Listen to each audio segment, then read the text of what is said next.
You look like a good choice. Interlink. What's it like to hold the hand of someone you love? Interlink. Interlink. Did they teach you how to deal finger to finger? Interlink. Interlink. Do you long for having your heart? Everything's a copy. Stop trying to control everything and just let go.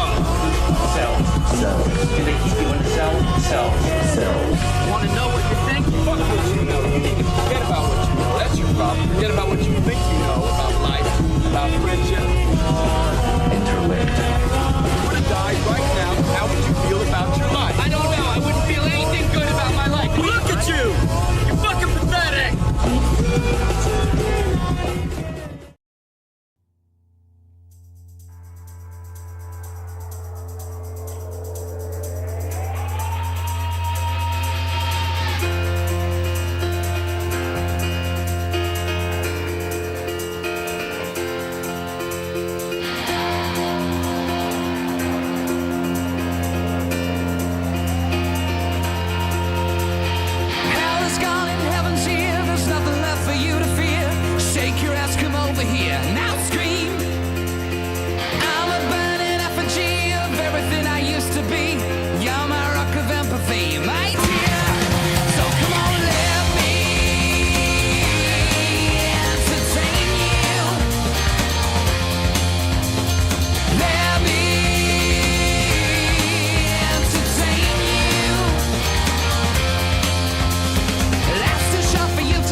Nice. You're doing good. Wow. I have something important to announce. Wow. I'm also doing good. Wow.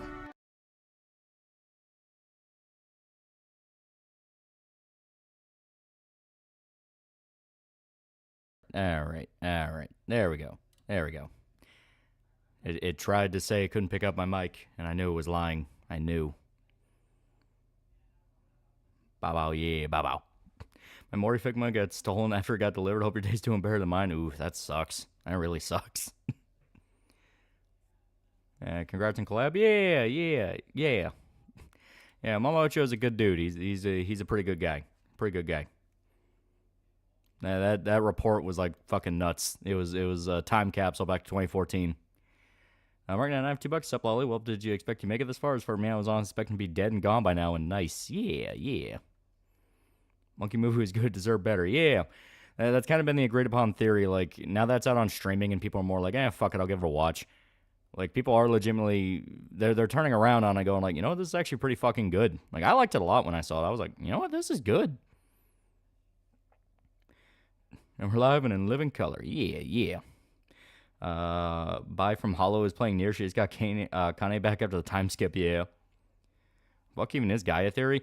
Oh, you're talking about the Kingsman thing? So Gaia Theory is like radical environmentalist theory that basically pushes the idea that the world is alive and it will adjust its behavior depending on influences in the environment.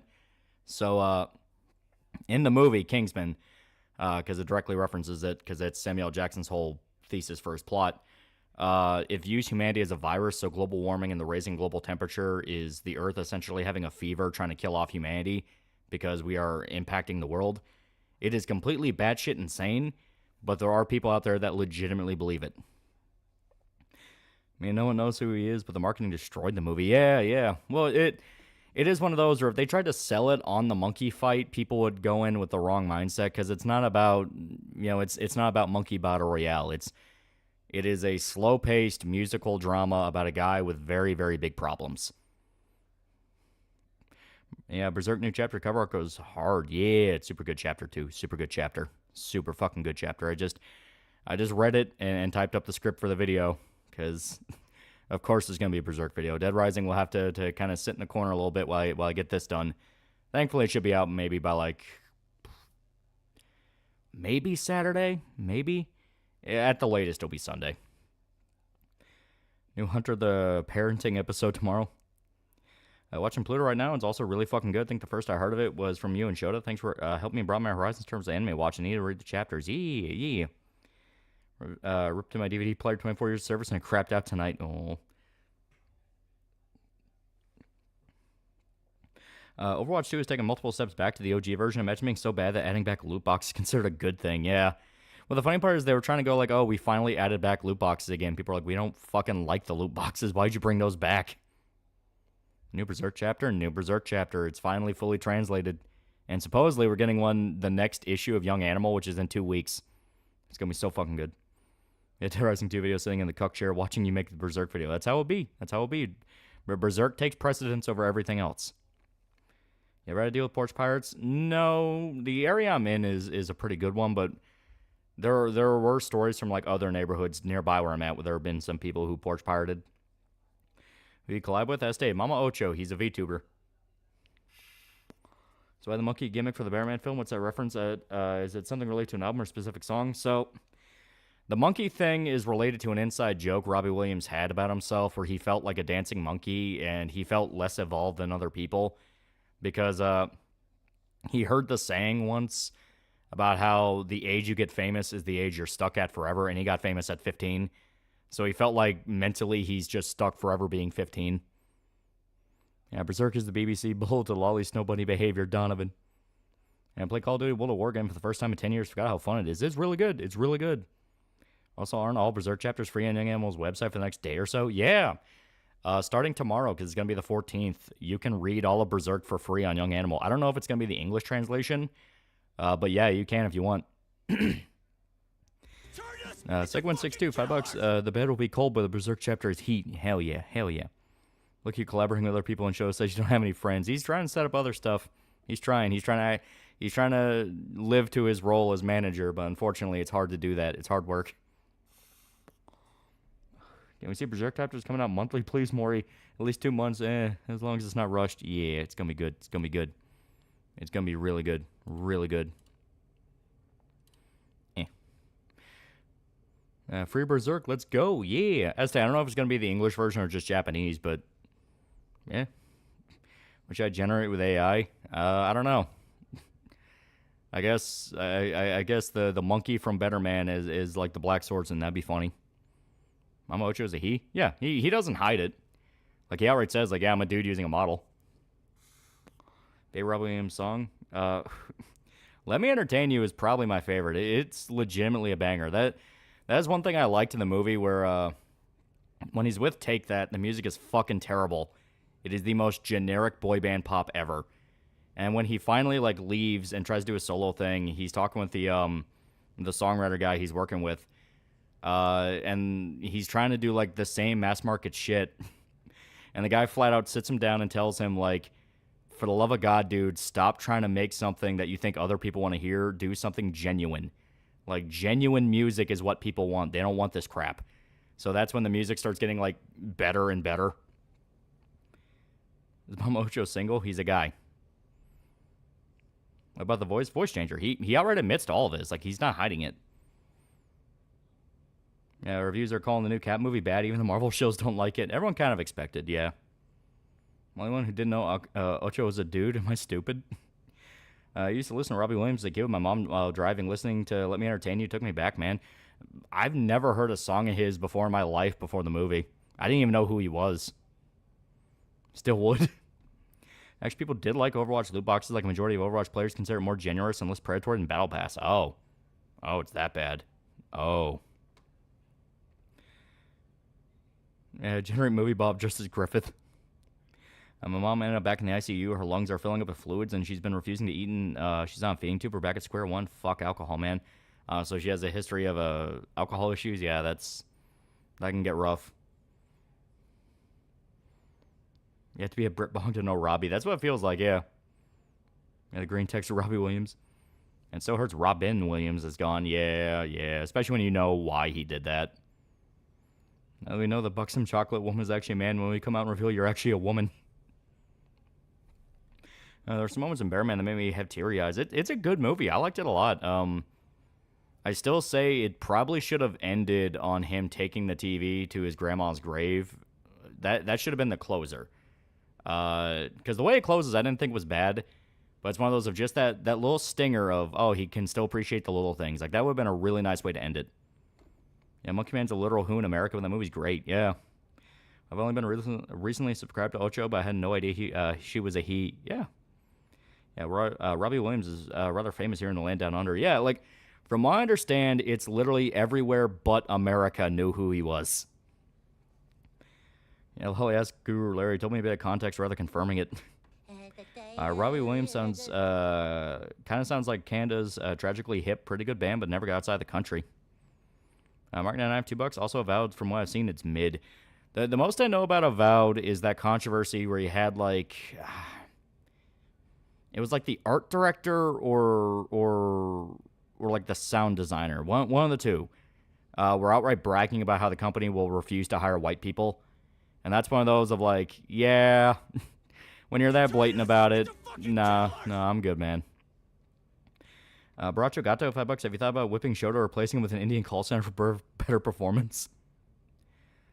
Yeah, I knew Robbie for a song, DJ Rock. Yeah, and they play that song in the movie. It's actually like the sequence they sent to the Academy Awards, and they passed that up for Amelia Perez, and people were pissed about that. Red Hair Grass, $5. Onimusha looking good. Nice that Capcom got Mifune for his face. Yeah, I'm super hyped for Onimusha remake. Fucking Jean-Pierre outright said he will come back for Onimusha 2 if they remake that. It's like, fuck yeah. Yeah, Onimusha, you ain't Dino Crisis, but you'll do. Yeah, the art director is being a tard. Yeah. Like, I knew it was one of them. I knew it was, like, one of them. It was, like, the art director or the sound designer. But, yeah, they were literally bragging on Twitter about how they were not going to hire white people. And then Chris Avallone quote tweeted him and said, you know that's illegal, right? See State of Play? I saw the Family Guy clip where it's just Chris going, there's nothing. And from what I understand, that is just the State of Play. Yeah, that shit got Chris Avalon tweet about how you can sue Obsidian for discrimination practices. Yeah. Any stands from Stay Play? Looking forward to Onimusha, Stellar Blade, and Digimon myself. Onimusha is about the only one I can really think of. I mean, you got Liza P DLC, which looks pretty good.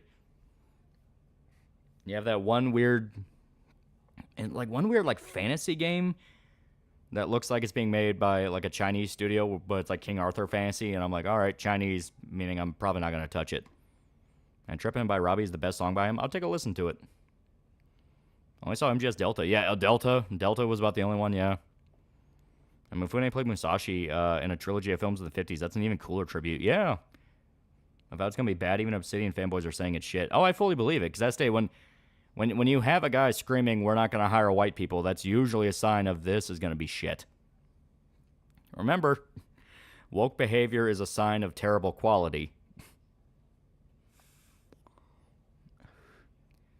Monster Hunter Wilds, Onimusha, MGS 3D, and Pirate Yachts are my picks. No interest in Returnal sequel. Yeah. One of the characters in the VOD looks like Zoomer Green Giant. I'm loving the new Spider-Man cartoons. Gone from cartoon violence to being, oh, someone just got impaled on screen to, oh no, Peter's got impaled. Oh god, he's dying. Like, from what I understand, the new Spider-Man cartoon starts off rocky, but then it kind of finds its stride because the big thing I saw was that Uncle Ben had been dead. I think they said Uncle Ben's been dead for a few years before Peter even got his powers, and there was never the with great power comes great responsibility speech. So you have Norman Osborn kind of taking over and being kind of the Uncle Ben figure for Peter, and they kind of warp the great power speech with him saying with great power comes great respect. So it's kind of showing that, like, even though he's the Uncle Ben figure, they're eventually going to split off because clearly Norman is like fucking crazy. Red Haircross, $2. Metal Eden looks good, like Doom with wall running. Yeah, it could be good. If they say they don't want white people, there's a chance their stockholders are white. What game isn't going to hire white people? Avowed. This was like 2 months ago. It's like releasing a movie based on Dale Earnhardt worldwide means surprised nobody knows who he is outside the U.S. Yeah. The worst part is it's a good movie. If it was a bad movie, that'd be one thing, but like it was good. Yeah, I don't trust Osborn. I think the white suit's gonna be Venom symbiote. It's definitely gonna be something. Because I know Dick Bro saying he liked it a lot, Weed Bro saying he liked it a lot, like, and they both fully admit, like, yeah, first few episodes are rocky, then it starts getting good. Rotisserie, $5. Collab last night was cool as fuck. Listen to it on the ride home. We'll be able to stick around tonight, bro. Started Snake Eater, loving it. Oh yeah, Snake Eater is so fucking good. It's funny how blatantly people in the industry or in general seem to forget that, yeah, racism towards white people is a thing. You can get sued because of it. Yeah. Heard about Yahtzee wishing death on Republicans and their voters? What review this time? You play a new Hello Kitty game on Thursday stream? Hello Kitty Island Adventure. If Show's living up to his role as a manager, does that mean that you'll be able to have all kinds of sex with them behind our backs? No, I don't know how to feel about this. You ever checked out Spectacular Spider-Man Show? It's probably my favorite piece of Spider-Man media. Yeah, it was pretty good. Wasn't that the new Obsidian game? I'm somewhat hyped for it. Sucks. Yeah. Well, I mean, Obsidian's not been Obsidian for a while. All the people that made Obsidian good have been gone from that company for years. Don't know, don't care, just a brick. Yeah, but if you have the review for it, you'll be able to, like, go, this is in a review for X game. You know, it make it funny. Winter Lane, $5. The Robbie Williams monkey movie had no right to be that good. It was really good. And from what I was seeing, because I was kind of curious about some of the stuff they showed off, like, some of the concerts he performed were, like, shot for shot what happened in real life. Like, the Nebworth one was basically shot for what happened. Like, they got it, like, really close. I reckon the reason why Roxas was sent to the Kushan capital is kill Guts and the Moonlight Child is not going to go to him again. It's going to be interesting. Because I'm trying not to spoil it. The chapter just came out. However, it's like algebra. Why you gotta put numbers and letters together? Why can't you just go fuck yourself? God, I love that. Big Boot 8094, $50. Up, homies. An update on my weight loss journey. I'm now 293 pounds and can sit in a chair and cross my legs. Small victories. I mean the world to me. Now my next goal is to lose another 80 pounds. I'll lose half my original weight. Fuck yeah. Fuck yeah. Very good stuff. Very good stuff. Just always find a reason to move. Always find a reason to move, to get up, walk around, find some way to burn energy. You know, It's the small things. It's the small habits that build. But yeah, it's very good. Very good stuff. Very good stuff. When Yahtzee say he wishes death on Republicans? I don't know. He just said that was recently. Yeah, regain the pound and pure muscle and then call yourself Kingpin. Exactly. Exactly. Fight Spider-Man. It's been a minute since we got that one. I know. I love Letterkenny. So recently we got the law script for Mega Man X FPS reboot, Maverick Hunter. And yeah, we dodged a bullet. Imagine Mega Man with DMC. Devil May Cry. Oh, boy. Yeah, you were saying Berserk? Yeah. So,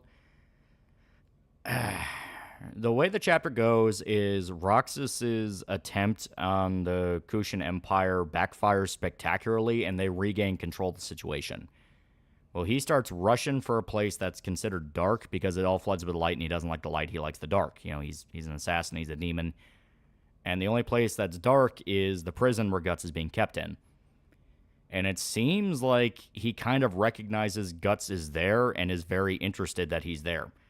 So we don't know if Roxas intentionally targeted Guts and that's why he was there, or if that's just a happy coincidence. Yahtzee said it in his Root Trees of Magnolia review. What the hell even is that game? Yahtzee hates Republicans because these jealous don't live in Rape Island. Yeah, it was Yahtzee's most recent review. He said he wished your family turned to mashed potatoes. You vote for Donald Trump. It came out of nowhere.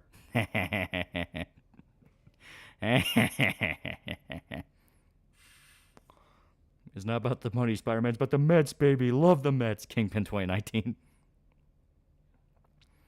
Yeah, so Griffith's going to help to break out Guts. I don't know if it's going to be...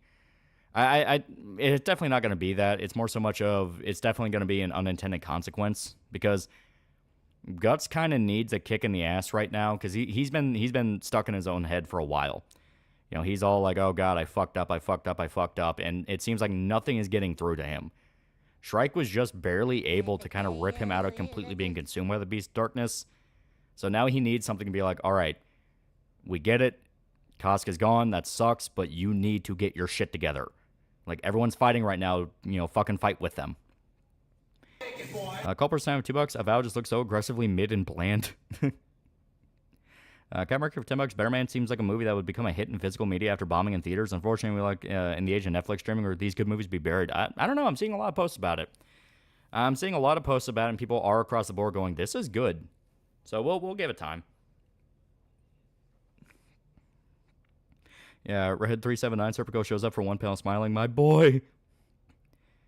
Guts, to see you grit those teeth. Exactly. Yeah, Guts needs a Joey Diaz speech. Yeah, Roxas looking like he's going to give Guts' ass something other than a kick. Finished season 5 of Sopranos. Adriana's end was painful. Oh, yeah, it's super good, though. Super good. Slot walks in, sees Roxas wearing low glasses, and listening to Guts explain his problems. Turns out Roxas used to be a therapist. That's insane. That man, I don't watch him. Like I said, I'm past the point of wanting rage bait. I'm looking for stuff I want to watch and have fun with. Generate a pick of Guts with a monkey. Check general. Rotisserie, $5. Am I wrong? Does Roxas' apostle arm look like one of the apostle arms that held Casca at the eclipse? I don't think Roxas was there. Oh, yeah. He has a monkey. That's great. But yeah, I don't think Roxas was there. Like, I don't think really any of the war demons are there. Because a lot of the ones that were there, we physically saw later.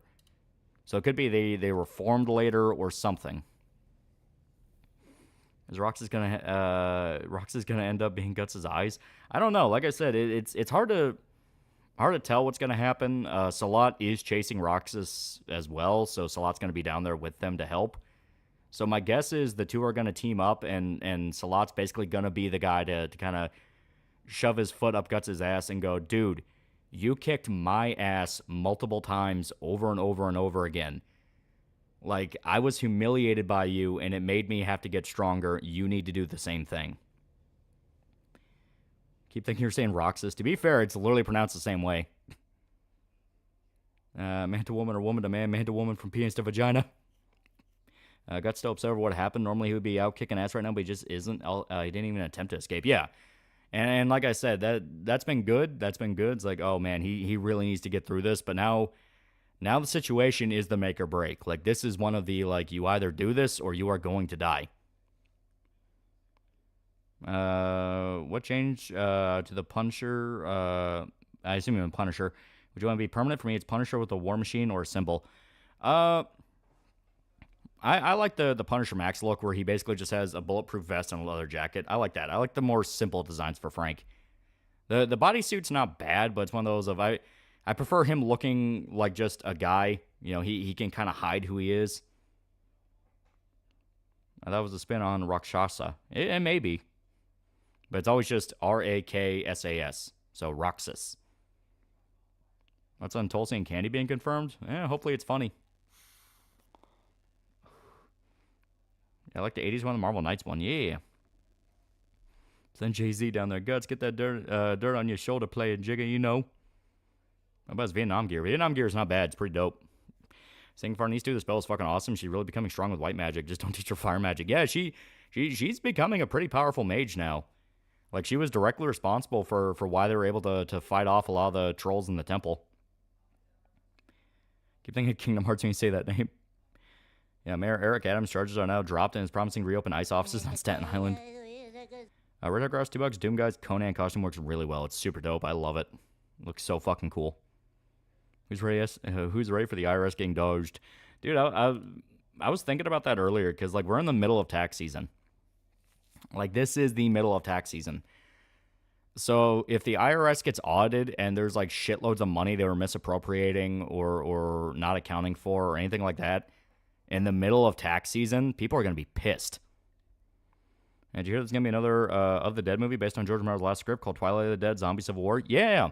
It was based off kind of his final step for where the Dead were going to go. Because originally he kind of wanted to cover it in Day of the Dead. Because Day of the Dead was going to be a lot more massive than originally ended up being. He tried to call it the Ben-Hur of zombie movies.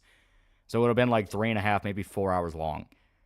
And the whole idea of it is kind of showing what's left of humanity is now like small pockets, and they don't even know if anyone else is even still alive.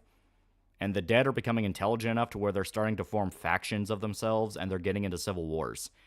That's what Survival of the Dead talked about. Land of the Dead brought it up. Where the zombies are intelligent enough to start mimicking more of humanity, and because of that, they're becoming more and more human to the point they're killing each other over nothing. Probably, if I had to guess, fighting over food because there is so little humans left that they have to make it last. I think the funniest thing about movie Bobby tweets the craziest unhinged shit, but literally no one takes him seriously. Yeah. Yeah, War of the Dead. Yeah, it's called Twilight of the Dead because my assumption is humanity is either completely extinct or they're so close to extinction that it doesn't really matter anymore. And from there, the dead are going to be fighting each other, and then they kill each other out. I think the zombies are going to have a huge battle, and the remaining humans will kill the remaining ones off. Yeah, it's going to be one of those of the dead fall for the exact same reasons the humans fall, which is they were infighting amongst each other and couldn't get past their own selfish needs. I think I Am Legend, both book and movie, they're pretty good. They're pretty good. And my dad came home, the doctor was giving my mom a couple months. I fucking hate my life. Yeah, that shit sucks, man. That fucking sucks. Opinion on Dolph Lundgren? He's pretty good. He's pretty good. Now we got rated by Micah.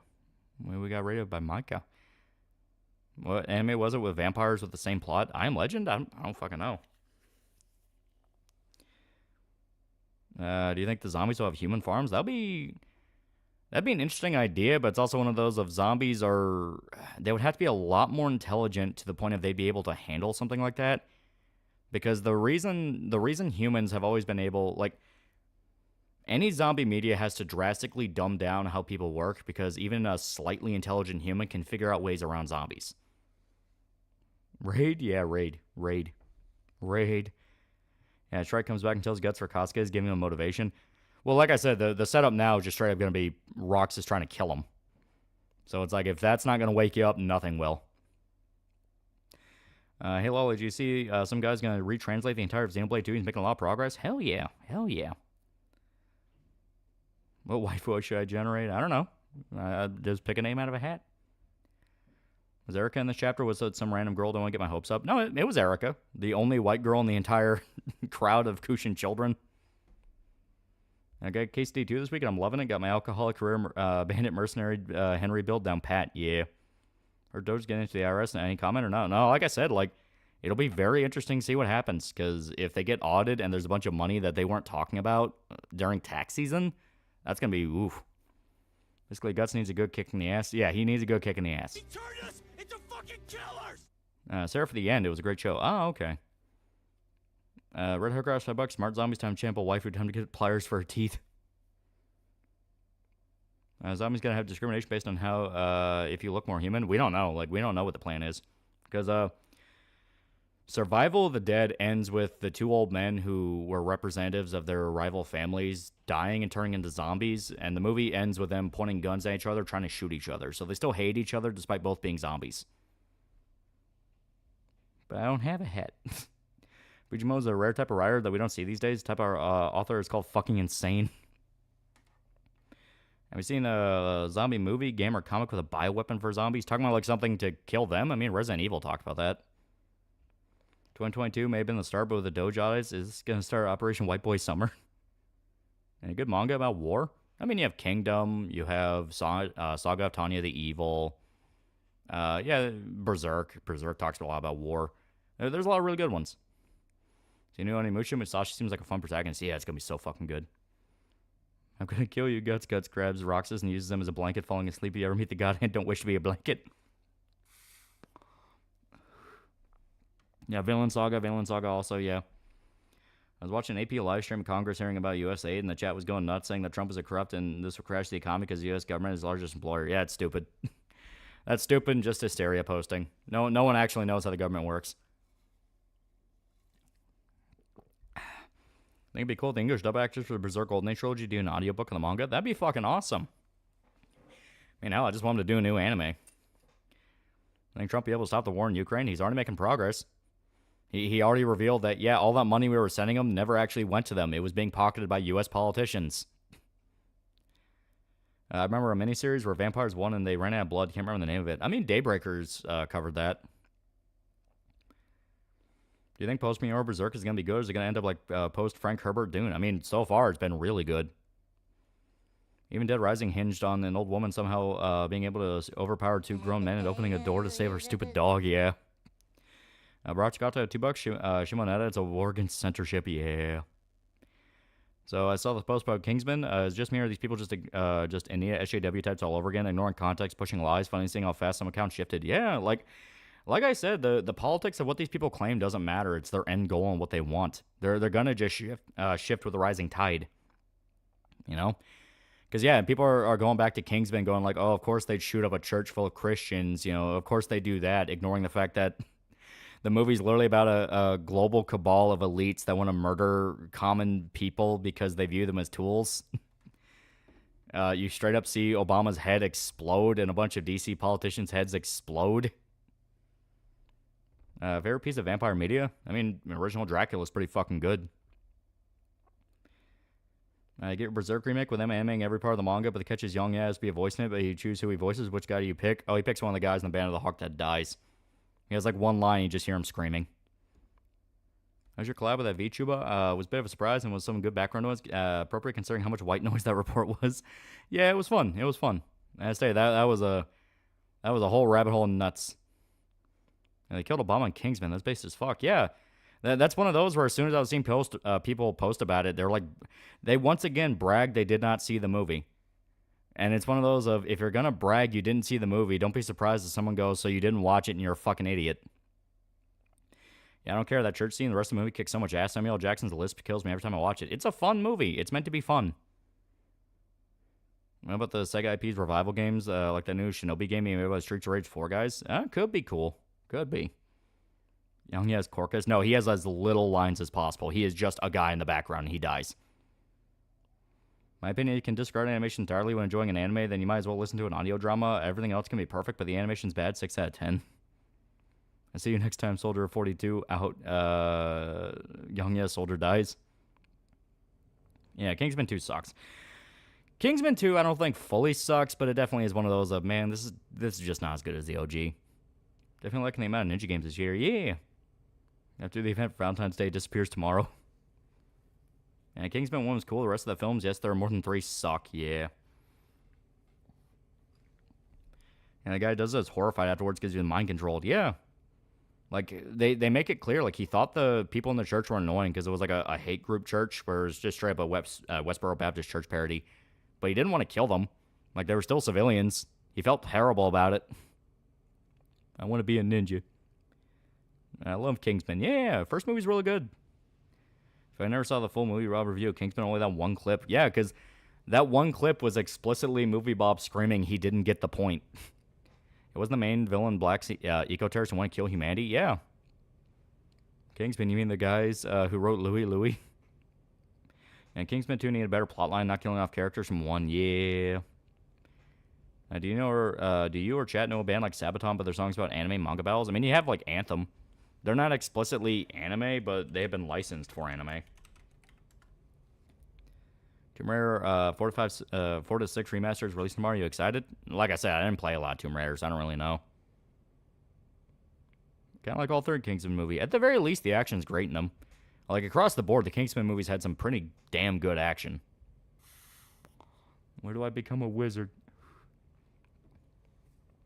Yelling can be one of the guys yelling with the other soldiers, yeah. Yeah, Beast in Black. Yeah, Beast in Black, technically, yeah. Remember the Griffith Scream from 97 anime? Yeah, apparently that anger was real. The way Harry talks shit to the lady in the church when he left is the best way to talk to those people. Yeah. Didn't Kingsman 2 pretty much kill the English Kingsman organization? I think, yeah, a large chunk of them die. It's 2025. Where's the Queensman? Love how they didn't see everyone else trying to kill each other. The Kingsman church fight scene. Yeah, they were fully under the belief that it was Galahad going around killing everyone by himself, ignoring that you can see in the fight scene everyone's fighting each other. The whole point is they're brainwashed and killing each other. Kingsman 2 killed everyone but Harry, yeah. Yeah, everyone but Eggsy and Merlin die. Didn't Merlin die, though? Like, I thought he did die, too. Any thoughts on the Project Zomboid update? I still haven't played it. But I hear it's really good. Real woman JDA stole the face up for his alt account, found out about the account. Yeah, and she outright said she's going to send in a notice to have it removed. Yeah, he sacrificed himself. Yeah, that's what I thought. It's like, yeah, Merlin died too. Like, everyone but Eggsy died. Yeah, Lorecraft's birthday is tomorrow. Okay. Yeah, the villain purges the Kingsman and leave only Merlin and Eggsy alive. Merlin dies later, yeah. Yeah, he dies but in the third act. He's not killed in the initial strike. Yeah. That's why Eggsy had to go help out the American Kingsman. Yeah, Merlin died later in the movie. Just seeing Country Roads on landmines. A good scene, yeah. Eggsy and Galahad lived. Yeah, they revealed Galahad lived, but I think he also died later. Yeah, whoever invented the Bean Boozled jelly beans are evil. Why the fuck would you nearly kill your entire cast in your second movie? It's the Pacific Rim 2 syndrome, which is you have a damn good, fun first movie, and then the second movie, for some reason, just shits all over that first one, and immediately goes, no, everyone there died, and the stakes are way harder now, and no one fucking cares. Noticing this newer mindset and commentary space for the past year, if you're in a controversy, anything correct you said in the past annulled, and any opinion is now correct, shady. Yeah, that's just how it would be. Yeah, American Kingsman, the Statesman.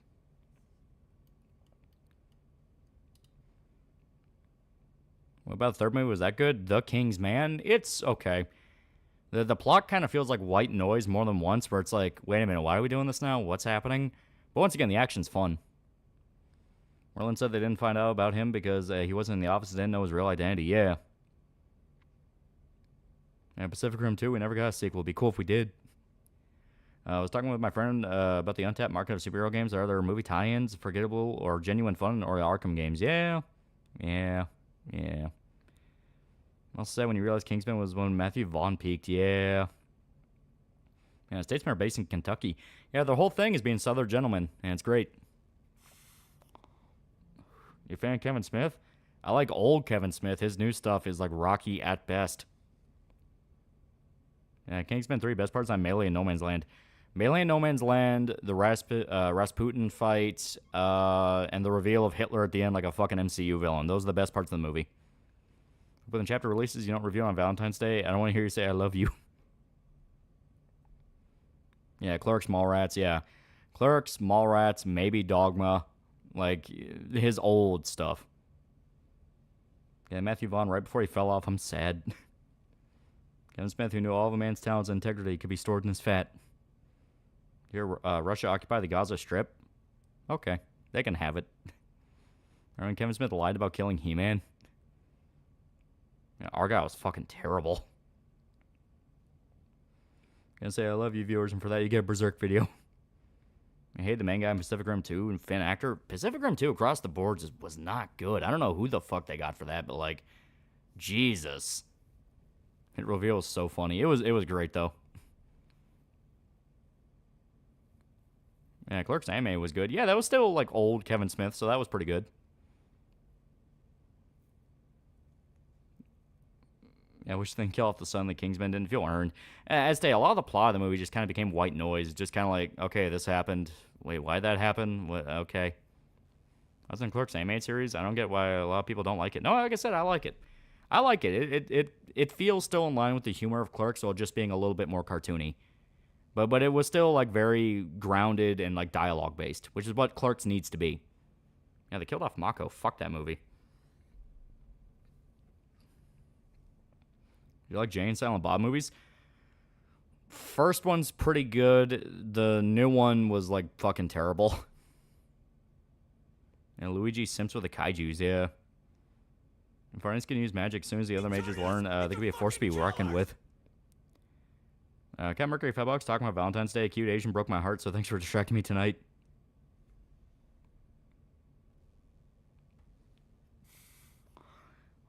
Yeah, Pacific Rim 2 was written and directed by the creator showrunner of all the Spartacus shows. Oof, oof.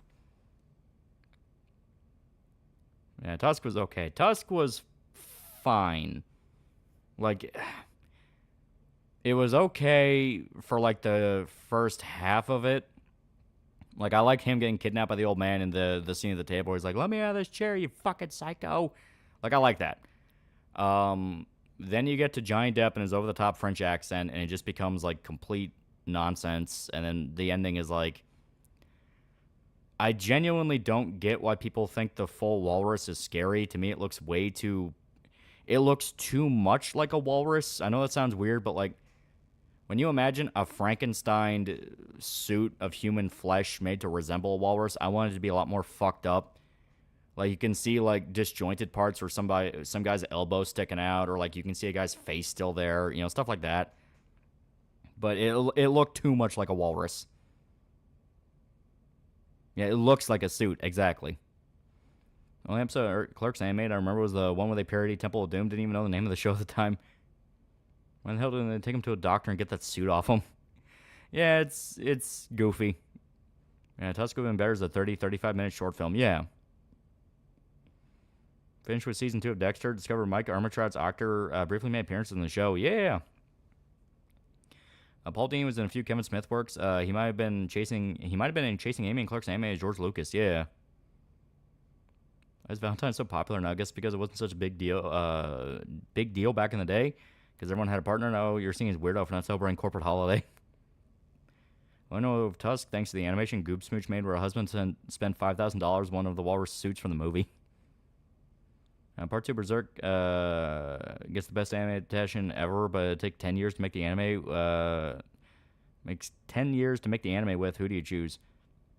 Like, are you saying, like, Berserk will get a great anime, but it'll take 10 years to get? It's like, yeah, I'll do that. And like I said, probably like Studio Wit or Studio Mappa, the guys who did Vinland Saga.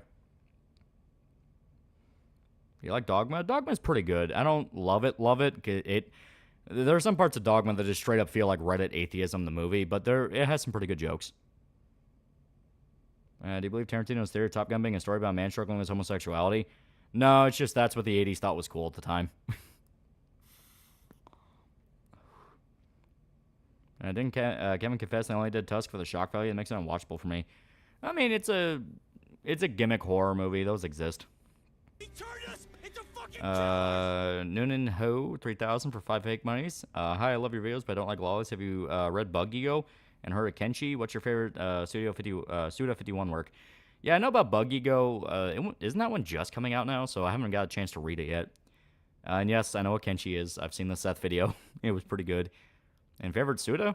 Show's the Damned, Lollipop Chainsaw, or No More Heroes. How about Red State? Red State's one of those where the first time you watch it and you're not thinking about it, it's like, it's fine. Then you realize, oh, this is Kevin Smith justifying Waco. I'm not sure I'm cool with that. There's this video out there called They Couldn't Make This Game, and the game in question is Wolfenstein New Colossus, which I don't know what the fuck he's talking about. Yeah, just shock value title.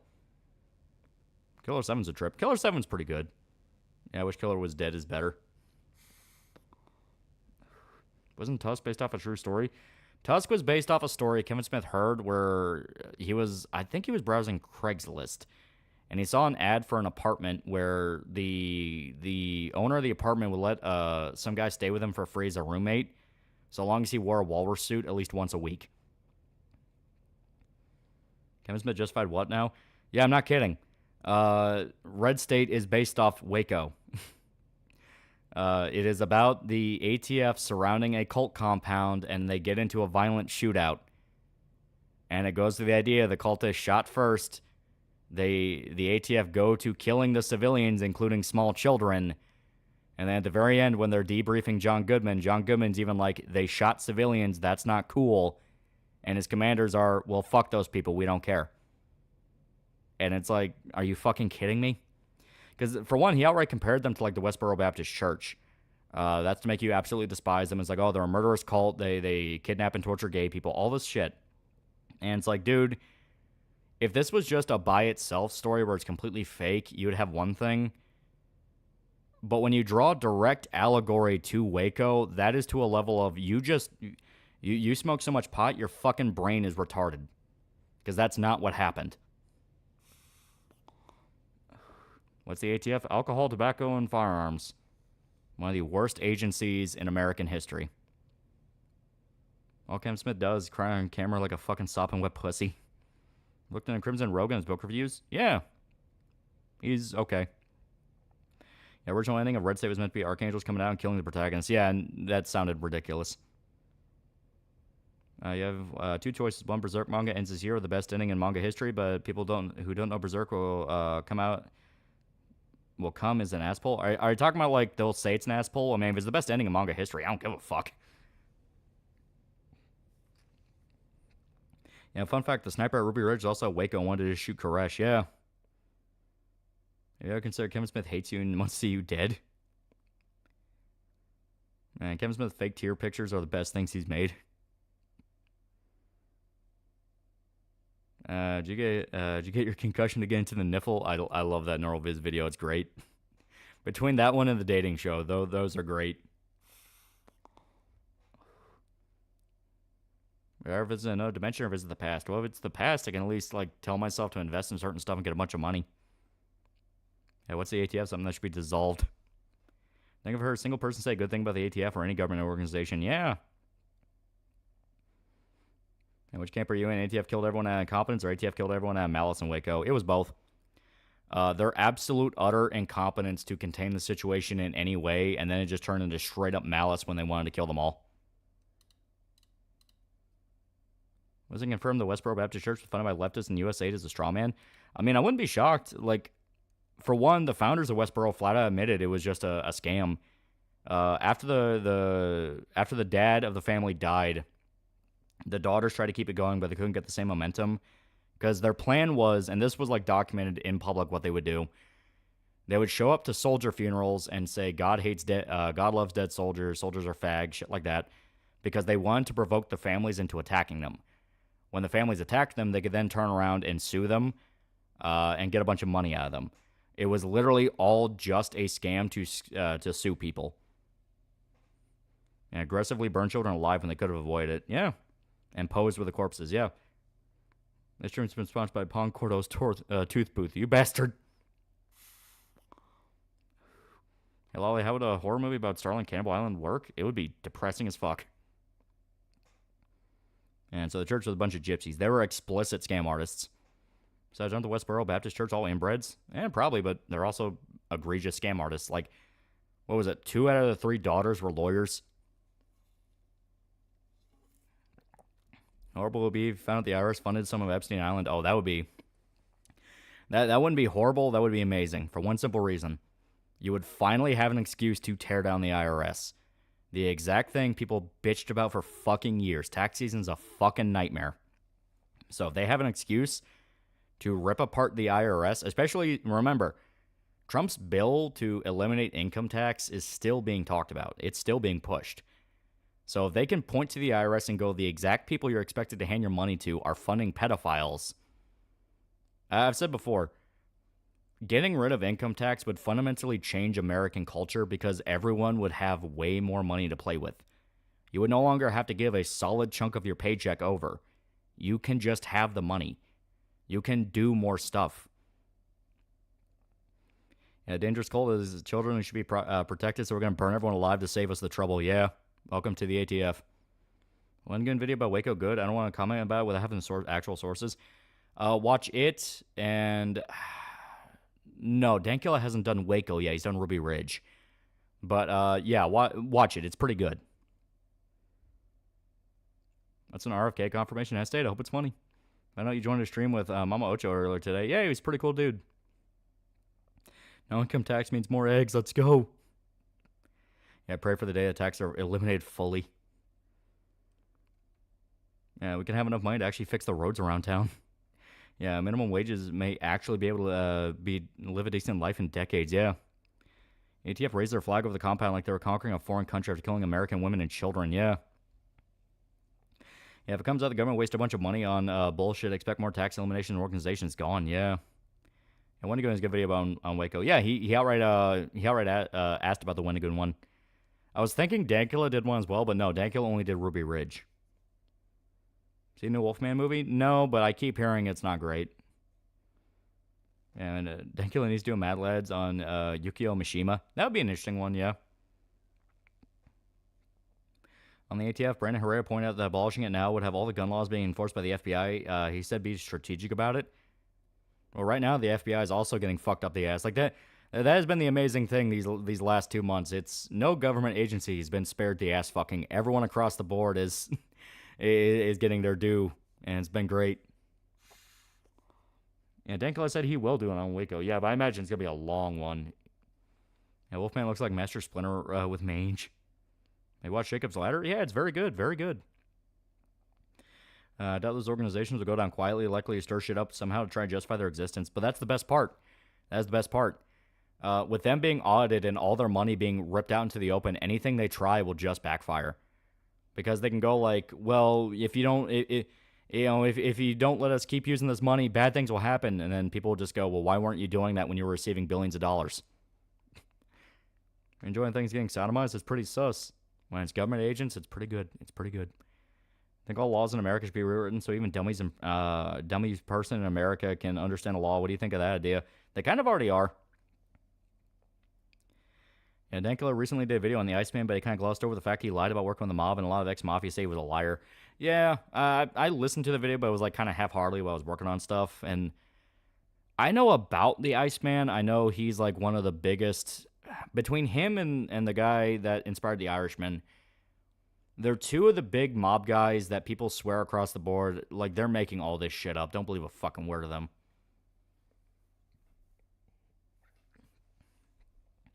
Lolly, I work for a Florida college, and even we're feeling the funding freeze, and we're getting ice search. Yeah. No, Wolfman was aggressively okay. Performances and the family dynamic were the best parts of the movie. A typical Blumhouse movie that's not terrible as the other Blumhouse movies. Yeah. Yeah, Cheap Reviews working on a lawsuit on the people who are fucking with him. I really hope he wins. Yeah. Figured out emulate Punisher. Awesome game. It's a pretty good game. Pretty good game. Once I start watching Konosuba, so far it's funny, but I don't like the mean-spirited comedies. The funniest moments, however, do remind me of an anime version of Mel Brooks. I love it. I love Konosuba. I like the mean-spirited comedy because it is such a contrast to the usual makings of an isekai thing, where it's like, no, everyone has their moment to get their ass whooped or something terrible happening to them. It's like, that's funny. I love that. Yeah, funny enough, the Iceman said even he helped kill Hoffa. Yeah, the Iceman said he killed Hoffa, and the Irishman said he killed Hoffa. So it's like, Irishman's in the mob? The Irishman, the guy that inspired the Scorsese movie. They're both two infamous mafia hitmen that claim to be the most prominent ones and involved in like some of the most influential hits in mafia history. And they both claim to be the guy that killed Jimmy Hoffa. But how violent prisoners receive free Ferraris or tax dollars is threatening our democracy. The funniest part about it is they were trying to spread around an article about some lady in Thailand that died because the hospital wasn't receiving U.S. aid money anymore, and they're trying to go like, oh, you're already killing people with this. And the first thing people asked was, why the fuck is American taxpayer dollars funding a hospital in Thailand? Is Konosuba the It's Always Sunny of anime? Kinda, yeah. Have you heard about some groups want to make Weinar Plus? Just for an example, Weimar was so bad, made Nazis look good. Oh yeah, no, that's gonna fall apart. Hey, did you hear Jack the Ripper's identity was revealed? Yeah, supposedly. I don't believe it was just one. I am very firm in my belief there were multiple Jack the Ripper killers, because I do believe in the idea of it was prostitutes that were sleeping with prominent English aristocrats that were targeted and killed so they could be silenced. I fully believe that. Red Hair Grass $5. Remember that Cosmo was a coward for not sticking with Sylvia? We're funding everything but our own infrastructure and social safety nets. Yep. And that's the funny part about all the people who are bitching and going like, oh well, if you don't fund this stuff, America's influence across the world will shrink. And it's like, are you fucking kidding me? We're not influencing these nations. They still talk about how they openly don't like us and they don't respect us, and they just view us as somebody to bully for money. That's basically it. It's like, you need to pump money into all these other nations and be the infinite money spout under threat of like, oh, who knows? We may not want to push American interests. And it's like, fuck you. Fuck you. Generally stoked $5. Oh my god, the CIA front org US aid is a front org funding dumb things. Color me shocked. Now influencing the nation to be faggots. Well, I said it before, like, it's not even working. When you hear about programs like women's rights in like Tanzania or something like that, where it's just fucking ridiculous, and you look at the state of those nations, like, clearly these programs are fake. These aren't real. Like, this isn't working the way anyone says it's working, because these nations aren't getting any better. Like, no one's listening to it. You're throwing money into nothing. Like, when I did the stream yesterday with Ocho and we went over that report, like, one of the lines in the report was further research needs to be done so we can find even more evidence of extremism in gaming. And right there, literally right there, it hit me. It's like, they're literally just saying we want to be paid millions of dollars so we can sit on our ass and browse 4chan all day.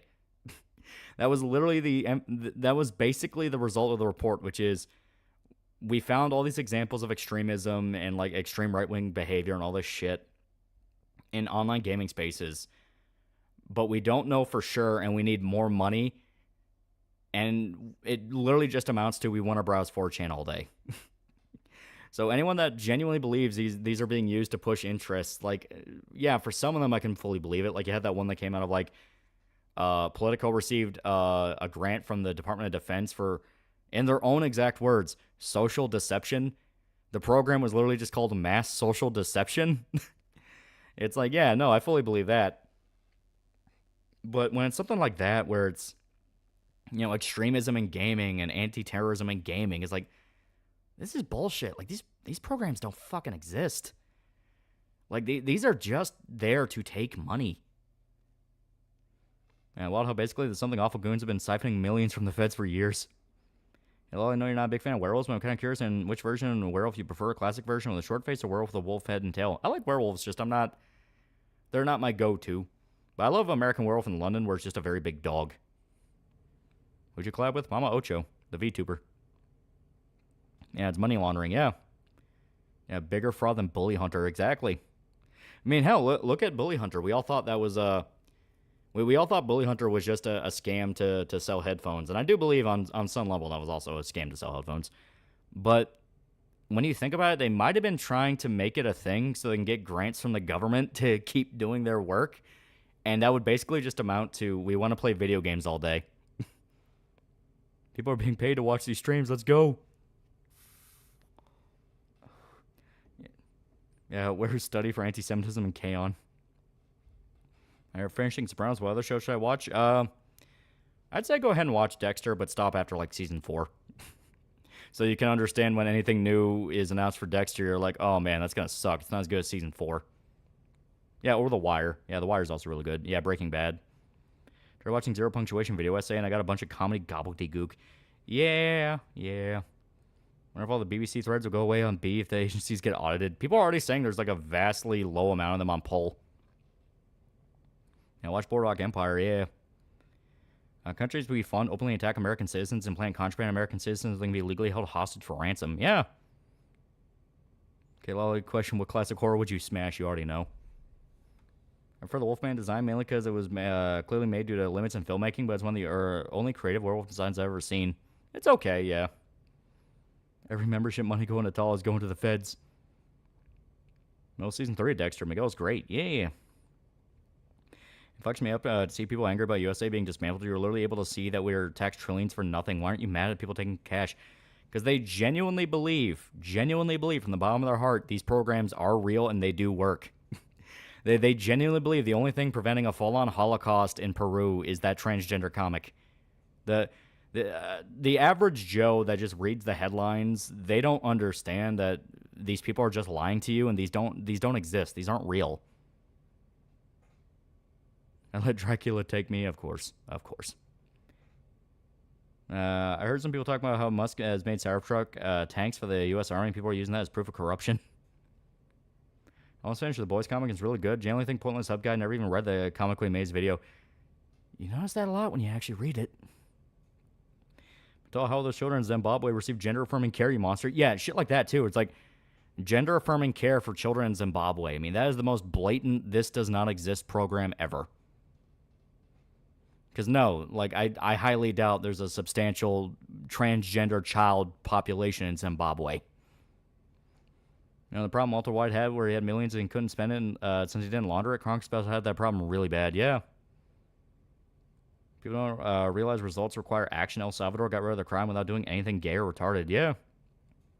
Well, they don't want to fix it. Like, the whole thing with the U.S. aid leaks and the auditing of the agency shows in no uncertain terms they could have fixed this anytime they wanted to. Like, any administration, anytime before, any majority in the House, they could have fixed it if they wanted to, and they just didn't. They did not want to fix it. What do you think of the idea of a Terminator movie where the Terminator ends up in a zombie apocalypse? Think it'd be fun? It could be interesting. Like, they have to protect like a relative of John Connor or something like that, but they're stuck in a zombie outbreak. I could see that. It's not harsh, but I just don't give a fuck what happens in other countries, especially when we have so many problems here. Well, yeah, that's kind of been the agreed upon consensus, which is, why are we funding so many other nations to the point they have legitimate existential crises that they can't run without our money? My dad said best, don't send money, said items because money never goes where you send it. Exactly. Well, you know, funny enough, it is the quote from The Wire. You know, if you follow drugs, you find drugs. If you follow money, it can lead you anywhere. You know, show me a transgender person in Zimbabwe, I'll show you a straight man in Europe. It doesn't exist. These new protests are ironically annoying. The people holding up signs and shrieking at the U.S. aid hearing was ridiculous. Yeah, they're paid agitators. We know that protesting is a paid industry. There used to be like public postings for activist gatherings for people to show up and be paid like $1,000 a day for a protest. And not even the items go where they're supposed to. Remember Puerto Rico? Yeah. Puerto Rico was one of the first big examples of exactly this issue, where... So for those that may not remember Puerto Rico, because there has been so many different situations, Puerto Rico was a place that got fucked up by a hurricane. Like, I think they already said it was like almost like crippling the entire country bad. And people were screaming at Trump, like, why aren't you sending supplies? Why aren't you sending supplies? Like, making it sound like it was his fault. Trump made it clear in no uncertain terms, I did send supplies. Like, I did. Like, we sent them stuff. Like, what are you talking about? But the president of Puerto Rico was on national TV, and she was screaming her head off about, like, we're not getting anything. We're not getting anything. What was it? 2 years after the fact? No, I think it was just a year after the fact. She's being investigated for corruption because people found the graveyards of shipping containers full of supplies that were never sent out. They were literally sitting there at the port in Puerto Rico, just rotting. Yeah, the supplies were kept hidden in Puerto Rican warehouses. Yes, they literally actively refused to hand them out and hid them Because as it turns out, the president of Puerto Rico was going behind everybody's back and selling them off to third parties. Yeah, my brother was in the Navy, and he went to Puerto Rico to deliver supplies. Yeah. And they have a governor. I always heard it referred to as president, but yeah, governor. Technically, it is a U.S. territory.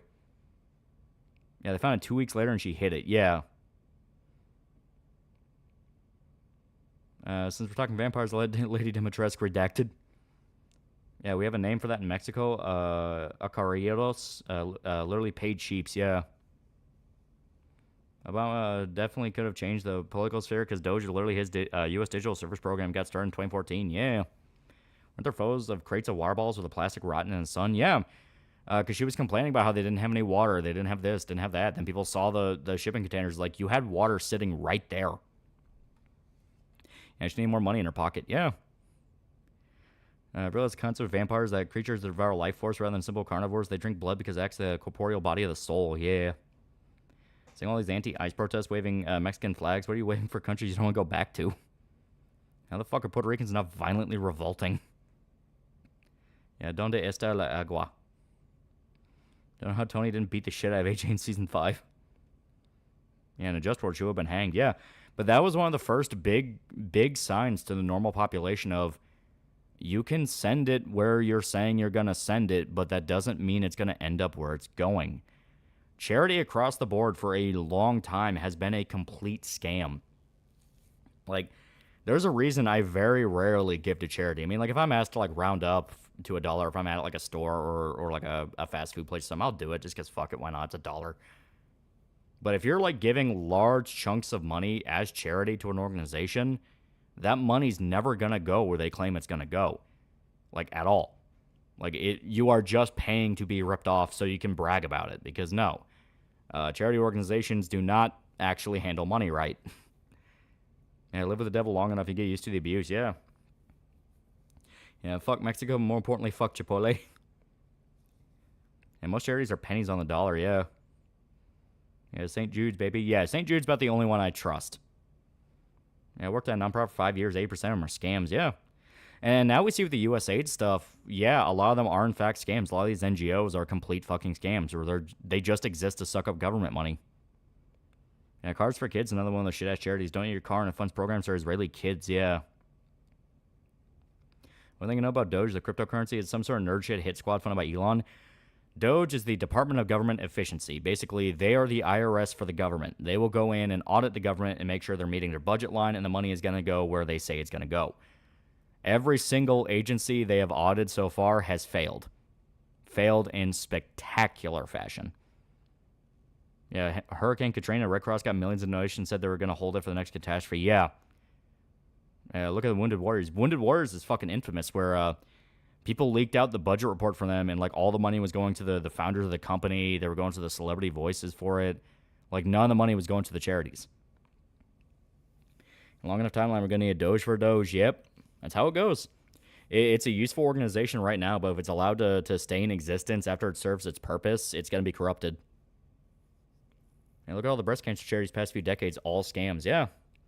There is a reason I never hold I'm going to do a charity stream thing, because I don't want your money to be fucking stolen. And my mom used to sponsor at St. Jude Kid, and we had to stop because we weren't making enough for rent back in the day, and we felt really bad about it. Yeah. Here in Canada, most politicians are landlords and have bias towards keeping house prices high. Yeah. Remember we wouldn't have any of this, that bullet hit Trump? It's already wild to think we're only a month too. Yeah. I fully believe there was a little bit of the X factor involved with why Trump survived the way he did. Because that, Brandon Herrera recreated the shot, and it's like, holy fuck, that's 1,000,000 to 1 shot. Only Vinny from Vinesauce would be this smart about charity. Mind you, the water crisis in Flint is still happening, yeah. Yeah, the completionist is a great example, yeah. If you want to know why these charities are able to get away with shit as long as they do, look at the completionist. He had several $100,000 sitting around, and when he was called out on it, people were willing to buy that it was just a mistake. He had hundreds of thousands of dollars sitting for 10 years ever since that charity. It was never spent. Never spent.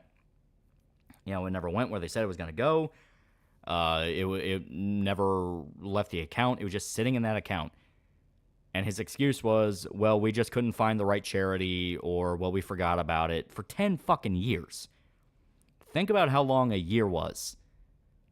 I mean, that's some to a degree, not 100,000, millions. Oh, I undershot. It was millions, yeah. So, yeah, it's one of those of, no, like, they will just flat out lie and make up any excuse in the book to why the money is still there. But no, it's bullshit. I heard that Robin O'Neill said on Twitter that there are 2 shooters in JFK case. Apparently it comes from some representative from Florida that said it without evidence. I'm sad about that, but I still believe 2 shooters. And he was helping people forgot. His dad's a notorious scam artist. Yeah. All stuff's happening, and the other side's still insistent that he isn't actually doing much because of my egg prices. Yeah, they're just completely lost in their own little world. Yeah, I saw the creepy-ass bullet recreation video. Was it really ballistic? Would it actually blow up Trump's skull like an R-rated gorefest in the 80s anime? Jesus, that's horrifying. Yeah, it was a 5.56 round. If that hits your head pops. Is there a time restraint for Doge? Or is it going to be long-term? That's a good question. Yeah, 10 years means you're intentionally holding the money. Yeah, if it was 1 year, that's one thing. If it was 2 years, maybe. 3 years, you're stretching it. Anything more than 4, you are holding that on purpose. It was 10 years, and they found fundraised every year. Yeah. Don't get over people who think the shot was planned by Trump. I wouldn't trust my Marine sniper cousin to make that shot, much like anyone else. Your cousin would probably say the same thing. It's like, dude, you'll fucking die. Yeah, Doge's supposed to end on July 4th, 2026. Hopefully. It was worse than about the completion is that he started charity for dementia because his mother had it and died. Look what he did in her name. Yeah. Fuck eggs and fuck my egg-addicted stepdad. Yeah, even 9mm can pop your head. Yeah. I mean, that round is a shitload of energy into it. The energy has to go somewhere. Sure, it was 5.56. That was 303 blackout. He was using an AR, so I don't know. I assumed it was 5.56. $5 says the completion was building a nest egg for when his YouTube channel died. Probably. Anything can pop ahead. Yeah, true. It's incredibly disheartening that people's greed and selfishness override their conscience and willingness to help their fellow man. It's human nature. It is human nature. Even blanks can kill you. Yeah, if blanks are close enough. Like, there was that 1,000 Ways to Die episode where a guy was fucking with his daughter's boyfriend, and he went to his house with a gun loaded with blanks and to, like, scare the shit out of him. And the guy was freaking out because he had a gun pulled on him and said, oh, it's just blanks, just blanks. Then he put the gun against his head and pulled the trigger. And yeah, a blank right up against your head can still kill you. Yeah, the powers that be want Trump dead. CNN never streams Trump rallies, and that day they were conveniently viewing it live. Yeah. Yeah, ICE protests just an excuse for young, impressionable people to bring harm to innocent bystanders. Seeing footage of some committing property damage and egging cops. Yeah, it's Antifa. Which I am very, very interested to see if Antifa starts becoming less of a thing as time goes on. Because this is the thing. Okay, right now I'm just talking about the streaming service effect, which is you have a shit ton of streaming services you're subscribed to, and you one by one delete the ones you forget about, and you start noticing stuff around you that you couldn't do before. You know, you have so much that when you unplug it, you didn't even realize what you had would work. People are saying the same things happening right now with the government agency thing, with the USAID leaks and things like that, where it's like, hey, out of nowhere, journalists aren't getting paid anymore because USAID was shut down. So what the fuck does that mean? Leftist streamers were complaining about not getting money, and they're like, well, what the fuck does that mean? You know, that kind of thing. What I'm interested in is the long-term effect, because they're never going to admit to some of the stuff they were funding and trying to push. So I'm curious, as USAID and Doge whittle down, how much stuff is going to just suddenly fade away from public consciousness? How much stuff no longer will be a problem anymore? I'm curious about that. Mr. Pathetic for $1. Why is all Latin America minus Argentina hate Trump and demonize him 24/7 and praise the far left while bitching the far right? Why do they support evil commies like Lopez Obrador, Claudia Shitbomb, Brazilian guy, and others? They will kneel. They will always kneel. Marquette Screte, $2. The ICE protesters not even liked by immigrants. Yeah. Yeah, propaganda. Yeah. Yeah, we CNN never record any other Trump rallies besides that one. When I start off, a friend of mine saying he didn't want it to happen because he wanted the United States to be, in his words, still be the land of opportunity for the illegals. It still is the land of opportunity. Just get your fucking paperwork in order. It's like Ellis Island. You get processed. You should start the tall charity to fund your tax write-off. Oh, don't worry. I have a plan in place for that. LA, the immigrant protest got so crazy that 14-year-old charged for attempted murder. Heard it was protest infighting. Yeah. Holy shit, it's been 6 months since complete shit's uploaded. Well, what can he do to defend himself? It's literally just, sorry, I forgot about the thousands of dollars I had. About the fact that over 100 Mexican politicians were assassinated before the socialist Jew conveniently slid right at the last minute after the Mexican Trump figure died. Yeah. People forget political assassinations are still very much a thing in Mexico. OpenSea Doge find out companies are subsided with payments for doing DEI policy, so they're not taking losses. Below my gardener Pablo. Like all good terrorists, Antifa definitely had government connections despite being listed as a terrorist agency. The feds barely did their job. Yeah.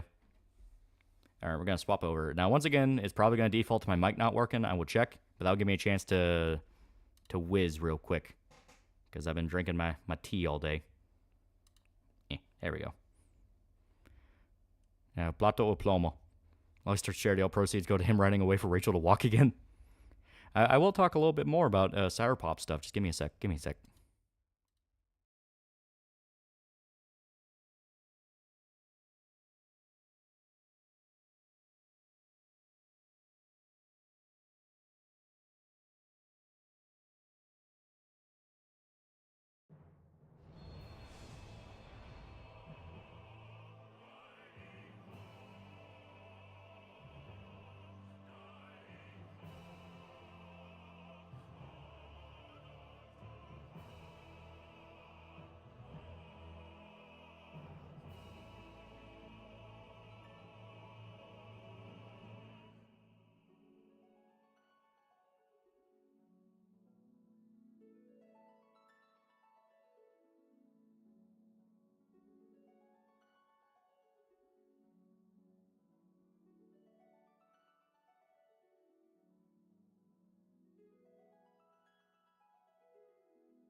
All right, I'm back. I am back.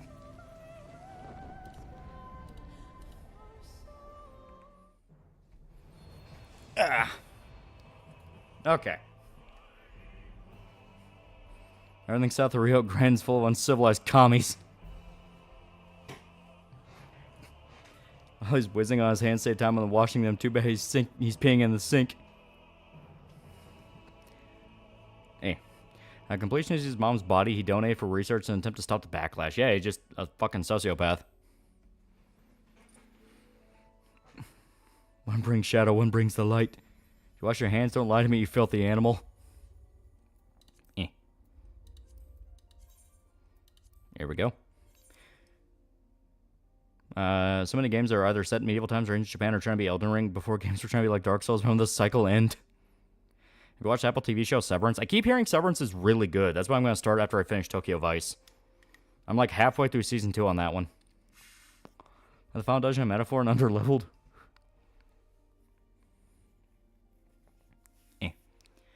I'm over Souls-likes. I'm also pretty tired of Souls-likes. I've been tired of Souls-likes for a while now where I'm like, can every game stop trying to be Dark Souls?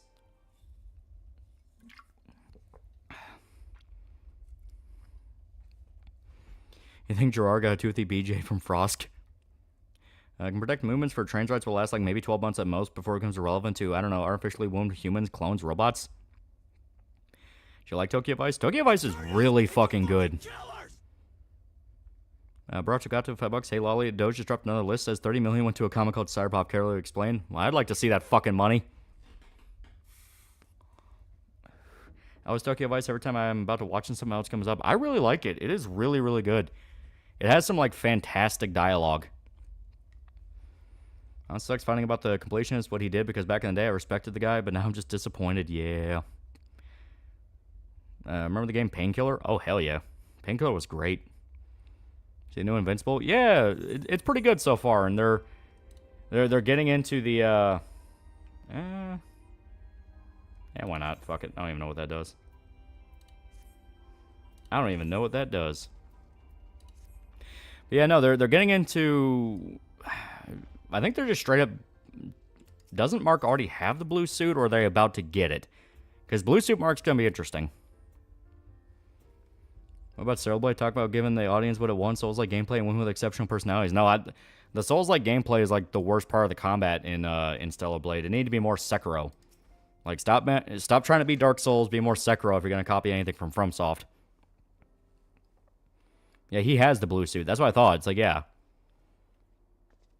Do you find the Mexican president being elected with a political assassination suspicious, but I ignore it because Groypers all say it's because the new president is Jewish?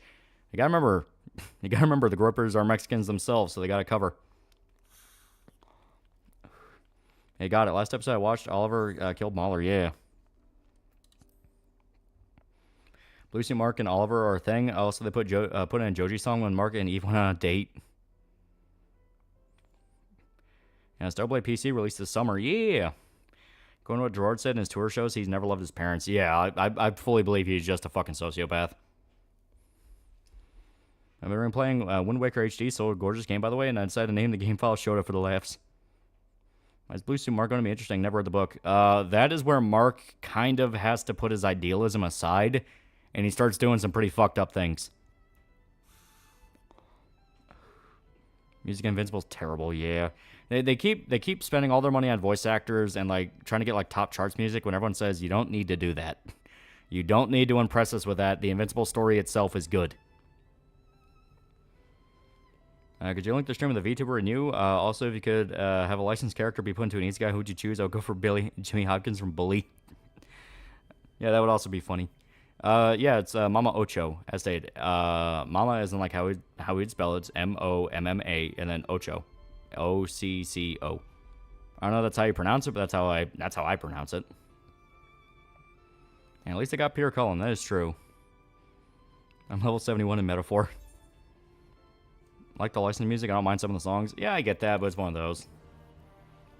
Marquez Squarte, $5. Reminder, the Socialist Party of Mexico is more cooperative than the actual Uniparty that ruled Mexico for a century and responsible for cartels. A completionist hates his parents. That makes sense. He would use his dead mom for charity and appeared in the reboot of G4 with what dignity he had left. Yeah, Bully would be a fun and easy guy. Red Hook Cross $5. Hellblades, like the Star Wars Jedi games. I like them because everything other than Souls like, yeah. It's pronounced Occo, like octopus. I go with Ocho. Every time I hear people talk about the Invincible show, it just makes me want to read the comic. I always find good deals on Facebook Marketplace for omnibuses. Yeah, the Invincible comic's great.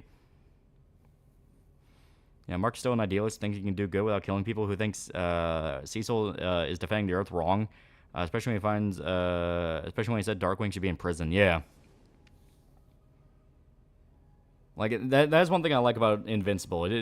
It does the flawed superhero thing, but it does it in a way that feels natural, where it's like, no, these are people that want to do good, they just have personal problems. You played Bully? Oh, hell yeah. Not Mama Ocho was a woman. No, it's a dude. He'll outright admit he's a dude. Aside from 3, what's your favorite MGS game? Aside from 3, 2 is really good. 2 has some fucking amazing gameplay. But the story of 1 is, like, really solid. How far are you from finishing 14? It's an MMO, so it doesn't really work that way. But, we're right at the end of Shadowbringer here. We're getting into the patch quests. Then we're going to do Endwalker. Then after that, Dawn Trail. Yeah, Cecil's almost always right in the show. He'll always be right until he makes really, really dumb decisions out of nowhere. I like how in the scene where Mark turns on Cecil, Mark is kind of having a mental breakdown. Yeah. Like, it's less so much of Mark is in the right and killing is wrong. It's more so much in the sense of Mark needs this to be true. Otherwise, he is fucked up. Biggest flaws in the comic is how they handle robots' name change and the out-of-character oopsie Cecil makes. Climbing up the VTuber ladder. How long before you get to Queen Kirsch? It'll be over when the server shut down, yeah. He's gonna play a woman because the only way male VTubers get anyways by whoring themselves out to a curated Fujo audience. Yeah, you're not him. Yeah. Yeah, I like Cecil. His voice actor's really good too. Yeah, doesn't Walter Goggins play Cecil? As the annoying LARPing stuff has been in recent video games, it would actually fit a new bully game, especially if Jimmy ignores the rules and just starts beating people. Yeah, Cecil's always right until he does really stupid shit later on. Yeah. Yeah, he does. Yeah, that's what I thought. It's like, yeah, Walter Goggins plays Cecil, which is actually one of the VA choices I like a lot.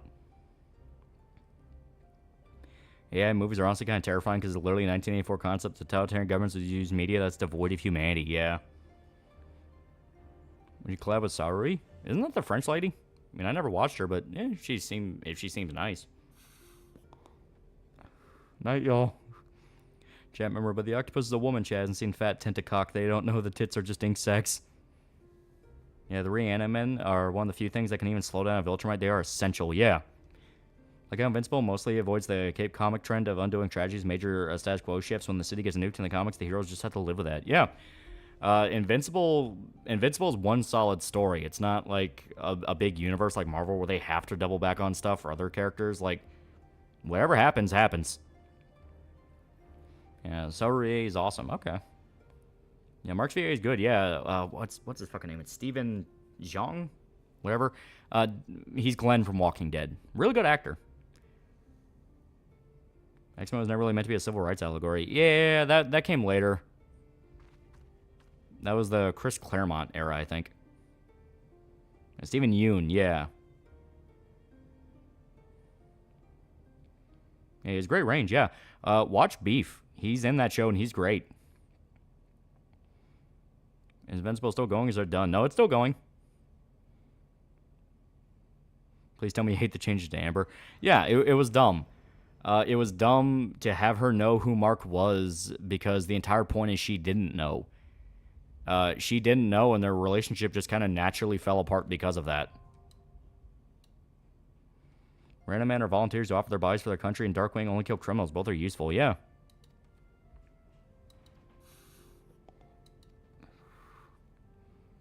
I'm honestly in fear for Mark when Ace is on screen because that one moment.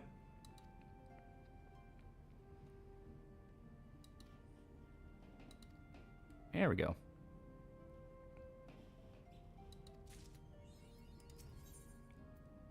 Oh, I need to. All right, because I'm in the middle of. Here we go. It's gonna go for a while. Apparently, 8 seasons bare minimum. Well, yeah, the comic goes on for a little bit. X-Men being a civil rights allegory, not working is how the Zootopia doesn't work as a civil rights allegory. Mutants are different. The prey and predators are also different. Yeah. I get into VTubing, but only if I make my character look like the average bad guy officer from every military SF game. Nisa, will either be season finale or season 4? I can see either, yeah. Season finale probably make the most sense just due to how hard of a heel turn that is. Because, like, you know she's a bad guy. You know she's an asshole. It's like, oh, she's one of the Viltrumites, and she aggressively does not want to conform to human culture. But then you get that moment, and it's like, oh, she really didn't give a fuck. All right, Invincible. I like how later they stop using image characters and use their own. Yeah. I think next X-Men game should be set in the 60s or 70s. I think it's message about equality would work better during the Civil Rights era. Well, the big thing with the Civil Rights X-Men thing is it worked up until they kept having to flesh out more and more of what the mutants could do and what they do to people. Because, yeah, when you get to the point of, like, a kid can just exist and a whole town will die, like, even like, the X-Men themselves are like, that kid can't live. Like, it's horrible, it's fucked up, it's evil, but it's like, dude, what else can you do? That's why I hate the whole heel turn, and you have the fucking cult island they all lived on, where they try to kidnap Reed Richards' son. Like, that is just such a betrayal of what X-Men's supposed to be. Speaking of Anissa, somebody made Reyna look like her with customization Tekken 8, and yeah, that makes sense. You know how much he tries to push X-Men in an allegory for X-Thing, but to say Chris Claremont's additions to the X-Men are more iconic than their creators is just silly. You truly think you've seen every retard imaginable? Yeah, unfortunately, I dealt with this one guy who seriously believed Chaz wasn't a coup. Yeah, that's stupid. Just tell him how many kids had to die for that.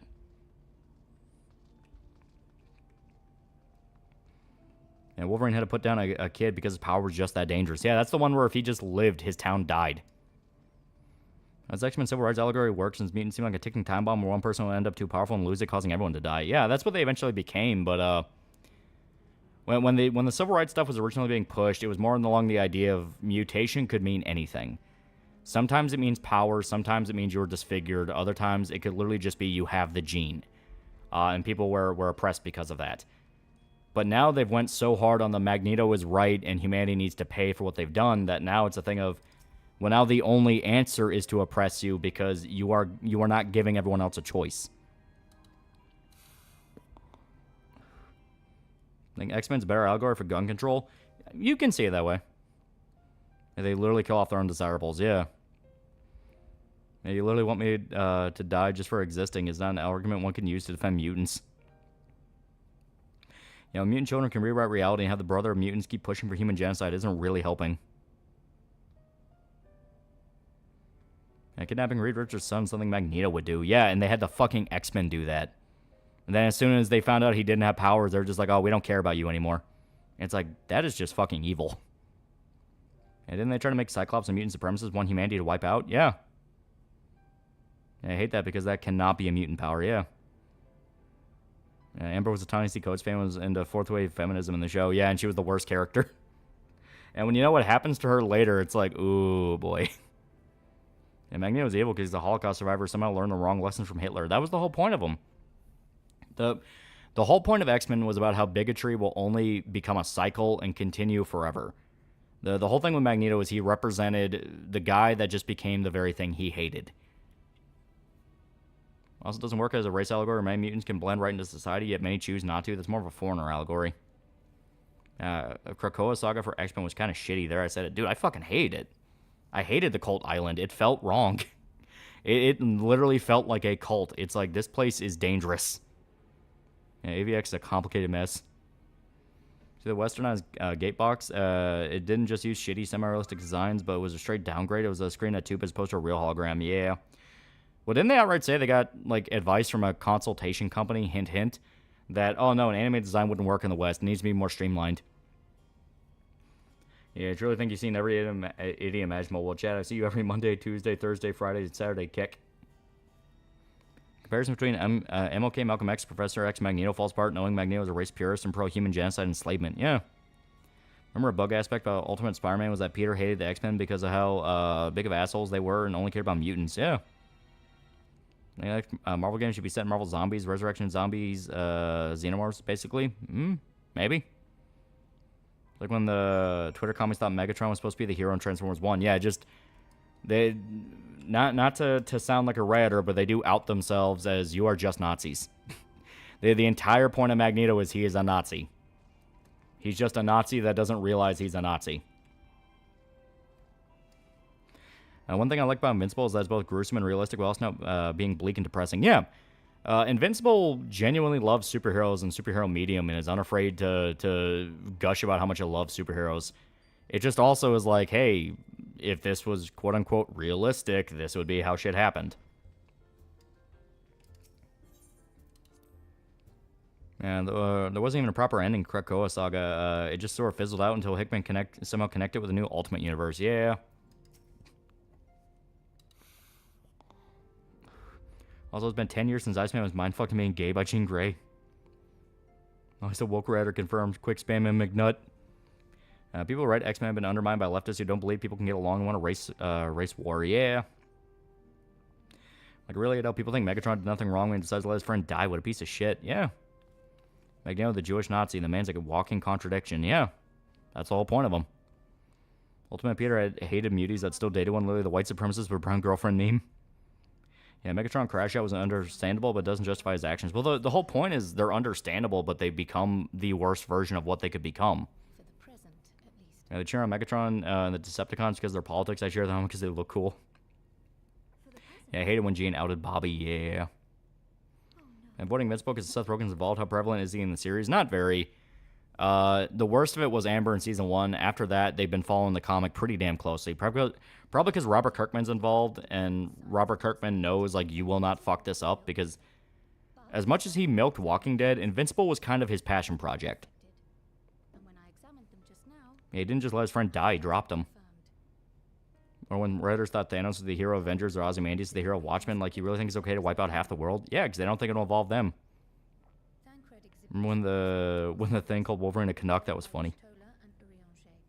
Speaking of superheroes, thoughts on Static Shock? Genuinely great character that was basically just used as a propaganda vessel. Yeah, Seth isn't writing it and only voicing Alan the Alien. Yeah. And to be fair, there were Holocaust victims that were planning an operation called Knockem, which was a plan to commit genocide against German people as recompense. Yeah, and that's wrong. Like, the Magneto represents those types where it's like, you are not supposed to become the thing you hate. And did you hear the higher-ups at Marvel basically said fuck you when people were asking for more Galactica comics, even though Rival's insanely popular? Yeah, the people who run Marvel are fucking retards. I haven't seen Transformers since Michael Bay, but I'm very sure Megatron is literally just warmongering fucker who wants to conquer Cybertron, and then there's big whole sticky thing from the 90s movie. I only saw Bayformers 1 and 2. Only voicing Ellen not involved in writing? Thank fuck. Yeah, Static Show is better than comics. I like to imagine Kirkman slapping Rogan, telling him to shut the fuck up and follow his original story. Well, like, people were bitching that Amber now matches too close to how she is in the comic, where she is starting to drift away from Mark and is accepting the relationship's over. And they're like, oh, of course they had to sideline the black girl. And it's like, the show made her black. She's white in the comic. People who read the fucking comic knew Amber was going to leave. Yeah, I still remember what we did to Preacher, yeah. Season 1 and 2 of Preacher's pretty good. After that, it does the boys thing. It goes way off the rails. Chat was the big black hole robot thing from 90s movie again? I don't fucking know. You like Michael Bay Transformers movies? I think the first one's fun. All the others after that suck. Don't get me started on Transformers fans who claim to love Optimus and his ideals of all life is sacred, yet still want you dead for saying Earthspark is bad. I call them Megatrons. Why is Amber still around? She's literally a placeholder until Mark and Eve start the relationship, because she does still have some story reference. Like, she is still going to be prevalent for a little bit. Because they haven't gotten to her new boyfriend.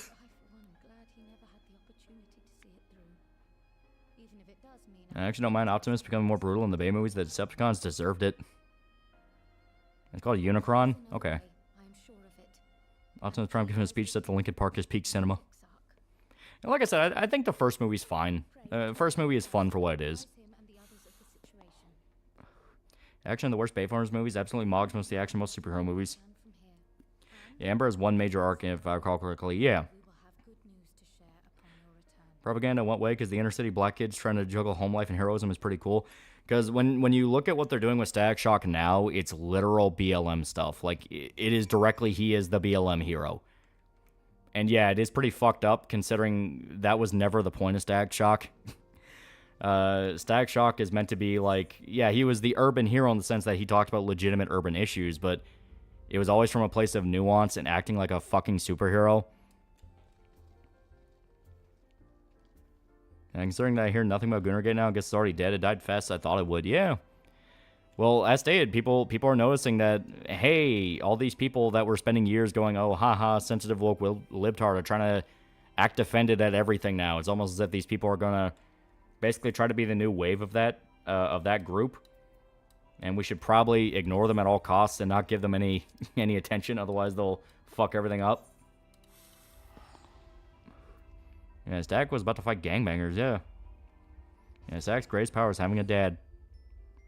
Was Ta-Nehisi Coates Amber's new boyfriend? No, because she was made black, she was a fan of Ta-Nehisi Coates.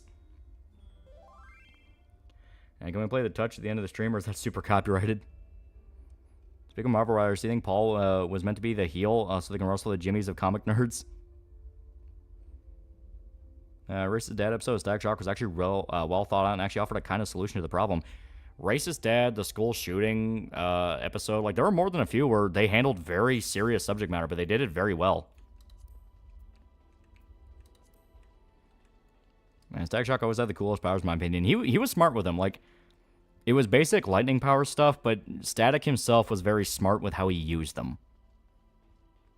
John Del Rose and Phantom Pulse are cooked. However, Melanie Mac and Razorfist went out mostly unscathed because the audience agrees with them. Well, Razor did the smart thing and just stopped talking about it for the most part. I'm ironically tired of every black character jumping on a BLM dick. Yeah, Homeless Ice Girl too. I see you also watch Shady Do-Rags. Well, I also remember the show. I watched it. Yeah, Static Shock episode with the homeless girl almost got me to tear up. It's good.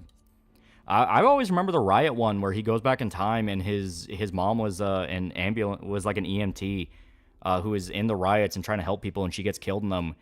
And he has the chance to save her and be like, hey, I want you to live. You know, I really want you to live. And she's basically like, I couldn't live with myself if I didn't do something to help. Like, I thought that episode was great. And Static Shock was awesome to see on the old WB channel. Yeah. And Maury got a new outfit in its peak. If you could pick one Marvel superhero to be traded to DC, Marvel got one DC hero, who do you think would be traded? I don't know. I kind of like them where they are. Like DC, maybe the Question. He'd be kind of fun to see in Marvel with all that goes on there. And I guess maybe Doctor Strange. I could see him, you know, having some fun. New Berserk tomorrow? It's technically already out. It was like writers back then had to think critically about their work, otherwise they get canned, yeah. I'm so disappointed seeing Razor doing the grip, but what's worse, they won't admit he's wrong. Yeah. Yeah, there's that one guy in Static who had the power to phase through walls, and then he lost control and fell to the ground forever. That always horrified me, yeah. Yeah, Strange and Constantine would have sharing a beer would be great. I remember the one Static Shock episode that was really good at presenting a school shooting situation. Mods ring, this is a reference to an old cartoon I'm talking on the stream chat, and it's presented as serious as possible. And the question's great, at least the one I recall in Justice League. Yeah, Question's a fun character. Our Secret Invasion, every theory the Question had would be fucking right.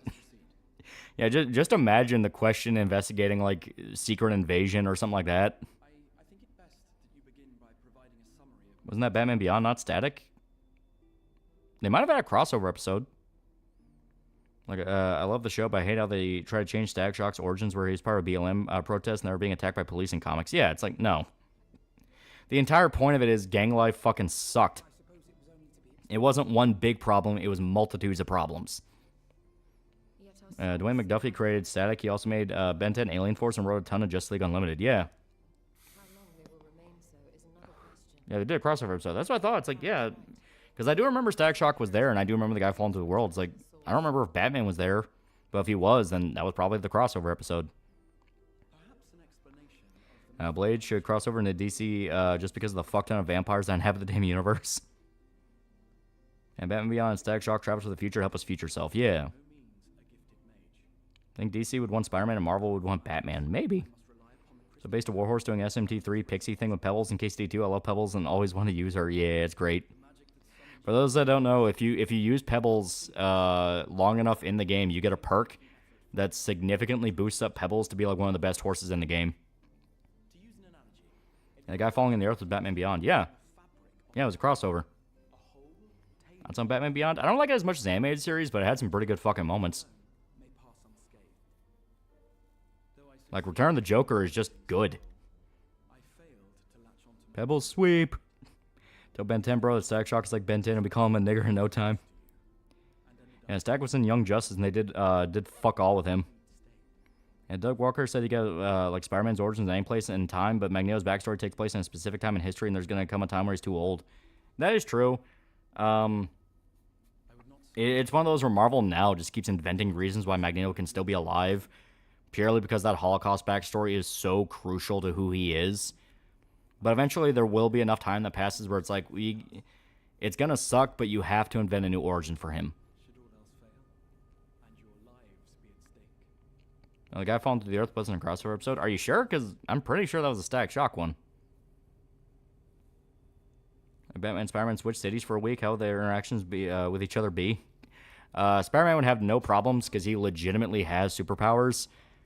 Batman wouldn't really have any problems because a lot of Spider-Man's villains aren't really as malicious. If you ran into Carnage, different story. Venom on a bad day, different story. But somebody like the Lizard or Shocker or somebody like that, Batman could take out very easily. Your followers await your divine judgment. Yeah, I was a survivor of January 6th, new Magneto backstory. Yeah, I'm sure Stat crossover episode was against Snake Cultist. Oh, okay. I might just be completely misremembering it wrong then. To our discussion? Yeah, the guy following was just a separate episode. Crossover Static Shock was him set to the future and take out Snake Cult. Okay. I think it would behoove us to focus on the solid YouTuber Slipmaker did a 5-hour retrospective on everything Kevin Conroy, Batman, including Batman Beyond phase episode was in that. I'm gonna have to watch that then. It sounds awesome. I would draw your attention to the fact that our Yeah, the Goblin would be literally his polar opposite. Yeah. only of her body Venom Chads keep winning. her personal effects besides Razor apologized, released a he rode the wrong ship, then he made an anime jab in one of his videos, the clip of Trump signing an anime's now illegal disc. Why is he anti-Japan? I mean, if it's just a jab like that, I don't care. It's like, that's fine. That's funny. one considers to be an extension of Stagman cameo in Justice League Unlimited as an old man in the episode where present-day Justice League travels to the Beyond Future to stop a dude from fucking up the timeline. I think Carnage Cleave is underrated. Carnage on a bad day is fucking terrifying. Like, there's some moments where, like, Carnage just straight up becomes, like, a Resident Evil villain. Like, you have that one where he infects an entire small town, and it's like, oh my god. And so he did apologize. Dang, didn't think I'd see that. Yeah. Yeah, Snake Cult spliced DNA with snakes. I think Batman fighting Kraven would be cool. That would actually be a pretty good fight, yeah. Feel bad for Batman if you ran into Venom. That's a bad day for Bruce. And TF1 Megatron becomes Megatron after Optimus directly says he became exactly what he hated. You can clearly see Megatron took it personally and hates it just like Magneto. Yeah, Carnage USA, that book was metal, yeah. Take Carnage to a Dave and Buster's, he'll chill out. Yeah, let's say Magneto's mutation slows his age like Wolverine's healing factor. I think that's pretty much the explanation they're going with now. You think it scares Marvel DC villains and their darkest anti-heroes? I mean, the scariest for Marvel, yeah, it's like Carnage, Galactus can be pretty fucking horrifying. You've had Dracula, and some Blade stories just are straight up horror stories. For DC, there's kind of a lot, actually. Yeah, Carnage ironically stands out from Spider-Man roster to how his unbelievable murder lust. He's literally a serial killer. Like, a lot of other Spider-Man villains, they're either victims of circumstance or they're just guys that are greedy and want money. Carnage explicitly just wants to kill people.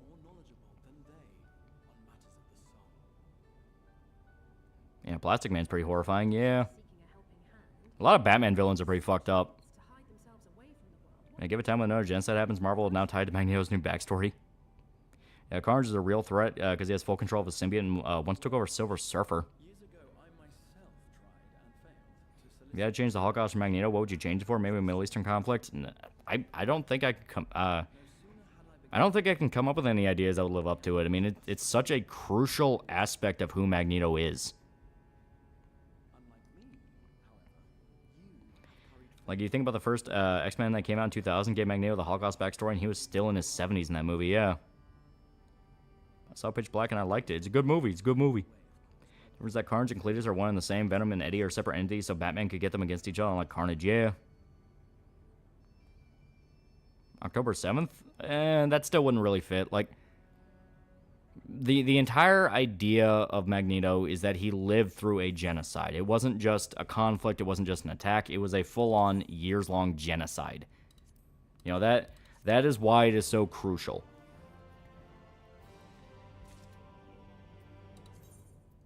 Here we go.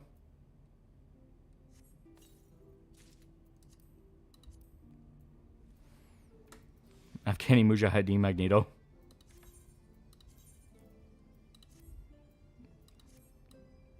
Sword's too thin. It's not like my big sword. The Holodomor? That was actually before World War II.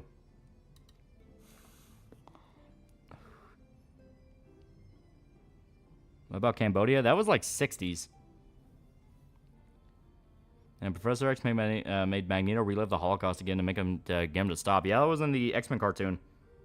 And people still bitch about that scene. Like, Magneto's one of those of, it's screaming the idea in your ear of what it's supposed to represent, and people are still like, well, why'd he do that, though? It's like, oh my god. Perhaps if you make him Asian, can be a victim of Khmer Rogue? Maybe. That could be good for, like, an alternate universe one. So that clip of the Punisher and Superhero Squad, so bizarre seeing Punisher in animated kids series. He showed up in the Spider-Man cartoon.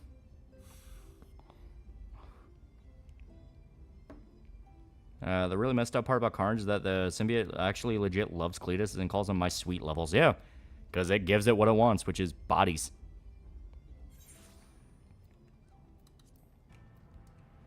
Eh. Yugoslav wars? Maybe. Or Rwandan genocide. Is Magneto also torturing and experimenting on the Nazis? Yeah.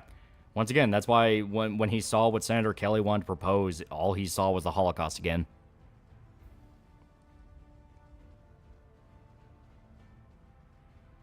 Make Magneto a survivor of Ruby Ridge or Waco. Yeah, Magneto's an African who survived various genocides in Africa from a few decades ago. That's still too circumstantial. Like, the simple truth of the matter is you do not have an event as substantial as World War II that's happened in world history for pretty much ever since that happened. Absolute Carnage, Cult of Carnage, Carnage Maximum. It's proven that anytime Carnage is allowed to get to full power and get the Spiral Face, he gets to God tier power and becomes an absolute menace that takes Spider-Man and Venom. Never forget, Carnage ignores the Pan Stare for some iterations. Cletus and Carnage perfectly bonded, which means they are I, and Carnage is all that remains. Yeah.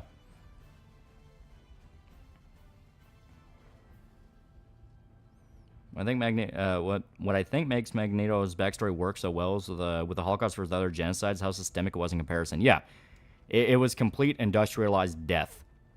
You know, people were shipped in trains to a camp, and then you were just killed at the camp. Chat, never forget, Carnage managed to solo the Marvel Earth. I would hate it. They would make Magneto Chinese and be fueled by the Japanese and Unit 731's experimenting on him. Well, that would still be World War II. Like, if you're going off the idea of you have to age him up in the sense of, like, hey, we need to make him younger. We need to acknowledge enough time has passed to where the Holocaust wouldn't really be reasonable anymore. There's not much you can really pull from. Now, World War II happened like in the 70s, and the comics sound stupid, but eh. Or just as stay, make it to where he ages super slow. I think the next Arkham game should be an adaptation of the Battle of the Cowl. Imagine playing as Nightwing or Robin Hood or Red Hood or Robin fighting to be a new Batman. Magneto's revised origin will be a survivor from Balkan's ethnic cleansing war. And a great leap forward, maybe.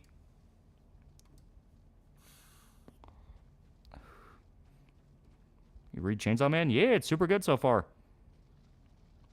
Discord's got a discussion of the mechanics of how multiple penises would work to someone making up an X-Men named Johnny Five Dicks.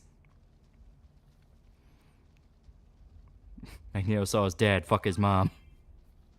I'll be back. I'll be doing some DPS leveling in the meantime until I'm need to be a healer.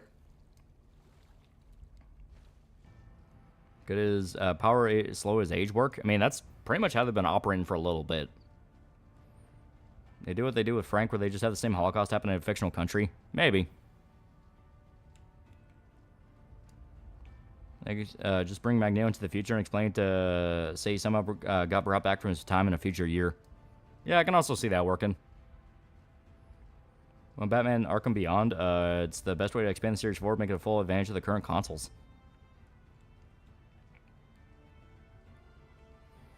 One of the various groups of non-Han Chinese that are currently being eliminated. Yeah.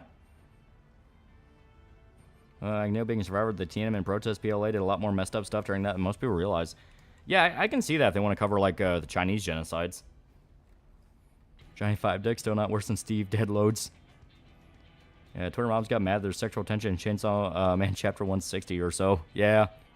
They forget that Denji's entire character is he's manipulated by women. Magneto's family compound attacked by the ATF. Remember Captain Planet was enfeebled by Hitler's aura of evil. Maybe it can be Uyghur, trying to put them in camps after all, and as far as I know, they're still in there.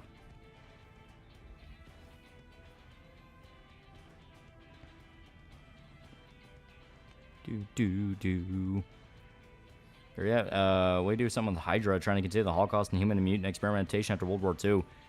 I mean, that's fine, because the entire point is Hydra never dies. Like, no matter how far you go, no matter how many people you eliminate, Hydra just always seems to exist. Tyler Preston, $5. Magneto's backstory was changed in an episode of Iron Man Armored Adventures. In it, he was a prisoner of Weapon X. That's at least something, yeah. Like, just keep it completely related to the mutant stuff. I feel thought maybe make Magneto an incel the perceived wrongdoing by a woman lean into the retardation for more effect. You also complain Denji regressed in character as if there wasn't a thing called relapsing like any flawed human would do. Well, especially considering the context of it's with Asa, you know, the girl he's been getting really close to. So it's not like Makima where she was just blatantly manipulating him from the get-go. Like, he genuinely likes Asa. And War made it clear to Denji Asa likes him too. I always thought of trying to focus on other Bat family members or other characters be nice. I always have my bias towards wanting an Azrael game. There's an appreciation towards the Marvel world building because because it takes place in real cities like New York and all that. Yeah. And War likes him too. Yeah, to a degree. It'll never admit it though. Maybe Magneto's new origin is that Hydra put him on ice in hopes of brainwashing him, but he's freed from prison like in the 90s. Yeah. Basically just do like an evil Captain America.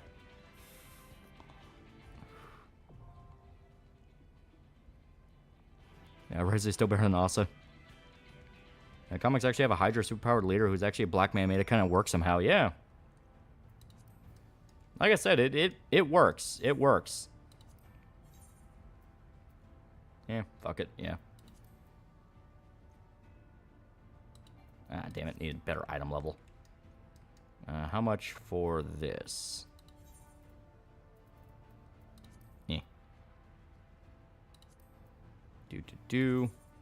So, Grand Cosmos.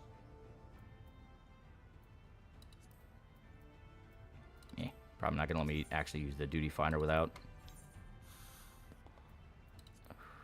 Insufficient item level. How much? Okay, level 470. Well, 430/470, so okay. So to find something to boost up a little bit more. Yeah, Denji getting best two girls at once. I mentioned Denji lost the one person who he loved more than Asa, dude. Spiraling, yeah. So stupid from the movies, get rid of Cap and put Falcon in the role instead. Yeah. that was blatant beyond blatant. Okay, we're still wearing all the best stuff for it, so we may as well get something new. How'd you remember how many heads you cut off to grow back? Kind of genius, you think about it. Yeah.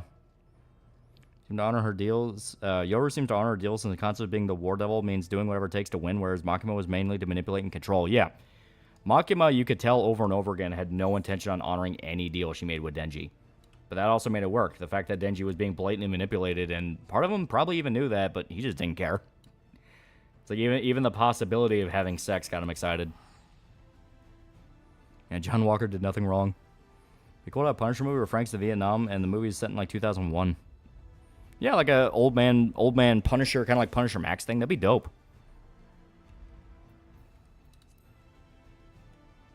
Good guy Magneto would be like, what was so bad about the Holocaust? War is basically using Asa's body as a sex object. Hope Denji is smart enough to see through that.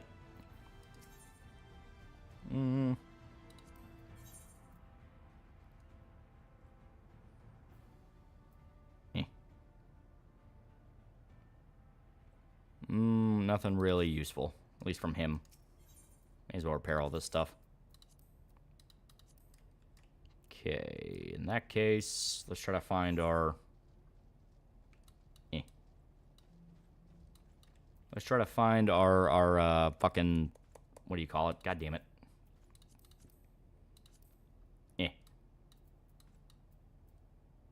Window cups, angle, do.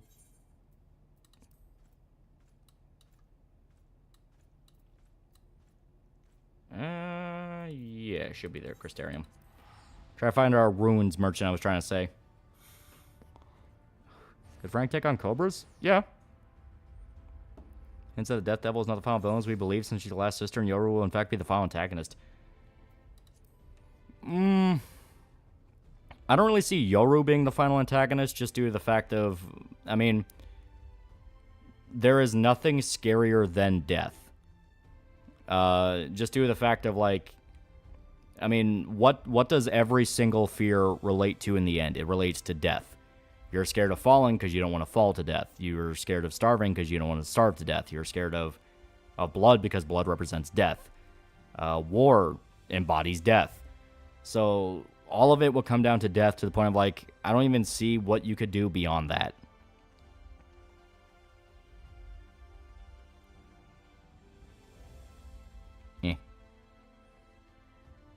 I was talking about superhero video games, but an X-Men RPG where you make your own mutants and have them interact with the X-Men would be interesting. Yeah, I stayed X-Men. What was it? X-Men Legends, the one where you could pick between the 3 kids and then they could copy other mutants' powers. Kind of did that. But it'd be cool to like just straight up have like a not so much like X-Men MMO, but something similar. Calling out family's gonna pull some shit and she'll regain control of the Death Devil somehow. Yeah, death is literally inevitable. Yeah. And Fujimoto, I never know where anything goes, which is why I love his work. Look back, Chainsaw Man, etc. Yeah. Cohen's view, killing devils is humanity conquering our fears. Yeah, to a degree. Are there any zombie games where it only takes one actual bite to kill you? Project Zomboid. Using code TALL for 10% off GamerStop's order is death. Biggest question is what's up with Famine? She manipulating behind the scenes? It's a good question. Have you played Command & Conquer, specifically Red Alert? Yeah, they're super good. Surprised anyone remembers X-Men Legends. Legends, people working on it to fight the studio, keep things accurate, if I remember right. Yeah. Red Cross, $2. That was X-Men Destiny. Yeah, yeah. I think Legends was the Ultimate Alliance game. And that it played a lot like Ultimate Alliance. Can't believe Lolly forgot about Tax Devil. Falling Devil, she's something else. Red Theory, the hybrids all make contracts unknowingly with the Death Devil, which is why they're immortal. I can see that. As to death is like such a death is such a like prime constant between everything that as stated, if they're not the final boss, I'm genuinely curious who the hell even could be. You played Xenoblade X or 3? I played X. It's really good. Well, it's really good gameplay. The story is kind of meh.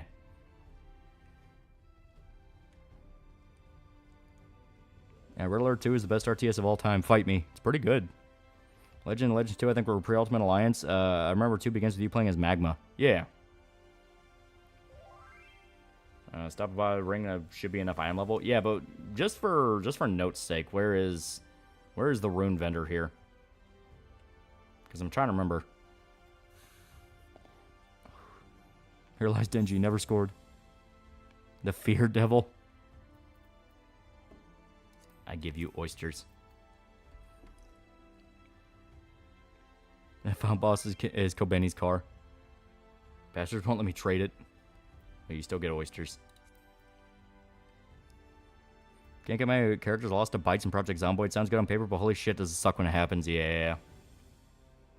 The Devil. Final Chainsaw Man boss, GTA 6 being released. Go to Yelmore for Tombstone gear. Go to Market Board to buy it yourself. Okay. So, Ilmore. Sex Devil's the final boss.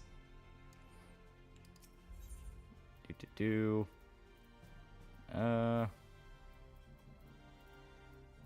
fuck it. Just... Oh, no, not Gladiator. Where is... I feel like I'm staring right at it. Where the fuck is it? Yeah, there is Dark Knight. Okay. Yeah, I don't need to. There we go. There's armor section below. Yeah. Yeah, I was hoping to see if I can get a nice sword, but nah, nothing. We just need like a necklace or a ring or something. We need just anything that'll put us above like 430. It doesn't necessarily matter. Yeah, I don't think all these are. Yeah. Bitch, what about the one I made you last Showerbringer stream? Yeah, it's not enough. We're at 426. So here, we'll go to Ellie Moore.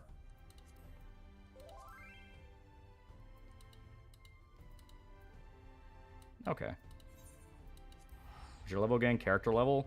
Character level or level 90? Is there a penis devil?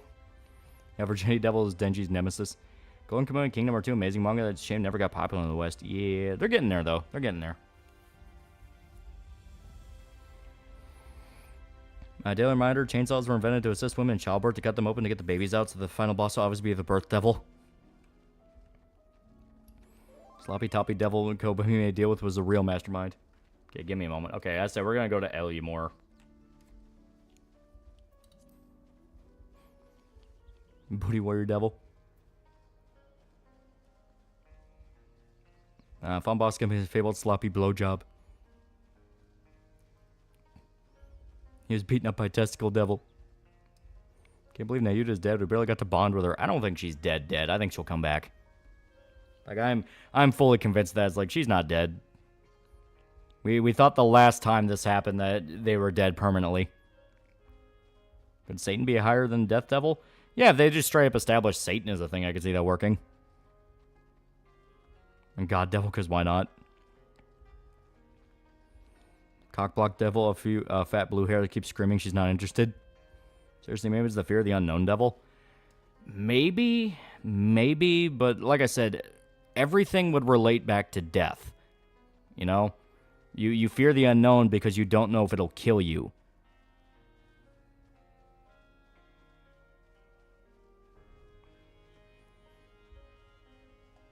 Would you fuse the rim job devil? What's your job? Dark Knight.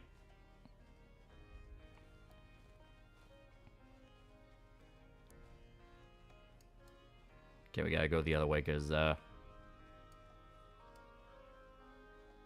Life Devil? Odenji impregnated Death Devil, and by creating life and death, death is defeated. Fujimo is crazy enough to write this outcome.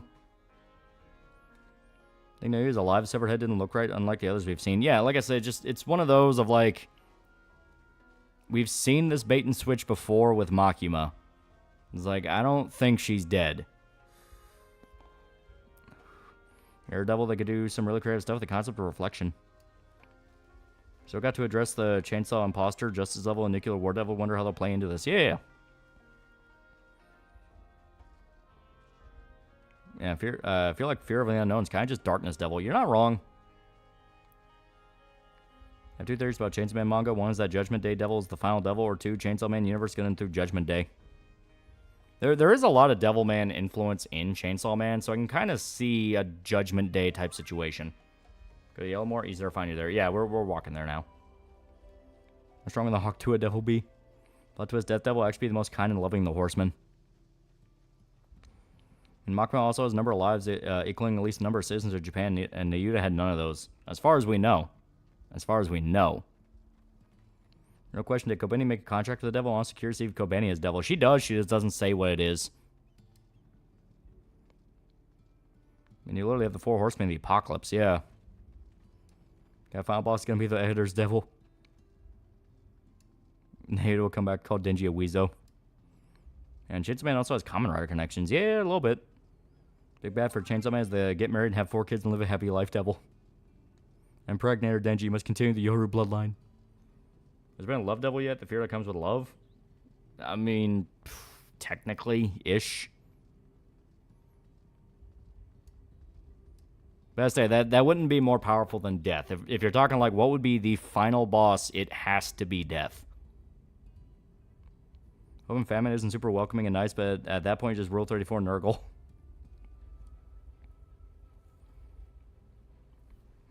Yeah, Denji must fuck war out of you. So the coolest fan art on Comic Hellboy and Count Orlok Nosferatu looks awesome. Yeah. I was rewatching some Shady Durags videos, especially the Stack Shockinson and clips. Definitely does what most modern writers fail to do in talking about serious subjects. Yeah. So I've said before, the people that write a lot of the superhero shit now are just man children.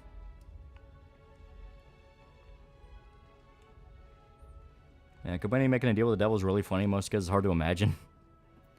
When Denji get his fucking act together and stop focusing on getting a little cis power back in a body.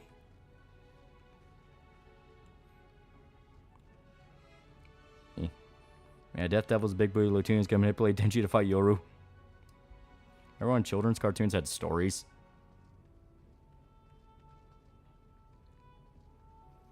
And to defeat Yoru, Denji must make love to her, therefore the theme is Love is War.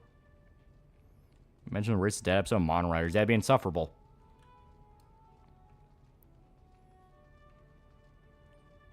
Yeah, Shade Durag's better than Giant Two Cellos. I do like his videos. His Justice League ones are really good. For all we know, Kobeni made a deal that would save the world and impress with their assertiveness. think Chainsaw Man introduced the idea of God and angels. There's already an angel devil. But if you mean like actual literal angel, we don't know. I just bought a bunch of tome gear and I can't give it. Yeah, Shay's a cool dude. Yeah. The kids who watched those anti-hate episodes took the wrong lessons. Well, there's always going to be the people that embody the stereotypes that are given in those shows. That's why they're written that way, because those people really exist. And no matter what you do, there's not really a way to prevent that. The most you can do is just try your best to be the voice of reason, even if you know it's not going to work. Gortax, my favorite King of the Hill YouTuber next to Shady. He's pretty good. He's pretty good. Okay, Resplendent Tool Exchange. Man, fuck you, lady. Okay. Oh. He probably does, but has been to right at Han. Okay. Okay, I will give you materia. If they're angels and Chainsaw Man, they might watch it all go down like we do. We are the angels watching the world burn down, degenerates, but awesome nonsense.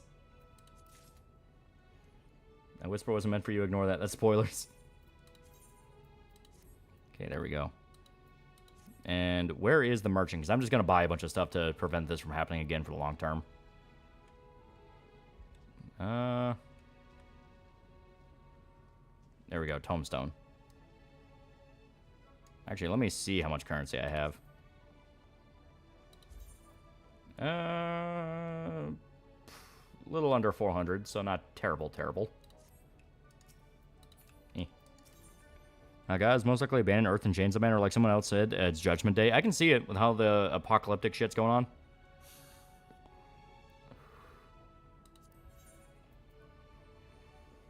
Okay, keep an eye on... And that wouldn't really be as good as the... I don't know, just straight up what we got. Okay, so we don't even need that.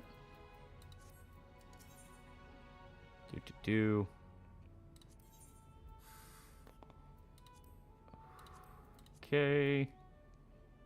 Wouldn't be bad.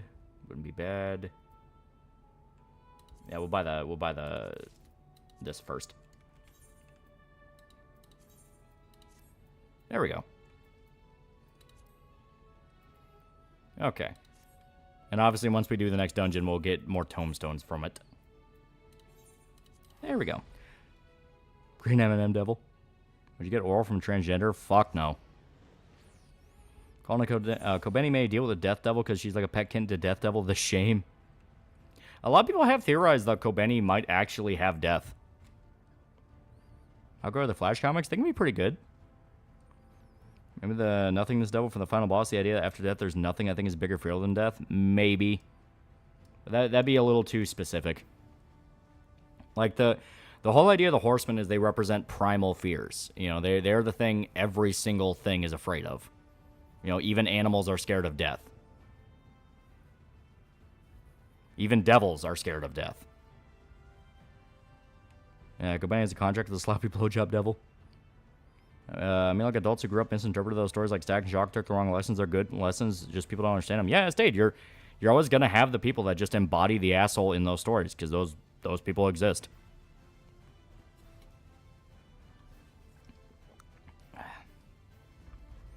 But is death afraid of death?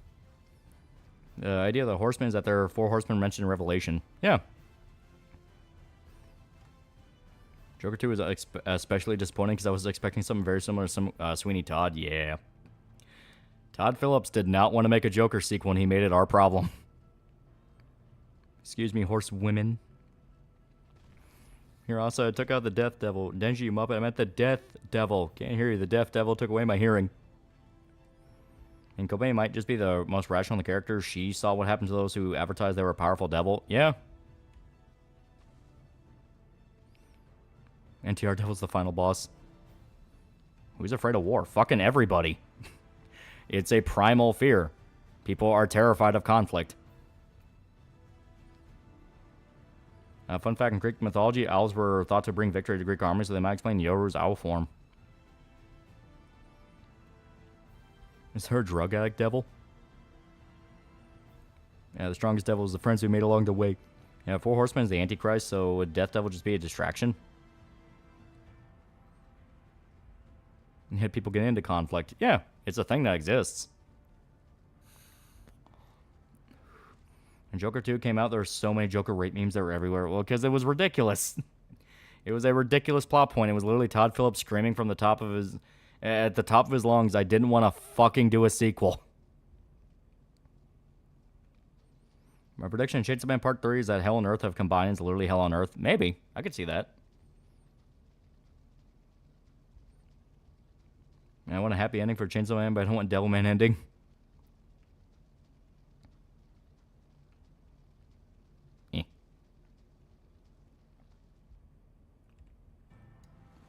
Blah, blah, blah. He didn't have to do that to Arthur.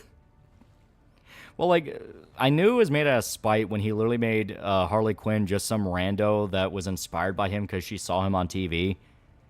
That right there immediately screamed to me, oh, he really didn't want to fucking do this. He wasn't even going to bother doing the whole psychiatrist thing.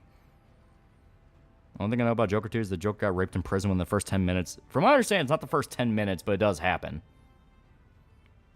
AVGN predicted Joker 2. Again, rewatching Static Shock, especially the things Robert Hawkins said to Sean Foley, having more weight and care than any modern writer can make in a season. Yeah. Also, owls are a patron animal of Athena, goddess of war. Yeah.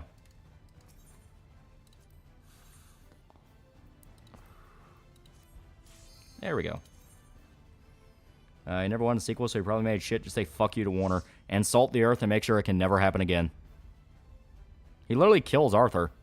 He kills Arthur and reveals he wasn't even the Joker. Any conspiracy theories you know are true? For me, it's the theory of biblical minimalism. JFK assassination is pretty much confirmed now. Yeah, rape happens around the end. Rape the Joker out of him. Yeah. Even worse, he gets raped towards the movie's climax, and that's what makes him not want to be the Joker anymore. Yeah. Athena was wisdom. She was both wisdom and war. Can I find out Nazis were literally erased from history and memory after their devil was eaten? Does that mean Holocaust never happened? That's the whole point of it. When you devour a devil, like when Denji does it, it completely erases that concept. Because they even outright talk about how nuclear war wasn't a thing anymore. No one remembered what that was. Until it came back, of course, but you know.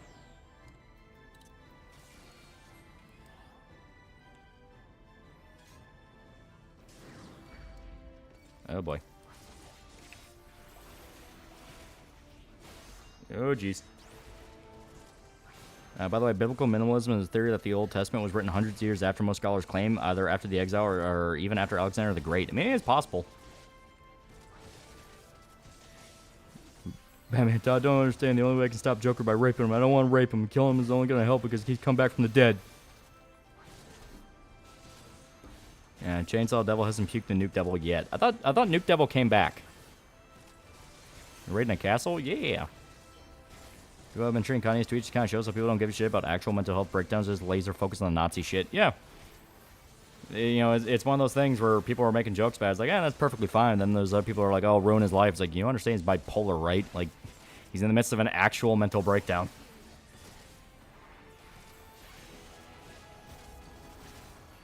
Does that mean if the chicken devil's erased, we never had chickens? Is that it's completely erased from existence, or that it's removed from collective consciousness? And what if the concept is rediscovered as the devil revive?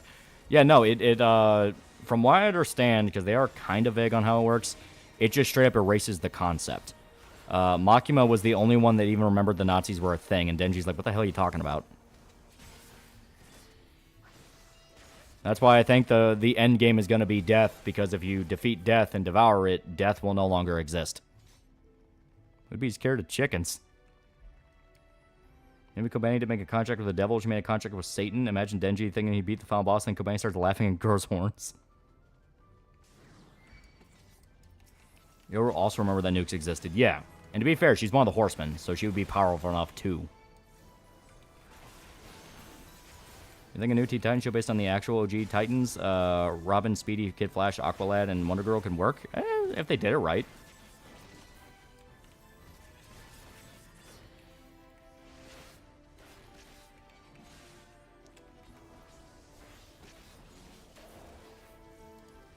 Here we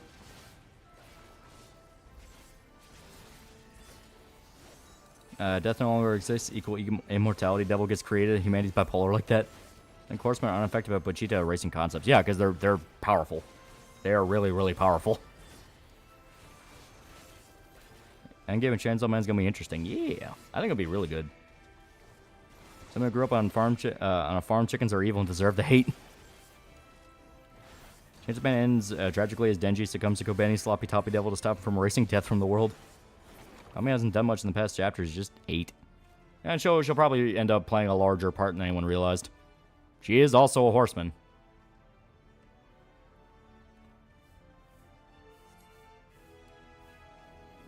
A big example of how it works, when he ate the ear devil, everyone could still hear and headphones still existed, the ears just didn't exist. Yeah. I defend Super Mario movie, but aren't you afraid that if you watch again, you'll find out you were wrong? Also, where did you get the idea that Peach was based on that manga? I'm not sure what you mean by that. I don't remember the Mario movie. Was in the sense of it wasn't woke, because, like, yeah, no, a lot of that was overblown. It was overblown, and a lot of people now talk positively about the movie. But, yeah, the idea that she's based off the manga is because she was acting and even referencing a lot of the manga stuff she did. I want you to eat the tax devil for April. Yeah, I want Asa to take control. Yeah. I love Asa. She's great. Wonder if you did a review on one of the DC animated series that would sound more interesting to you. Static Shock, Justice League series, or OGT Titans. What would sound interesting? I would do it Batman. I fucking love the animated series of Batman. That's on new Digimon story sequel, remastered Onimusha 2 and Onimusha Way of the Sword featuring Miyamoto. I think they're all dope. And I don't know shit about Digimon, but I'm more excited about Onimusha. What manga? There was a Super Mario Bros. Manga. It was literally called the Super Mario Bros. Manga. Okay, it wasn't a manga, it was a Nintendo Power comic, but it was still called the Mario Bros. Comic. But it was written a lot like manga. Because it had, like, basically, like, Rumiko Takahashi level jokes and art.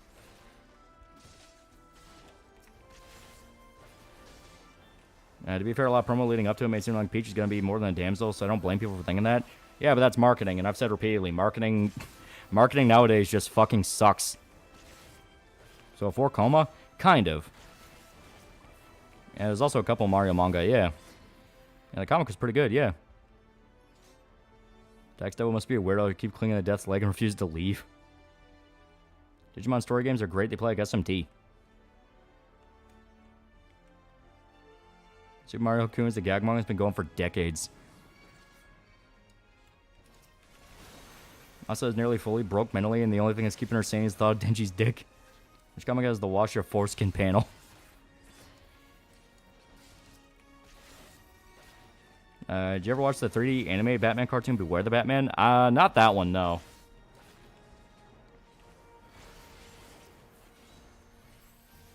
Did you realize the movie was a legit mess of constant infighting between Nintendo and Japan and California's Illumination? The movie even had bad moments of bad writing. I mean, yeah, it's a shitty kids movie.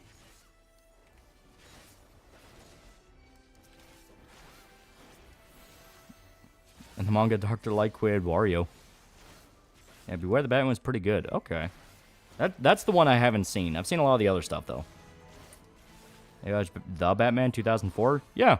That's the one where the Joker in that is actually kind of an underrated Joker. Like, he's flawed. He has moments where he's just Mark Hamill Joker, but he also gets, like, downright nasty at times. New Sonic Racing game showed off the hoverboards from Sonic Riders. Happy to see that series get referenced again. Denji wanted Yoru to do tricks on it. Fuji ain't holding back on the degeneracy. Mario did start as Japanese media, so I'm not really surprised he has a manga, yeah. And also take control and hug Denji and give him head pets. Asa's too autistic for that, you know that. Been reminded there was a Sonic manga from Genesis years that introduced Amy and Charmy for their debut in the games. That manga's really weird.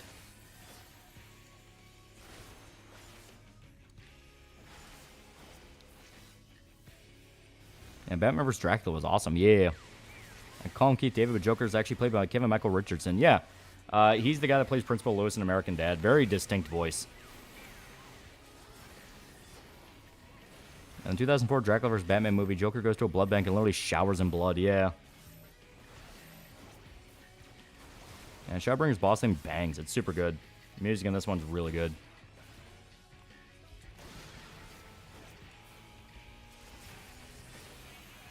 Also, Trigun and Teen Titans, yeah. I think while Naruto was getting beheaded Middle Eastern style, then she was getting a handy. Literally gassing Man and his son because they were going to reveal Batman's identity, and he says, I'm the one who ruined your life. Yeah. He also goes after Gordon's wife.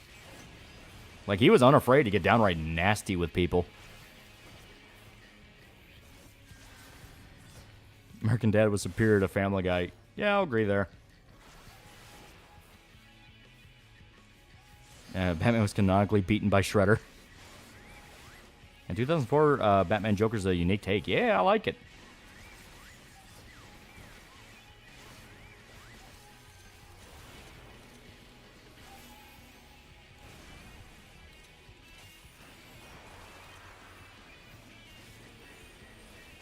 Here we go.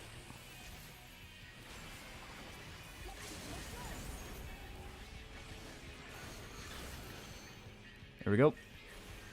He also voiced Static Shock's dad. Yeah, he's a very prominent voice actor. He's been in a ton of stuff.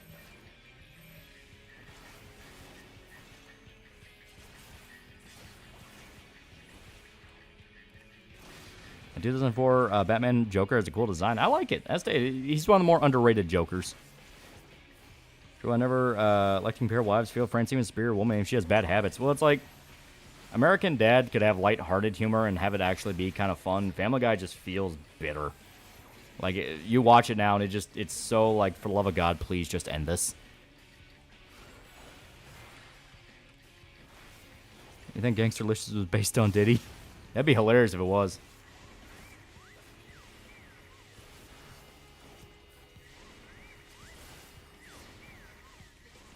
Here we go. 2004 one's the one with the dreads? Yeah. You read those days where today you feel fat and next to skinny? Not really, no. I'm not a woman. Hey, Family Guy's still the best background noise.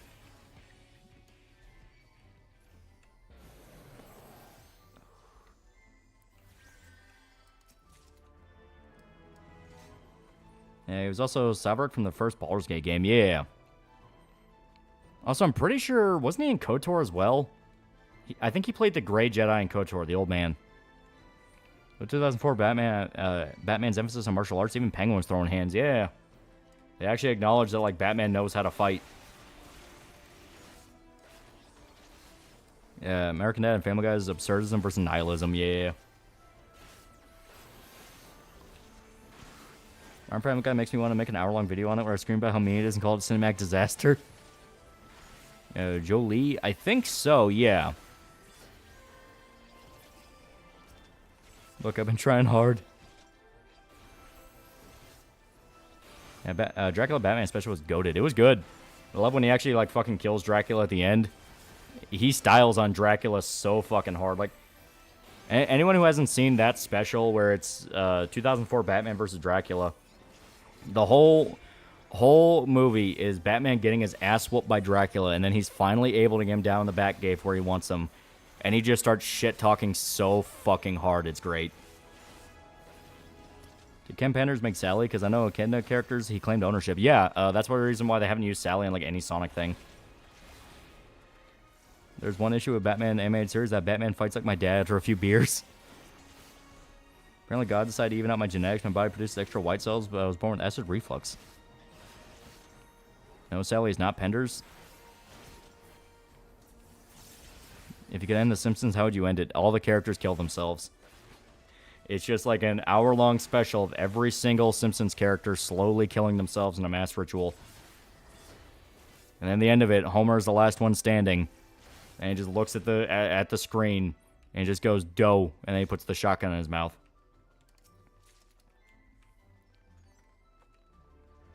Remember Ellis Mark's hour-long Family Guy review, and he sounds like he's dying halfway through?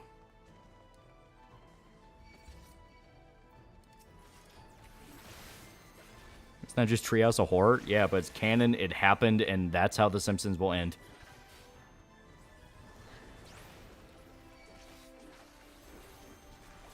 Kim may not own Sally Acorn, but is the reason why she's a retcon from the comics and all Sonic media. Full on Heaven's Gate. So dead Bart. Yeah, but it's every single Simpsons character.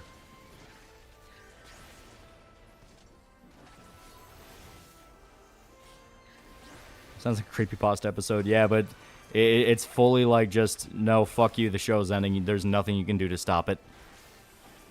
It's like the creepy couch gag where everyone but Bart dies during the intro and Bart stays there alone with their pictures, but nobody's there and everything's quiet. Homer starts a death cult. Now, last episode's Homer committing mass shooting just like when he plays hypothetical Family Guy, yeah.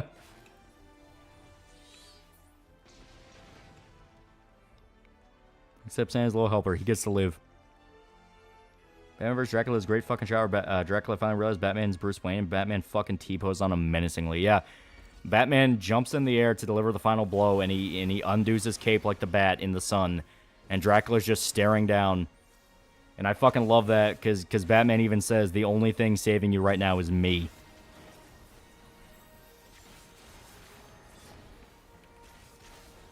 Yeah, Sally wasn't created by someone who's Japanese, so she doesn't exist. Same reason why Waluigi only shows up in Camelot games.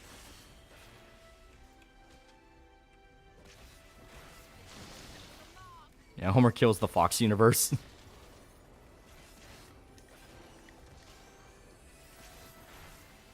Yeah, Bart starts the third impact. Hope Chance Man doesn't end with Denji going to kill his mangaka. That would be stupid.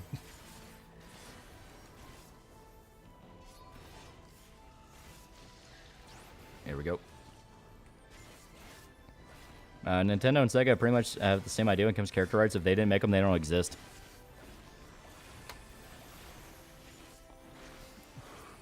Simpsons but crossover too many cooks. Do you remember that dream Ding Dong talked about on any place where Peter shoots up a mall? Yeah, that's the hypothetical Family Guy finale, where it's I think they said it's like 30 minutes of just a screaming bloody head Peter, and then the end of it is Peter going to shoot up a mall, and it's not meant to be funny at all. Homer because Adam Lanza kills everyone. Have you read Crossed? Sounds like you've been reading Crossed. No, just at a stage, just absolute, like, we're so fucking done with this. We're tired. We're going to make it where we never get revived again.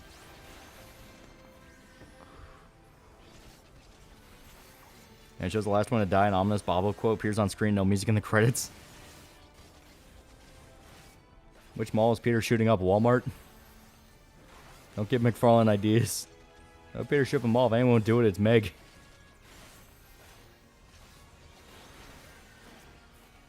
No resurrections this time. It would just be the game Hatred, but in Family Guy art style. Look it up. It's a really good Oni Plays bit. It's really funny.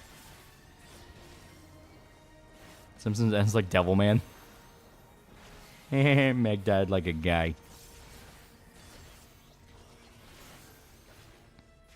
And first episode of Simpsons needs Lisa getting brutally run over and dying. Is Meg Pipkin Pippa? Imagine Family Guy ending in a similar way where the family get gunned down as they're sitting in a living room. It is weird to think about, like, how would they end it? Because, I mean, it seems like they're going to milk it to death and even afterwards, because they've multiple studios have been openly talking about how they're going to start cloning voice actors' voices with AI. So there could eventually be an age where there's completely artificial animated shows that are made with AI, and you won't even be able to tell the difference, and they will never end because all you do is feed in AI prompts over and over and over again. You don't even need to write a script for it. Simpsons crossover with Aqua Teen Hunger Force. Remember, we made this joke, and after Earth is gone, there will still be Simpsons episodes being put out.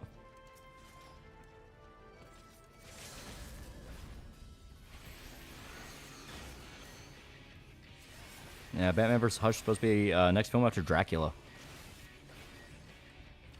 Death would come back and tell Peter it's time.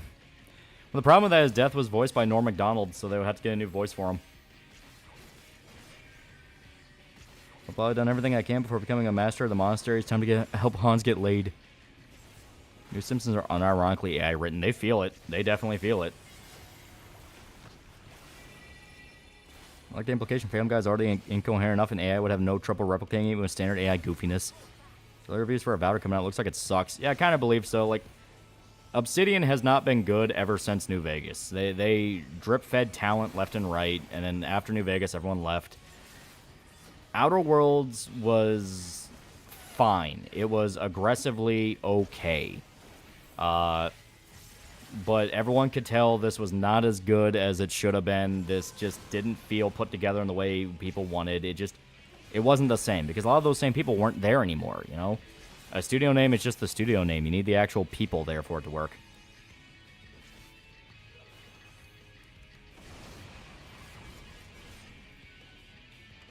Yeah.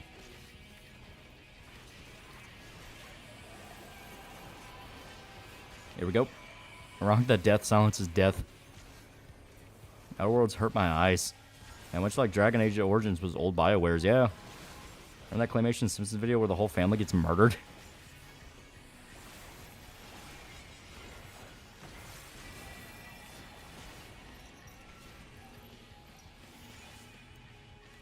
Here we go.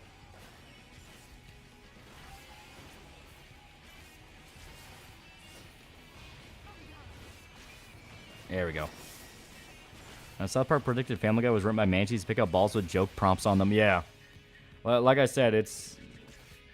God damn it. Like I said, it's kind of a running gag for a while that, like, all these animated shows just feel fucking terrible. Like, there doesn't seem to be any humanity left in them anymore.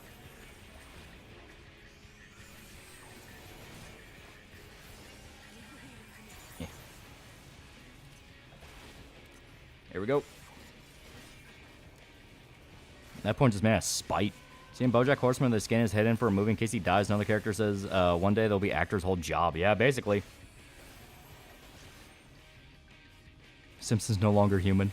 Watched your entire Berserk series, love the anime, never read the manga, and I want to get all the deluxe manga. Thank you for all your time and effort in those videos. It's a pleasure. Yeah, fucking amazing. Fucking amazing series.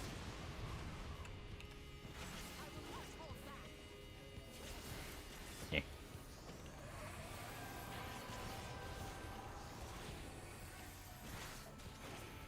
It's almost dead. I gotta ask chat here if they wants to run Epic of Alexander. Chat will know what it is. You don't ask Loli because it's spoilers for a quest you didn't do. Bob's Burger's the only one with heart, but even that's starting to circle the drain.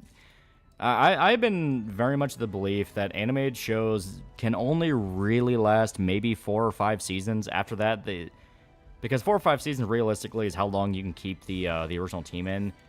After that point, they will start circling, and flanderization sets in. Writers start to leave. You can just feel the drop off when it happens, and it's like, yeah, I should probably start trying to wrap it up. I mean, to be fair, that's shows in general. Shows in general should not really, go on longer than maybe 6 seasons. Ever played OSRS? I have not. Carl Streets, $10. Sega owns Sally. They made references to her in the older Sega non-Sonic games. She has a car ornament. She was a car ornament in one. They don't use her now because Ken Pander's literally just successful Christian. Yeah, from what I understand, that to the best of my knowledge, that guy causes a lot of legal issues with Sonic because he claims he made like every fucking character, even if he didn't. Because he kept claiming he created Knuckles the Echidna, and they're flat out like, no, you didn't.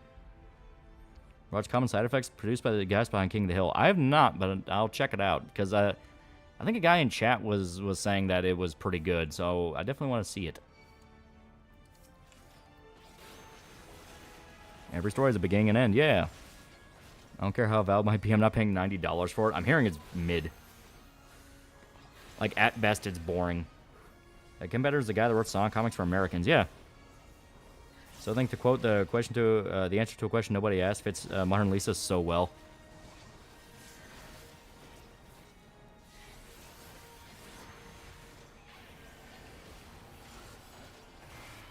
King of the Hill reboot is good? We don't know. That's not out yet. And I don't think it will be because of how many people died. Because Tom Petty's dead. Brittany Murphy's dead. Johnny Hardwick's dead.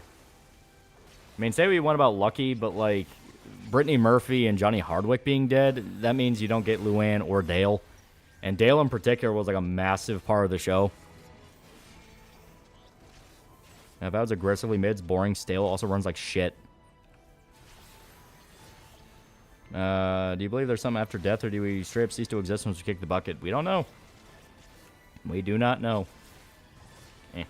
I'm going to hedge my bets, though, and say, yeah, there's probably an afterlife, so don't sin. Don't go to hell.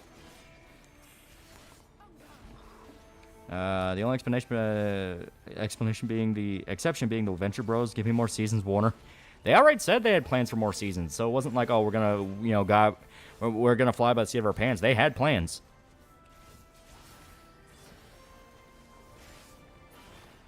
Reincarnation be kind of cool. Truly passionate die off and get stuck with the lazy bums who coast off old success.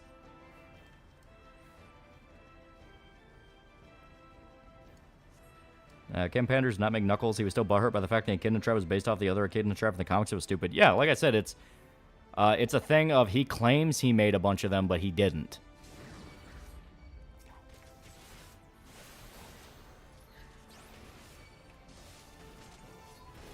There we go.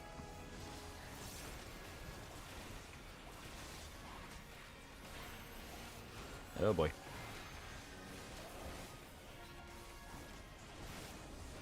King, though continuation does come out, you know Dale will be going crazy about the JFK files coming out.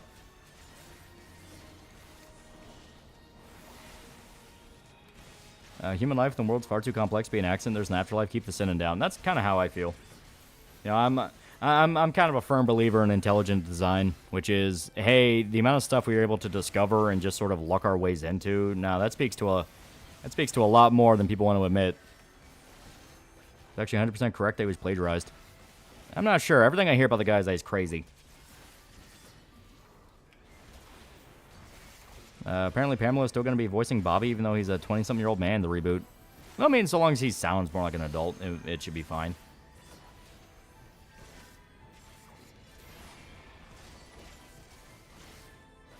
He's crazy, but it was actually correct. I've always heard the opposite. Like, no, he claims he created stuff. They have literal proof he didn't make. I'll be okay with reincarnation if you don't restart on Earth. I believe in the cosmos. As long as Bobby still ain't right. If God's real, why'd he create white people? Checkmate, Bible Bros. Actually, Red Song Chronicles probably realized how much they ripped off as a kid in the lore. No, I stayed. It's one of those where every single thing I've heard about Ken Panders is he is batshit fucking crazy. Venture Bros crew were promised at season 8 and pretty much everything planned out. Then they had to truncate it for the movie finale. Yeah. Ken Panders just Christian with no autism and 5 more minutes spent practicing drawing. Okay, Dad. I figured Guy Fieri should voice adult Bobby. Also gotta have a joke of Bill saying, "Why am I still alive?" I mean, you still have Stephen Root. That's pretty good. Stephen Root's a great actor. And he also voiced a shitload of people on that show, so. Unless you're hearing he's crazy, man does act like he owns Knuckles. So it's kind of a thing of, it's kind of both are true. Your Dracula flow line, that's hard. There's some fucking great ones. Like, you have the long ones where it's like, you know, I'm trying to show the judge I can be a responsible father, but we both know I'm fucking not. I mean, that one's pretty great. I love I keep my Glock at the Vatican. Like, there's so many good lines. You have the, I'm him. I've been him. I will continue to be him. Ken Panders also trying to make his own continuation of the Sonic comic he was working on. He just had to say the Sega characters are dead. Fuck's sakes, why? The whole reason they never made Bobby hit puberty is because they didn't want to change the voice actor. This is a great reason to change the voice actor. Fuck's sake, have them voice GH living, have them voice GH living with Hank. You know, that's actually not a bad idea. I have to dig them out with a screwdriver. Fuck it, I ate the op. Yeah, piss in the Lord's bubbles. So Bobby pulls that's my purse to a woman who gets too forward on a date. How funny Dale's in the show, but years of smoking give him throat cancer, so he just talks to the voice box to get over the VA's death. Yeah, the problem is Johnny Hardwick also wrote for the show. He wrote a lot of bits for Dale, so it's one of those of, I believe they can make it work. You know, Mike Judge is a funny guy, but still, it's like, man, that's such a blow.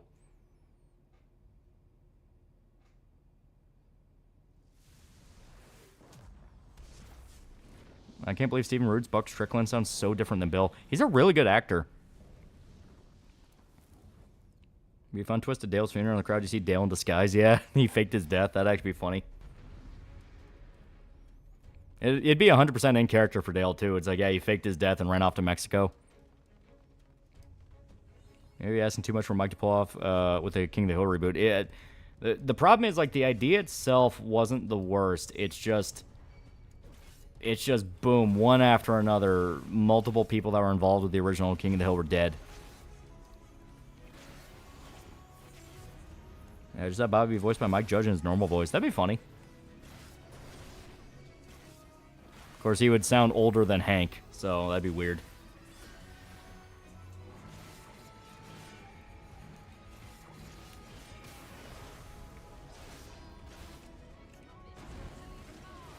Oh boy.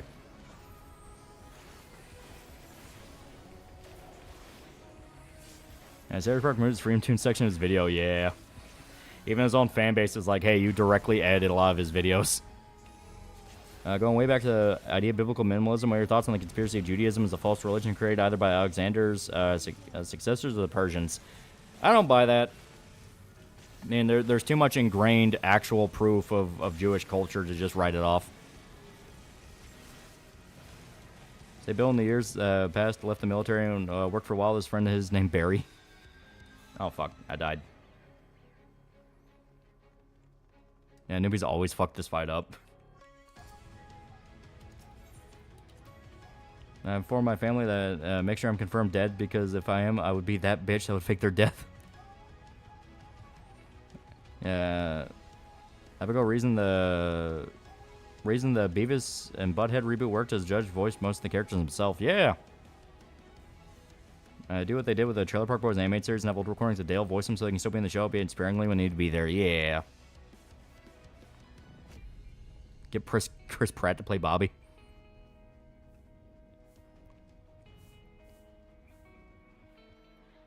Do you like Skyrim? It's decent fun to mod. I can't remember the last time I legitimately sat down and played Skyrim, though.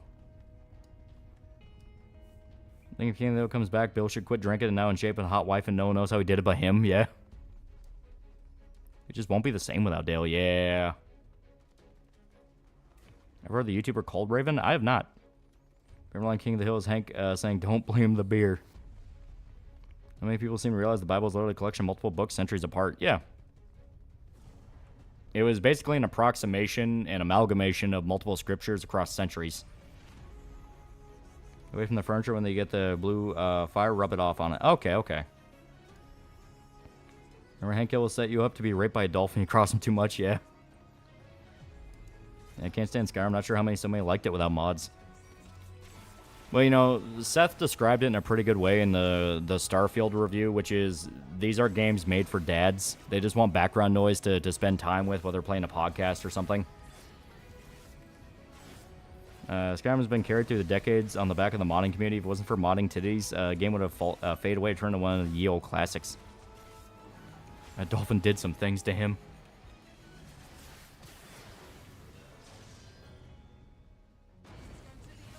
There we go. Oh, God.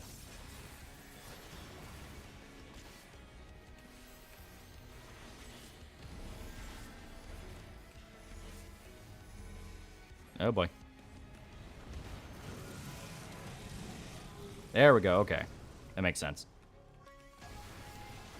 We're playing a Berserker Norden vanilla Skyrim. Ever heard of Crunkcore like Broken Side or Blood on the Dance Floor? I know Blood on the Dance Floor. I don't know what the first one is. Even the most casual fantasy fan, Skyrim was amazing and scratched that itch of going into the woods, picking up a stick and pretending it's a sword. That's why a lot of people liked it. Yeah. As stated, it was decent fun. It's just one of those of it was outpaced by better RPGs.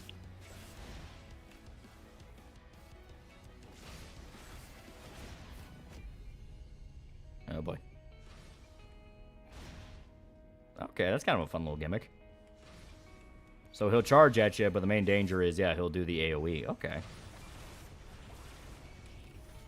Good to remember Oblivion and Skyrim on the same console gen. Yeah. Legitimate jump in technology, I will say. Skyrim crashes the itch of, I want to do a cool thing. If you want to kill bandits, kill dragons, go through dungeons for stuff, and scratch that itch. Why is the ocean shallow as a puddle? Yeah. I think that's also why modding survived so long for it. The fact that even though it was so shallow, there were a lot of good concepts. People were able to kind of take those concepts and go nuts with it. Yeah. And basically just flesh them out, you know, because there are people who mod in an entire unarmed tree for the game because, you know, unarmed could have been a much deeper than it was.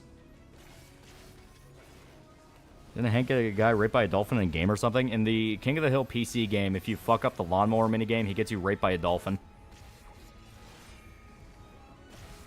It also just straight up happened in the episode where Hank was raped by a dolphin, where he got pissed off at the he got pissed off at the guy that organized the dolphin events that he went to and just threw him in the tank. Broken Side's Little John, but the vocals are scene style. Okay. What's news on Elder Scrolls 6? Still nothing. And that and Skyrim had its only hand-to-hand skill tree tied behind the heavy armor perk. Yeah, even though if you're going to do hand-to-hand, put that behind light armor, because that's the whole idea. You're trying to be a more mobile fighter. You don't even need to worry about a weapon. And dolphins love rape. Skyrim was a kid's game, basic and easy to get into, full of cool lore, written from competent writers a decade back. Everyone else played it. Yeah, basically, it was a good game to introduce kids to the concept of an RPG. It wasn't perfect, it wasn't amazing, but it was something you can get them into. Nice spending Valentine's. I got plans. I got the Berserk video to work on. And then I'm going to keep working on the Dead Rising 2 one.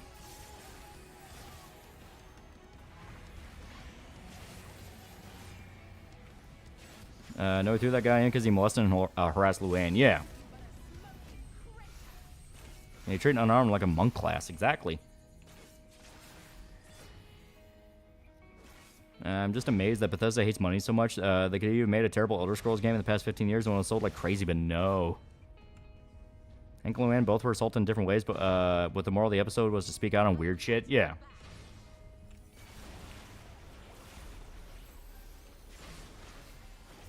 I don't care if it's set in High Rock or Hammerfell. I'm playing a Nord. I'm single again. I understand people actually enthusiastic about putting a chip in their head. I do not want anything fucking with my brain like that. I don't trust it.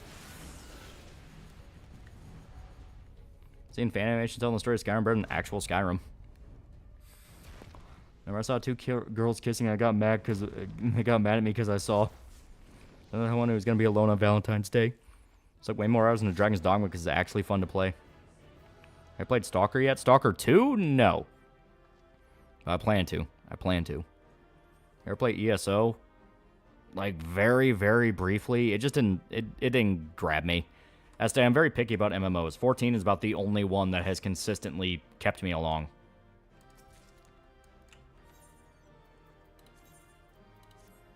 There we go. Let's be honest, you gotta make videos and look through your giant 10 terabyte folder. Mount Lady Porn. It's up to 15 now. Oblivion and Skyrim, what do you like more? I think Oblivion has better role-playing than Skyrim. I find funny how in Skyrim the two main factions are puppets to a faction that has both Nazi and Jewish secret cabal. Slab Bros fine to eat. Yeah, the new chapters have really been pushing Salat, and they're great. Yeah, Angry Joe did Dragon's Dogma dirty. The game was Kino, and then Darker Reason raised the bar. Yeah. Dragon's Dogma is just one of those games. Either it grabs you or it doesn't. You think Good Hank or Luann's Baby Be Living with the Hills in reboot? That would be a good question because they'd be about, I think they'd be about teenagers in the time frame the reboot's happening. Crunkcore was popular in the late 2000s, very early 2010s. Also, Jeffree Star was part of it, and his music is gayer than Lil Nas X. Yeah, Oblivion's just a better game, but Skyrim's way more accessible. Yeah, because Oblivion has a lot of tricks to it that if you're not paying attention can kind of fuck you over. Legend has it Loli is a bit more advanced than the bots used by China, Russia, and the U.S. combined just to search for Mount Lady Porn. And most of the same problem to me is live service games. Games as a service, too much writing on the game, getting consistent quality updates every handful of months doesn't appeal. Yeah. One thing I love about Elder Scrolls, every race in the air, and they are racist. They put the part 69 on Valentine's Day. Coward. It's past midnight. It's technically Valentine's Day.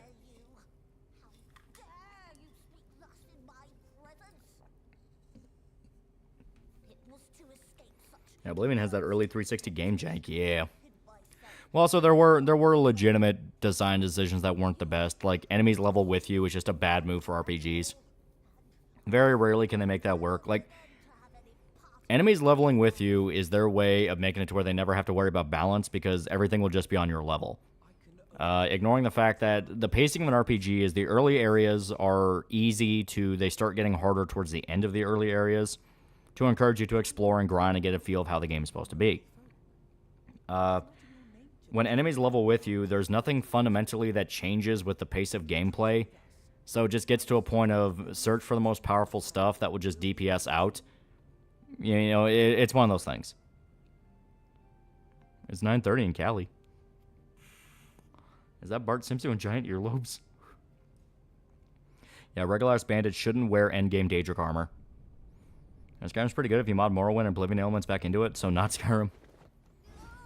There was an old Hungarian cartoon about a kid exploring different planets when I had a planet-wide war. Only 2 men standing automated war machines even forgot their causes.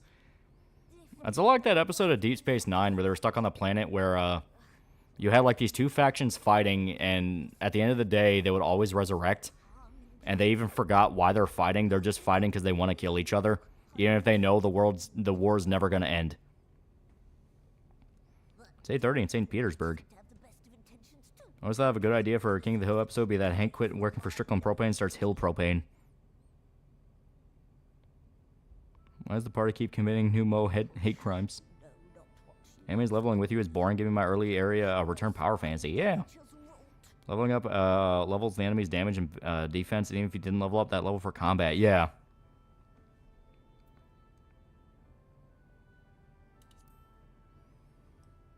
You like Titanfall? Yeah, it was pretty good. Titanfall 2 is genuinely really good. You know of the plague? Then you know how dangerous Soulcraft can be. Instead of saving your friends, you risk damning them. Are you sure you're willing to take that chance? If everything levels with you, then there's really no point in leveling. Pretty much. To be fair, Hank's main deal is that he's loyal to Buck. Yeah, but you can explore it for an episode. I mean, they kind of did with the one where he finds out Buck using an electric stove, and he gets so pissed off he quits Strickland and ends up trying to open a general store. In DS9, if you know you're going to resurrect, we would do some heinous war crimes. All of us would be Canada. My theory for the reboot is Lucky and Wayne are following a band on a world tour, and their daughter's staying with the Hills in the main team. In the meantime, I think the rumor is that they're going to write them to where they live with Peggy's family in Montana and help run their farm. I think that's the rumor. And if you love propane, you would never start a company to compete with Strickland.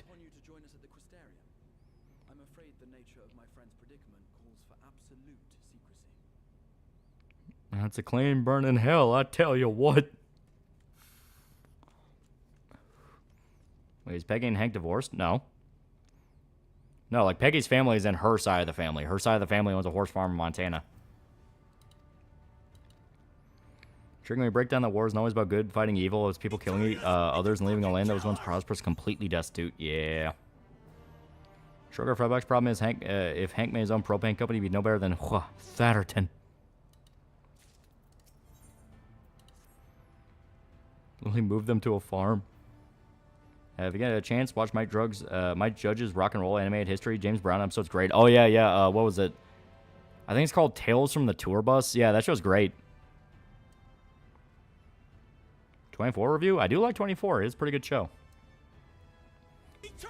King of the Hill sub or dub. Yeah, they retconned Peggy's mom. Oh, they retconned her hard. A lot of Peggy stuff they went back and retconned. Animated acumen, $5. Communist monarchy of Hungary failed. Germany threw a fit, got Romania to attack me, and Britain got backdoored them and pushed Russia to Moscow. You playing Hearts of Iron 4?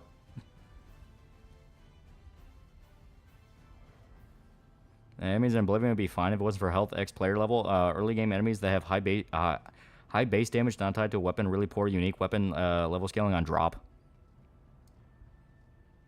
How long till Reze movie? Is she still a Spanish sub? Talking about Peggy? Yeah, she's still... No. Later on in the show, she leaves being a teacher and becomes a real estate agent. What Simpsons joke you think aged way too well? the Trump becoming president one was pretty good. Gonna do a video on the new chapter of Berserk. Oh, hell yeah. Hell yeah. I might even have the script for it ready. Watashi wa joku baudeseu. I tried my best to say that. Anime Aquaman, $5. Yes, and now attempt the gayest path of all. Democratic Hungary Balkan Alliance. Please cover 24. Kiefer Sutherland's just awesome. Also kind of daddy. Sorry, not sorry. Oh, yeah, it's a great show. Trump becoming president's cheating since that could have happened in 2000. Here, anything about the show Severance? I keep hearing it's really, really good. I am Jakubawa. Cottontail was such a puzzling dude. He berates his son but praises him for raising Bobby, who he loves. He hates Peggy, but it helps her walk in after her accident. Yeah, well, early season Cotton was basically a guy dealing with a lot of mental problems, but he didn't understand how to process them, and he just viewed it as weakness, so he lashed out at it. Anytime anything made him upset, he would lash out. Later on in the show, they just made him a fucking asshole. Like, the actual final episode where he dies is, like, one of the most blatant examples of Flanderization of his character, where it's almost like you're preying on him to die. When it's like, no, that should have been the moment where he has, like, one genuine moment with Hank and he's able to pass away.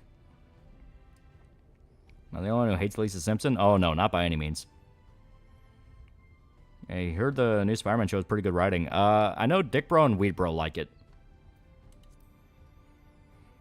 And I can't imagine how they're going to have Boom Howard deal with modern women. I like the idea of Bobby owning a restaurant in the reboot, but I do wish that Bobby actually did become a comedian. Get an episode where Hank struggles to accept Bobby having an unconventional job. You should watch Severance. I keep hearing it's really good. First episode of Cotton has him be the only one who can tell Cotton is Laotian. Last episode, he can't tell a Japanese from a Mexican. Yeah. Really hope Khan Jr. Told her dad to fuck off and is living her life. It'd be good character growth. Yeah, he died out of spite towards Peggy, yeah. My idea was that Buck is dead and Hank can no longer ignore Sutherland. I assume he meant Strickland. Strickland property is just dying ship without Buck. Yeah. In the episode where Bart sees a vision of himself being in a failed band, Lisa was president. I like King of the episode where Cotton's generation bonded over their PTSD with more recent vets. Yeah, the Vietnam guys, yeah. Ever seen how candy is made, like in a shop, not a factory? No, it would be kind of fun to visit one of those artisan candy shops, though. Doesn't Hank have a Japanese half-brother? Yeah, Jorichiro.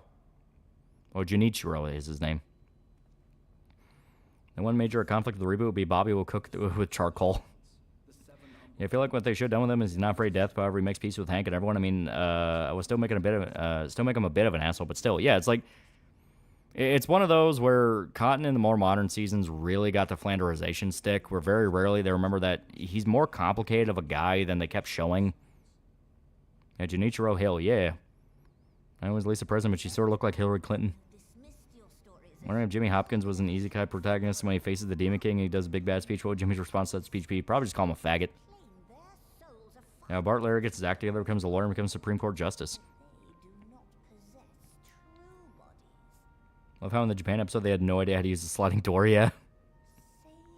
Yeah, Cotton was definitely a representation of the men of their time where therapy was shunned and they couldn't show emotion, which didn't help them in the long run, yeah. Yeah, Cotton lost his shins in the war. Of course he's traumatized. Oh, yeah, he's fucked up. Like, the early seasons make that apparent. He is fucked up, and the Christmas episode with Jimmy Carter, you even see that, like, Cotton wants to bond with Hank. He genuinely does want to bond with Hank. But he just picks the worst times to do it, and because he lashes out so much, it makes Hank not want to deal with him. Imagine the first reboot episode's also a crossover. Gordon Ramsay's Kitchen Nightmares. Con shows up in an interview saying, "Redneck baby Bobby Hill dragged my daughter into failing business." And the entire Pacific Theater might be crawling with men who have glasses and narrow urethras. Is Hank a member of the Pain from Naruto? Yeah, Nashville and Gatlinburg is artisan candy shop, especially in Gatlinburg. I might need to check those out. As even stated in the early episodes, Cotton's an asshole. Dude was abusive. Yeah. Like, flat out, but the whole point in the early seasons is he developed. Like, he was learning to let that go. Yeah, Hank's mother was a horrible person. Yeah, they were also kind of hinting that Tilly was also kind of making things worse. Like, hell, you have that fan theory, you have that really popular fan theory that the reason Cotton hates Tilly so much is because she cheated on him. Yeah, that and Cotton refused to admit even to himself he needs help, yeah. I mean, honestly, I hated Cotton as soon as GH became a thing. I get it a second chance, but they never showed him improving. Early seasons do. The early seasons do. Yeah, don't make fun of Cotton. He killed Fitty, man. I do have one condition, however. If I lost my shins, I'd be pretty fucking angry, too. No, I once was. As such, Yeah, Cotton was developing, and he did love Bobby. He was willing to go to jail for, yeah. testing. Hank vote for Trump. Remember a guy making a video on how he totally wouldn't vote for Trump. That was Giant Two Cellos, and I feel like Hank would. Tilly cheated on her Jewish boyfriend in the later seasons for literally no reason. Like, they never explained why she even thought to do that. Just that she was stupid. Like, that was an actual canon explanation. She did that because she was stupid. Actually got touched by the idea. Hank liked it when they used shotguns to cut trees. Cotton tried with what he knew. Yeah.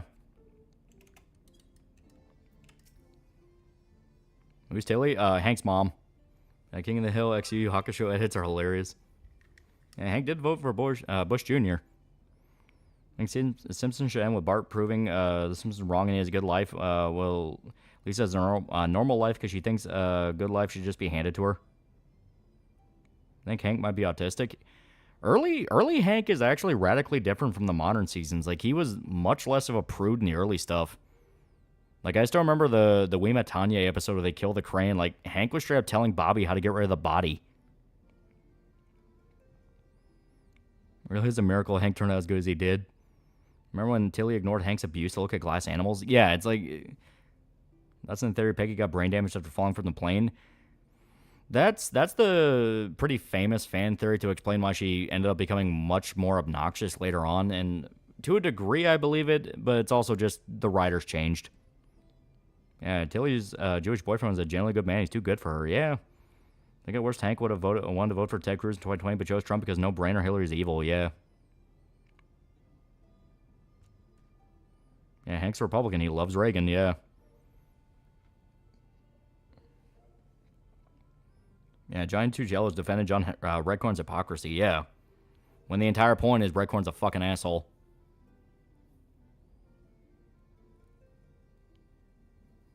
In 2016. Well, he was in both. Like, Ted Cruz was running in both. Just come 2020, he jumped out really fast when Trump announced he was running.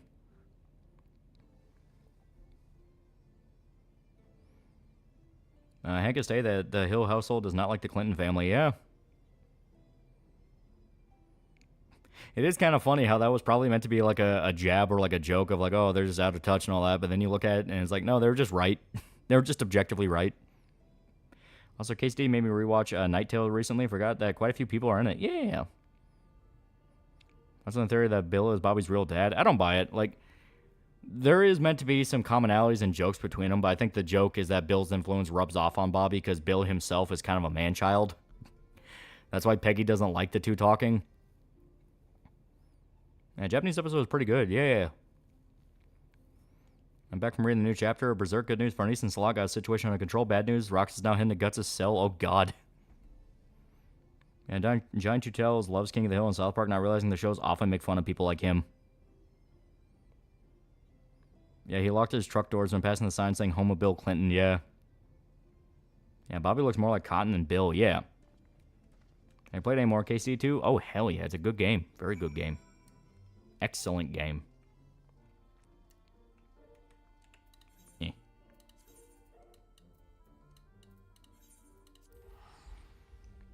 Yeah, there's too much of Cotton and Bobby, yeah.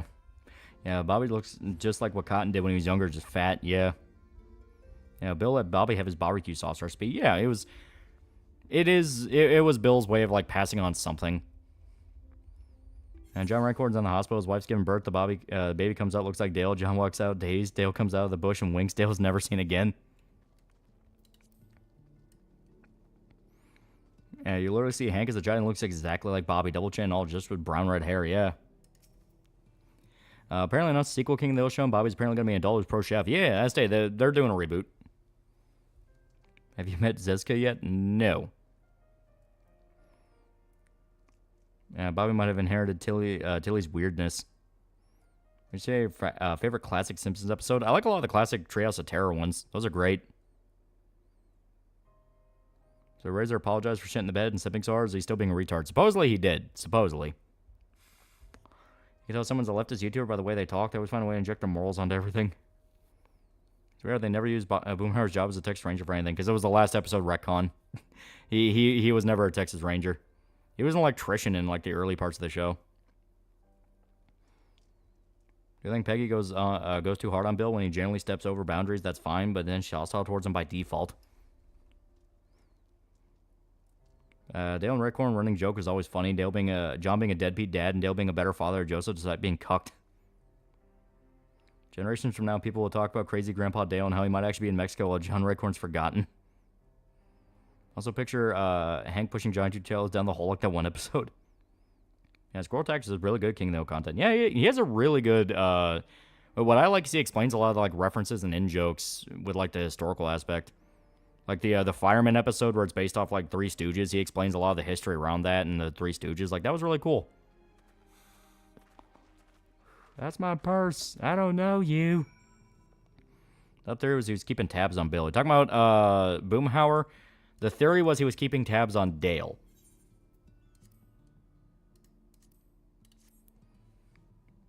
I remember Bobby going through Cotton's harsh military trial and passed all of them, including being in the dark for 7 days straight. Yeah.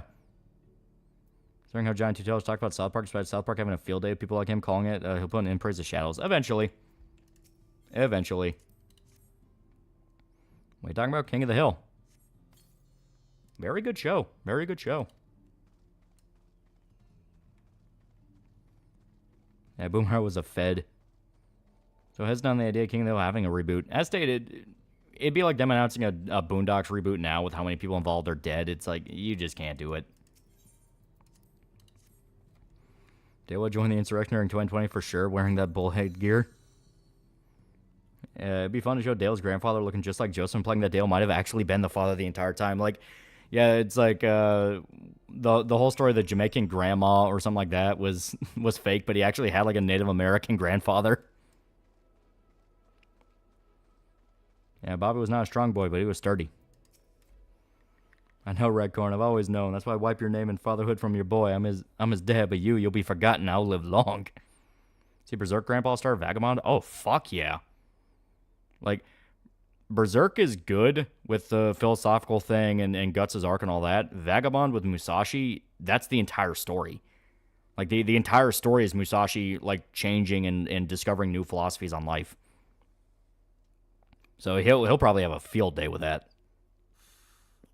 Like, when it gets to the, you become stronger because you've realized that strong people are kind. Like, when he gets to that part, that's going to be great. I believe Dale knew Joseph wasn't his son, but John Redcorn may be Joseph's father, but he'll never be his dad. And without John Witherspoon, Robert just won't be the same. I always wondered why I loved smoking tobacco and hated the federal government. I love the episode with Peggy's brother and how Lucky sniffed the bullshit immediately, yeah. What, if any, physical manga do you own? I own Vinland Saga, I own Berserk. Pretty sure I got some Dragon Ball volumes around here somewhere. I just gotta dig them up. Did you read the novel by Aiji? I have not. He's in Uncle Ruckus solo cartoon. It'd be fun to have an X-Men comic where they're trying to recruit and the mutants just hate them because he sees them as crazy people and just doesn't want to get involved in dumb shit. What's your favorite Futurama episode? Mine is the one where they get transported to a fantasy setting. I think my favorite... The opera one is really good. The dog one is really good. I kind of realized I like the ones that get kind of emotional. How happy you see Mitch McConnell humiliated. I am elated. I've gotten stronger, Musashi. All strong people are truly kind. Immediate tears of joy. Oh yeah, it's super good.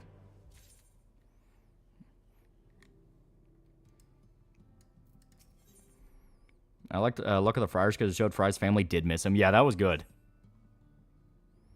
Has KCD2 controversy died down yet? Pretty much. Like, you still have people who try to stoke it up and go like, oh no, game is cucked and all that, but it's like, no, player account's kind of proven that this battle's lost. I was calling it. Blooms will also do something stupid. What you expect the guy who suddenly went on a Israel committing genocide in a South Park episode discussion.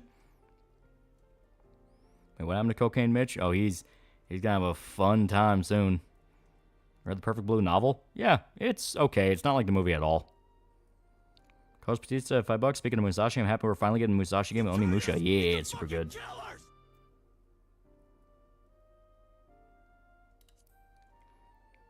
Villain Saga, the best character, Ascalon. He was super good.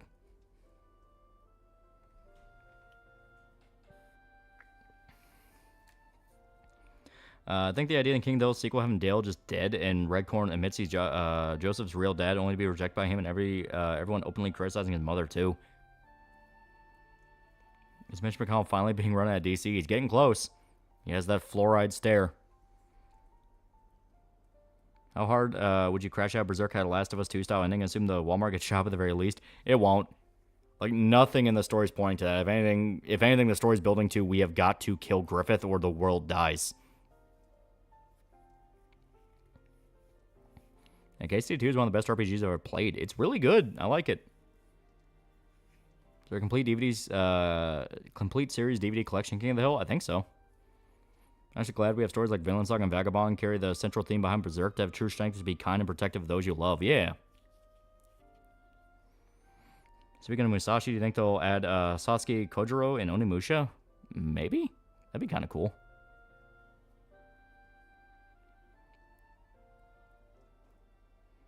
To what extent to accept continuing story canon despite the author's passing, like with Berserk? If people that were personally involved with the author and knew them say they continue it, I have faith. Like how Dale can be absolutely dangerous when he locks the fuck in, like how he mentally broke Hank with his ant infestation, or he snuck into a military base and stole top secret documents, yeah. And a guy bought the rights for Perfect Blue so he could use that scene in Jared Leto movie, I forgot the name. Other way around.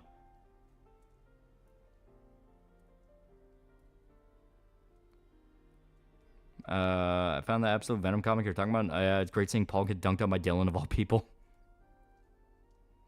Sketching in the China episode of South Park, he subtly said America funding genocide in Israel. Yeah. Cave Farm's one of the few places in KCT who's woke. There's still threads of it on V. But most everyone else is pretty much just like, nah, game was good. Yeah, Requiem for a Dream, yeah. Other way around, Darren Aronofsky admitted he's massively influenced by Satoshi Kon.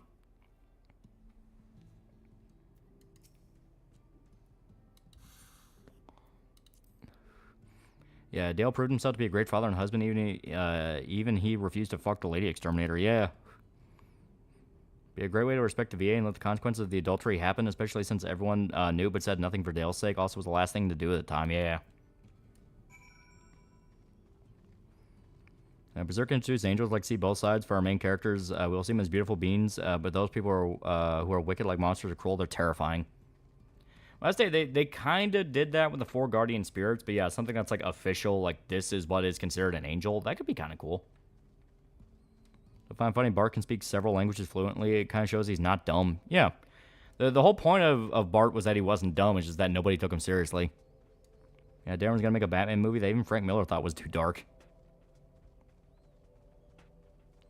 I always thought when Cotton died, he told Hank, "I'm sorry, I tried to be a good dad, but you deserve better." Than Hank starts to cry. Yeah, no, it never happens. You know, that would have been nice, you know, actually give him a grand kind of exit, but no, he just dies a spiteful old man.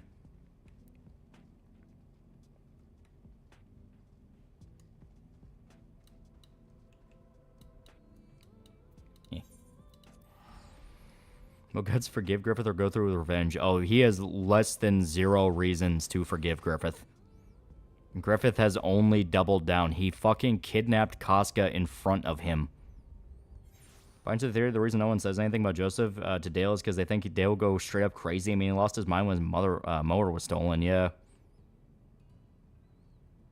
Yeah, I don't want a son that loves me, yeah. When Nancy in a deep depression after Dale's written off.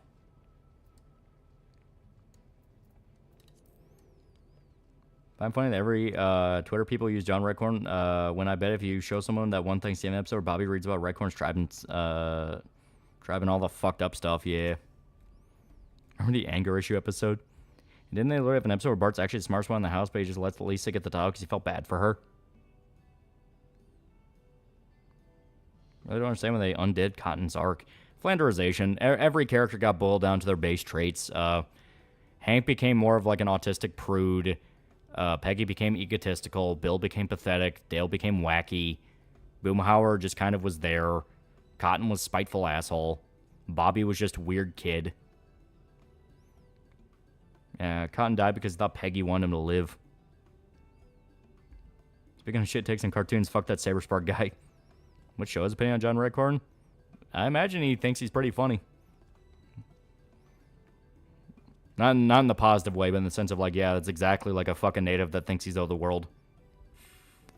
The fact Dale believes John Redcorn's gay. Griffith goes out of his way to spike Guts as one of his known weaknesses, yeah. I viewed Bart as clever, but he has to be the class clown. Well, Bart's entire thing is he was kind of a victim of expectation theory, which was if you put all these expectations on a kid, they're going to mold themselves to be that expectation. So if you view a kid as a troublemaker and just constantly talk down to him like he's just a troublemaker that's not worth anything, he's going to feel that and embody that.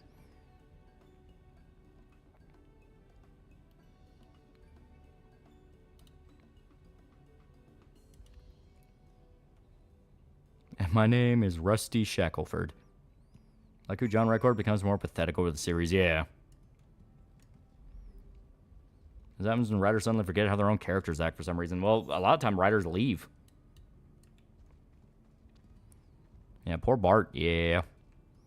Also, Guts has zero reason to forgive Griffith for raping Casca up to the point he does not deserve forgiveness. Yeah, the entire point is Griffith does not deserve to be forgiven. I've just finished Baldur's Gate 3, 250 hours. Damn, I wish I could play a single-player game for 250 hours and have fun. Choose law satisfying Griffith death or Guts able to have a happy life with Casca who's recovered from her trauma. Griffith death. Because, like, Guts having a happy ending, I mean, that's all nice and all, but I just don't think that's how Guts' story would end. Like, I think Guts would die ensuring everyone else gets their happy ending. I've been very firm on that matter. Grimdar made a video about anti-woke shows and called them shit, and they made a whole in praise of Shell's section on Freedom Tunes, then edited imply he was racist. Freedom Tunes dunked on him. Yeah, talking about Saberspark? Yeah. Bart had a segment on Freedom Tunes, and no one agreed with him, and pointed out the obvious edits. Even his own fan base. Saberspark's own fan base, which are like the like lefty cartoon people, even they're like, yeah, you edited that. That's not what happened. And Griffith's actions practically changed the Earth from here on. Forgiveness is not even on the menu. I find it funny that Twitter people use John Redcorn but never mention anything. Yeah, about the Thanksgiving episode, yeah. Sorry, I meant to say I already thought Cotton died. That should have had Cotton tell Hank he was sorry and deserved better dad. Well, that's what everyone wanted. Everyone wanted that one last-minute closure with him, but they just wanted to keep him spiteful to the very end. And then Saber posted a classic not apology, yeah.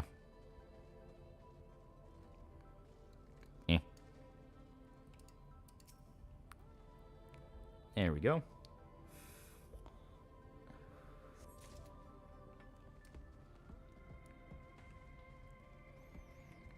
So gay Superboy man in a new comic. So gay Superboy / man in a new comic through the power of bullshit reverted to a 9-year-old kid and his page is making out with his boyfriend. Very cuties-esque. Yeah, that's kind of creepy.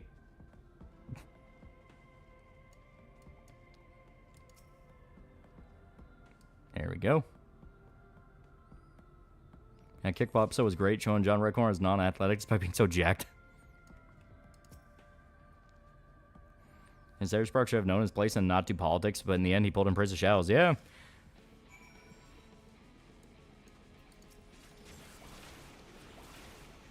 I just watched Saberspark to seeing him go down that path and unsub. Yeah, it's not a good path. It's just going to keep doubling down. Like, if 5 minutes in the ring with Griffith and you can hit him without phasing through him, what wrestling moves you pull off? Stone Cold Stunner. Stone Cold Stunner. To be honest, what does Guts have going for him that everything, after everything's said and done, doesn't seem like he has a place anywhere he can go to and feel at peace, unless Casca feels comfortable around him again. Kept Superboy's ugly boyfriend as a possible pedo. Did anyone sit through 1 or 2 Saberspark's watch-along videos where you have to hear his natural voice unfiltered and not bully the man?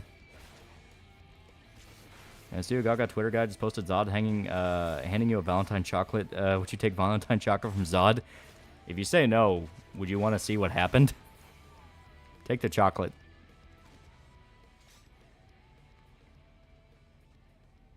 God damn it, John Kent started out so good, but they ruined him. They give Griffith the people's elbow. Go up, the Fed psyop money dries up and get good media again. Hate Simpsons for how they treat Bart compared to Lisa. One of my favorite examples to use for Lisa favoritism is that everyone cheered for her being Buddhist, but God forbid Bart be Catholic.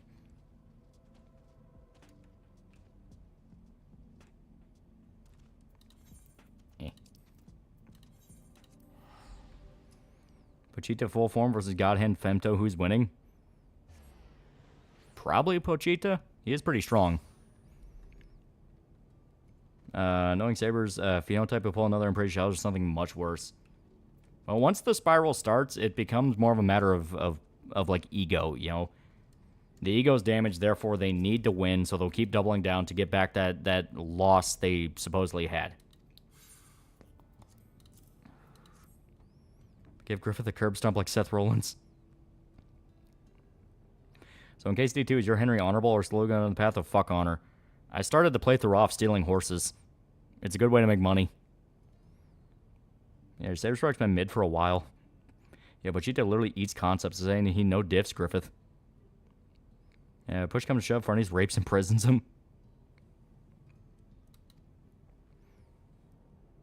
Saber's take as bad as Jelly Apocalypse is on One Piece. It was pretty bad because it directly relied on deceptive editing.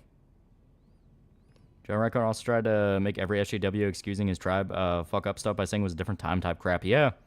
The whole point of John Redcorn was showing what happened when a guy felt, you know, when a guy embodied victim mentality so much, he felt owed other stuff. Because, yeah, he felt owed for his people's land back, which you can argue all you want about that, but then it turned into, well, I'm owed Dale's wife, I'm owed Joseph as my son. Like, it was one of those when they made it clear, like, John Redcorn could be a good guy, but most other times he was just kind of a prick. I think Bobby should be married, but not to Connie, and he used to be a comedian but gave it up for his wife because she's pregnant. What do you think? Maybe. My Saber Spark video I watched was a video about a North Korean kids military show. Yeah, John Redcorn's owned a lonely life. Give Griffith the tiger suplex like what Travis did to Henry from No More Heroes. Well, Farnese give Guts a place next to her since he can't be with Casca physically anymore. That would depend on Guts' reaction to it, because he's a very like one-track kind of guy, and he only cares about Casca. Like, he cares about his party, his companions, but like Casca is the reason he's still alive. It had to be one of those of like over a very long period of time, and Guts needed to show interest as well. He's owed the son he doesn't take care of. Yeah, exactly. Yeah, John Redcorn got 10 acres of land for free. He can stop crying. Anyone wants to spy the one Simpsons episode where Lisa gets a restraining order on Bart and says Tormenting him at the episode force him to make up by the end? When Prince Childs be the best destruction out of the H Bomber Guy plagiarism video, it was pretty good. Like, hell, the Embrace of Shadows Bad Conservative Horror Movies one was kind of the beginning of the end to the leftist video essay thing. Like it looked like the plagiarism video was going to keep it going for a while. Then that video came out, the Embrace of Shadows one, and everyone across the board said, "What the fuck are you people doing?" I like this scene. It's a pretty good scene. I like it. It is certainly creative. There's no denying that. He might have been the father, but he was his daddy. Yeah, Sarah Sparks' segment was bad, but the One Piece video is far worse. Jello used Oda's mental health against him. We'll call him a pedophile. Yeah. Like I said, that Bad Conservative Horror Movies video really did kind of rip the mask off in a lot of it. You know, because across the board, people were going like, you are malicious. Like, this isn't just media analysis. You are maliciously lying. After all, are they not justified for their actions? So what's 14 about? You're the warrior of light and you need to battle gods. Remember that one Simpsons episode where Bart lost a baseball game, then Town nearly got him to kill himself? And they never really, like, addressed that. That entire episode's one of those of, like, usually there's the moment. You know, there's that moment where They go too far and they push them to their lowest point, and then there's the snap. There's the snap where they're like, fuck you all, I didn't even want to win, or you have another character coming going like, what the hell are you people doing? It's a fucking baseball game. That episode never had that. Like, at all. And Walker has a lot of, yeah, you did it, bonus dialogue. Would recommend World Quest line, good references, and dark story. Okay.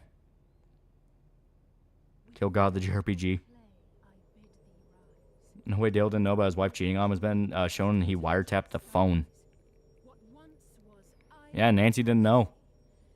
Yeah, John Redcorn's dick, always talking about I own this crap. He's just a dickhead and a coward. And the entire town did a low-tier God speech. The episode did have Marge come out and yelled at everyone. Yeah, but it still wasn't, like, the moment. It was just kind of Marge going like, hey, leave him alone. But it's like, dude, this needed a much, much bigger way to balance this. He started as a common mercenary and slowly become a spacefaring demigod. Yeah, basically. Yeah, I remember the episode in The Simpsons where Marge starts playing an MMO where Bart was essentially the Dark Lord of the game. I think it should be the ending of Berserk after defeating Griffith, Rickard, Erica, Casca, Moonlight Child, and the party returned to rebuild Goto's home. That wouldn't be bad, yeah. Pig Blimp. I own the Saber video again today, and he's cut the Free Tune segment out of the video. All that's left is the mini clips he can't get rid of. Once complete, Rickard builds the Band of the Hawk Memorial and centerpiece, the Dragon Slayer gravestone that reads Here Lies Guts, True Friend to the End. Yeah, that'd be nice.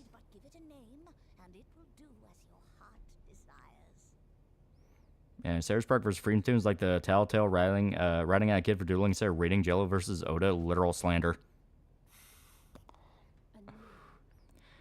Yeah, then again, it was obvious Jello's One Piece video was cope over him being blacklisted for ruining Lovely Complex's dub writing. He wanted to dig at the most successful manga author. Yeah. I'm sure if it's an unpopular opinion, but Shadowbringers Heaven's Ward are peak 14. The rest kind of varies. It's really good. Yeah, remember that King of the episode where Nancy thought Dale was going to cheat on her with that woman exterminator? Yeah.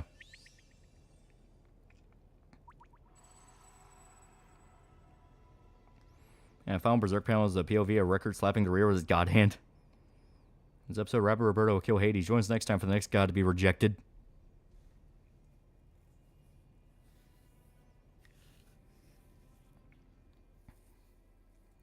Yeah, Jello got so much shit wrong and masks his bareness as jokes, yeah.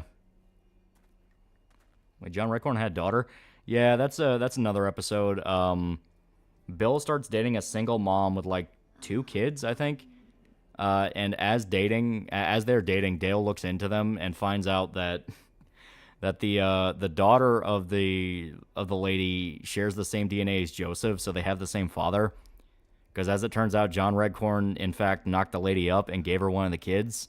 Also left her, by the way. So Dale works with John Redcorn to break them up and sets the lady up with John Redcorn, who then proceeded to dump her again. That's one of those that's considered like one of the worst episodes. Like that one, the old lady Christmas one, and there's like one more that's like considered like, oh, it was the flood one. The flood one where Bill became a tyrant. Those 3 are like considered some of the worst ones. Yeah, Joseph almost falls for his half-sister too, yeah. Yeah, Dale making hissing cockroach noises was too funny. Speaking of horrible YouTuber, remember Lily Orchard person? Well, she rebranded as CDHL now and even changed the name because of damaged reputation. Changed the name because of damaged reputation. Yeah, Joe's gonna keep digging a grave on himself. He just can't accept the fact that he fucked up and will be held accountable for his action, but that will take him to admit that. So John Redcorn's a straight deadbeat. Yeah.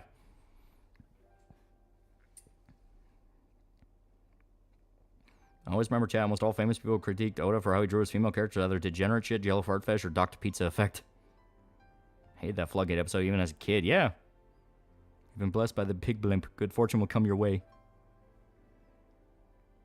Oh god, the old lady episode was awful. That supposed moral dilemma. Like, a way they could have done it and made it, like, kind of interesting is, like, give the old lady dementia. Like, at first she just stops by the house for a visit, and she just wants to see the place, and it's like, oh, you know, this is where I lived with my sister and all that. Then she comes back, and she doesn't realize that the Hills own that place. So there is a legitimate dilemma where, like, Hank doesn't understand she has dementia, and is like, hey, you need to get off my property. Like, that could have been something where they kind of realized, like, oh, she's not okay. What do you predict will be the fate of BreadTube? I'm genuinely curious how the U.S. aid stuff is going to pan out for it, because we know a lot of BreadTube was being paid with federal money. Yeah, the Project Victory thing, in the UK, it was open knowledge that, what was it, PhilosophyTube was being paid by the British government to make videos and propaganda. Yeah, old lady episode was so bad they made a better version in the Boondocks, yeah. Imagine Dale making a Meet the Graham-style diss track on John Redcorn. I have a hard time trying to figure out what my favorite Simpsons and King of the Hill episodes are. Also, Joe Apocalypse had an original show called Epithet Erased, and was so bad people were calling it a JoJo ripoff, and after he started ripping JoJo apart because of it. I enjoy the fan theory Dale is racing Joseph as revenge against Nancy and Redcorn. Yeah, Adult Swim kept playing the old lady episode in December over and over again. I hate it. Part of me thinks it was a troll. Like, they knew it was a bad one, because there were good King of the Hill Christmas episodes. Uncle Ruckus' grandma was fucking crazy. Your Lex Republic has shown that most of these Twitter moral fags are just a bunch of literal coomers who want a moral fag over you. Yeah. Remember the Chip Block Puppet episode? That was a good one. I like that one. You know, the real reason Lily Orchard changed her name is because she wants to not admit she's wrong and will make any reason to find a way to own the chuds. Remember the Y2K episode? Yeah, that one was pretty good. Not a fan of the Born Again Virgin episode. It made the Hills seem like fundamentalists. Yeah, they were religious, but not that much. Also, her getting knocked up kind of retcons the episode.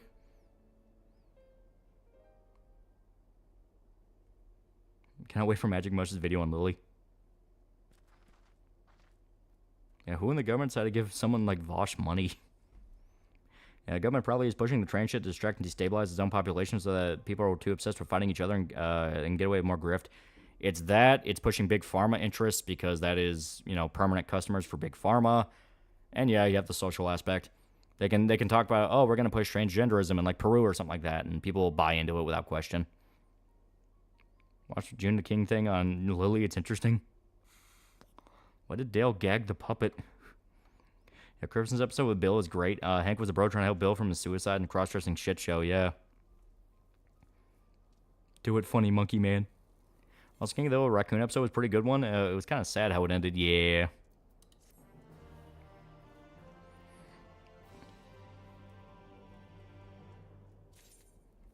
How would you end The Simpsons, Family Guy, and American Dad with a happy ending?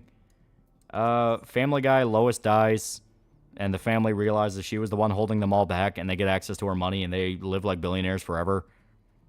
And it's revealed that Peter intentionally acted like a man-child to annoy her to death because he hated her so much. Also, Brian dies too. Completely unrelated. They find Brian like hanging after like Auroch asphyxiation or something.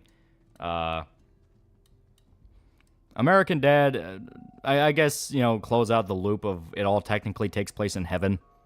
Because that's been a thing ever since that one Christmas episode. Machiavellian Peter. Another universally hated episode was Boomhauer's brother. At least you had Brad Pitt in that, and that was kind of fun. Also, The Simpsons, S-Stage is mass suicide. You think Lois is holding the family back? She is one of the most infuriating characters in the modern episodes. She is so fucking annoying. Like, people talk about how Brian's up his own ass, but at least they're willing to make fun of Brian. Like, Lois is just annoying. I got really tired of sad, drunk housewife a while ago. That about Stan being the new head of the CIA. That'd at least be fun, yeah. Yeah, they should end Family Guy the way they did with Ding Dong's joke, yeah.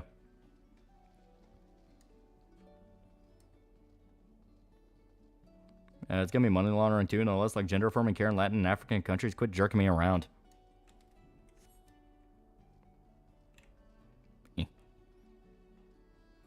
My suicide for The Simpsons, because we all just want it to be over.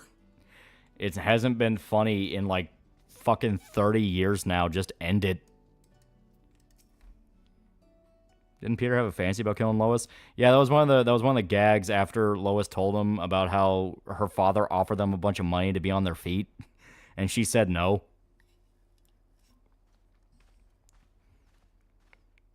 Oh, thank heavens you're here. As a professional Steven Universe hater, I hate when people bring up Lily's SU video. I do not want to be associated with someone who was pedo to her sister, also Stockholm Syndrome. I knew not where else Best Simpsons ending, it turns out the Simpsons were funded by Big Gov and gets audited by Doge.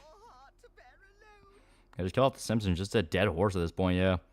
I want Gintama from Funny Gag Comedy series with Family Guy. I know how to add American Dad. Stand discovers that the 2020 election was rigged because they allowed people to vote, and he discovered that every election since the end of the Civil War was rigged. Is it bad that I did/do enjoy some Rick and Morty? When Rick and Morty isn't trying to be like serious, it's funny. You know, that's always been the problem. They kept shoving in like the family drama stuff, and the family drama stuff was the dumbest parts of the show. Yeah, Lois basically annoying wine housewife all the way up to 11. At least Family Guy and American Dad are sometimes funny. American Dad's more consistently funny. Like, it really helps they have Roger, and Roger's entire thing is just nonsense. Like I said before, but like, Family Guy got more bitter and political as it went on. I mean, you had some political episodes in Family Guy, but it just got worse and worse to the point that it just felt like the writers ranting. You know, you had like the whole Peter fights Trump episode. Meanwhile, American Dad, at most, you may get a jab in dialogue, but they don't really do political episodes anymore. It's mainly just as-stated nonsense. Yeah, I can't even take the drama serious when it's Pickle Rick, yeah. They love the Star Wars Family Guy episodes. I remember something funny about South Park. The writers really thought Donald Trump wasn't going to be voted for president, but the joke's on them. Yeah, Rick and Morty was fun when it wasn't gay. Yeah, Lois trivialized sexual assault against men. And she only function if Rick doesn't care. The moment he does, the show's ruined. Yeah, Rick shouldn't be too serious. You can have a sad moment here and there that can work, but always in the background, never bring it to the front. Well, it's like it needs to be a shitpost show. It needs to be like Aqua Teen Hunger Force or Squidbillies, something like that, where the whole point of it is it's about the improv comedy, it's about the banter of the characters. It's nonsense. If you try to make it serious, you fall apart because then you actually have to think about what characters are doing to each other, and you realize everyone involved is a horrible person. You know, they are a horrible person, and they are shitty, and you don't want to care about them. Yeah, at least South Park made President Garrison work. I miss Squidbillies. Yeah, Lois is a straight-up rapist. A recent episode revealed that's how Stewie was conceived. Yeah, Rick and Morty was fun. Was one to try to be Reddit nihilist atheist, the cartoon. Yeah, the scene with Rick and Beth where he's like, "Oh, you're not evil, you're smart." Like, that was the most agonizing, like, dear sweet God, never do that again. So people fail to realize about anime shows like Ranma and Urusei Yatsura, I guess. I miss the mayor, Adam West. Yeah. I think Seth doesn't work on Family Guy anymore. He doesn't even write for it anymore. He's just a voice actor on it.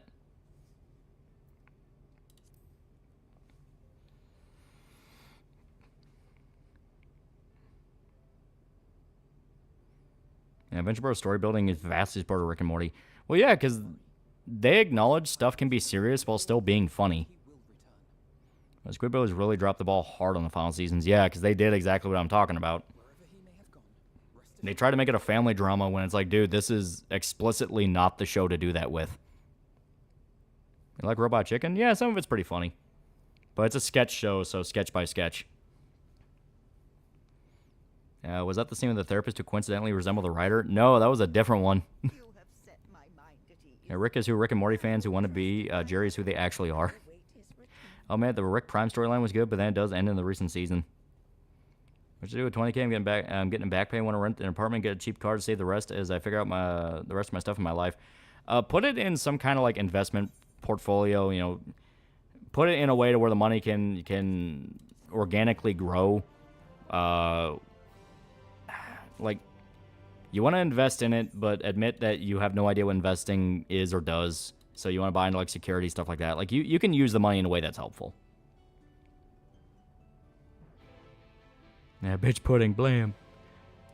So in short, they want to be like Venture Bros, to which they aren't Venture Bros. Yeah, a little bit.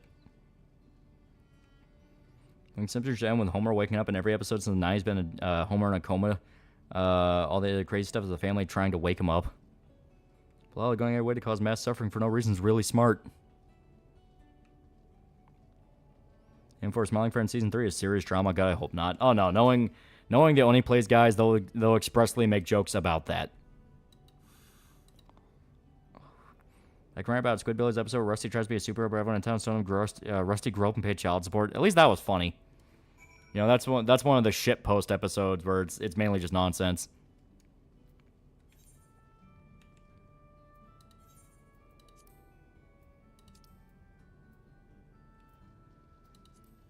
Here we go. We make a Smiling Friends review, or at least talk about it here, since we're talking about animated sitcoms. Yeah, I'd like to talk about Smiling Friends. You know, that's one of those where it is genuinely impressive that it even manages to exist. It tries a horror like that. Also, I'm thinking of buying the super cheap house in Japan. Your Robot Chicken sketch was parodying Spielberg's Munich based off the real 1972 Olympic massacre with Hanna-Barbera Laugh Olympics. Yeah, it was pretty good. Also, I like Quinn shows seem to be really wants to be Venture Bros, but completely misunderstands what makes Venture Bros work. Yeah. You ever tracking Shadowbringer so far? The boss theme is fucking good. Like, the boss themes, it's really good. Smiling Friends literally the only reason why anyone should watch Adult Swim. You ever watch Mission Hill? That sounds really familiar. Feel bad for Tracy Morgan. At least he tried the last season. Apparently was a fan of the show. Yeah, like, I don't blame Tracy Morgan at all. Like, he was literally only brought on because they fired Unknown Henson, who was the original voice for Early. And they shoved Tracy Morgan into it, and it's like, dude, it's just not going to work. Review of the Pacific Wind? Oh, yeah, that'd be dope.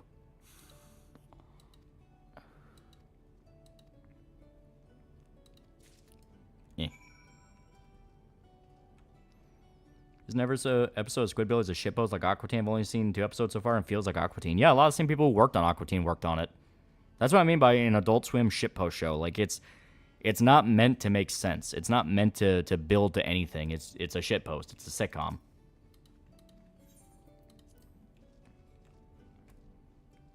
The story for 14 ain't good, or is it just like non-existent? Oh, it's very existent, and it is very good. Christian was a show made by Bill Oakley and Josh Weinstein. They wrote on the first season of The Simpsons. Is that the one where it's the 2 brothers, like one's nerdy and the one's kind of like the cool dude, and it's like the 90s thing? Because I think I remember that. Yes. Okay, yeah, I did see some episodes of that, yeah. It was early 2000 primetime cartoon, very short-lived, and got picked up for reruns on early Adult Swim. Yeah. Yeah, jumped the shark moment for Squidbillies when Tammy was introduced. Some of the episodes with her were pretty funny. Like I said, I like the superhero ones where it's just pay your fucking child support. It's like, that's pretty good. But yeah, she ended up kind of becoming the Haley of the show where she's the voice of reason. It's like, this show does not need that. No one is supposed to be the voice of reason. Yeah, Adult Swim is showing episodes of Smiling Friends on YouTube live stream. It was fun. Yeah. Can finally last longer. My planks. Also, my arms are getting bigger and finally growing more muscle. Thanks for giving me streams to listen to while lifting. Hell yeah. Hell yeah. Someone tagged you on Twitter with a clip from the emo guy's a Republican. Yeah. Like I said, I knew it looked familiar. Like them, their shows got more ratings than our anime block, though I didn't believe that because the anime block was late at night. Yeah, I mentioned know that weird-ass color palette, almost the same palette as the Watchmen comic. Ugly as hell was eye-catching. Remember Home Movies and C-Lab 2021? Yeah. I still love the Sonic parody someone made of Home Movies where it's Eggman talking with Sonic, and it is like beat for beat a bit that would actually be done in a Home Movies episode. It's fucking great.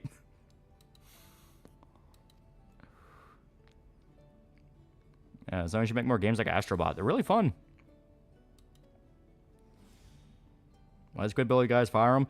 Unknown Henson is actually pretty right-wing, and he came out and talked shit about BLM when they rioted in Atlanta, because he's the Georgia boy. He's from Georgia. Home Movies was Brandon Smalls, like Metalocalypse. Yeah, he was an Adult Swim alumni. Like, he was with them when they founded the fucking company. You watch Super Jail? Yeah, that's one of those where when I was a kid, I didn't really get it. But when I watched it as an adult, it's like, you know what, this is actually pretty fucking good. Same with Xavier Renegade Angel. When you first see Xavier Renegade Angel, you think it's like the dumbest thing in the fucking world. Then you understand it a little bit more, and you're like, oh, that's what it's going for. Okay. I remember Space Ghost Coast to Coast. Yeah. Want to know more about Garlean war crimes? There's Baja and Werlet. Werlet has Universal Century Xeon stuff, though. Marvel Rivals has 60 wedding anniversary bundle for Mr. Fantastic and Invisible Woman. Yeah.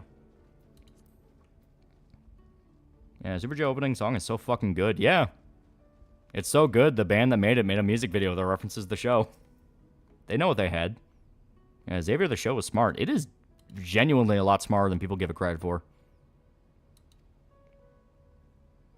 I know Henson was an outlaw country singer, like genuine outlaw. Man went to prison several times. Yeah.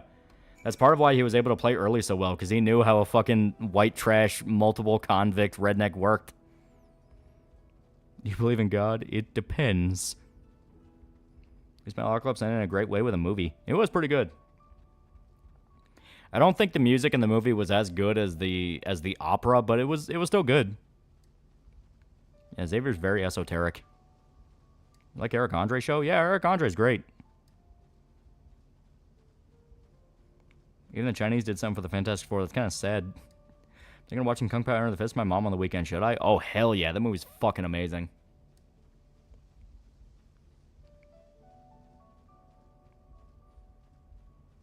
And Moral Oral generally makes me laugh without depressing it can be. Moral Oral's great. Remember the old Adult Swim mobile games like Robot Unicorn Attack? Yeah, I remember that. I remember Amateur Surgeon. I remember a few of those.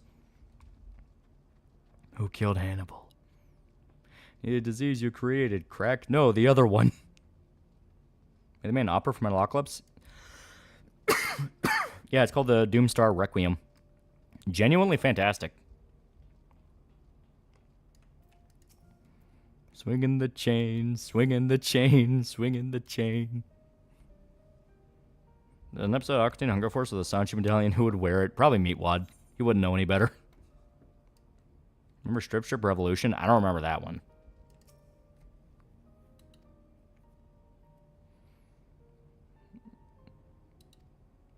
Everyone get in the way. I'm committing vehicular man burger.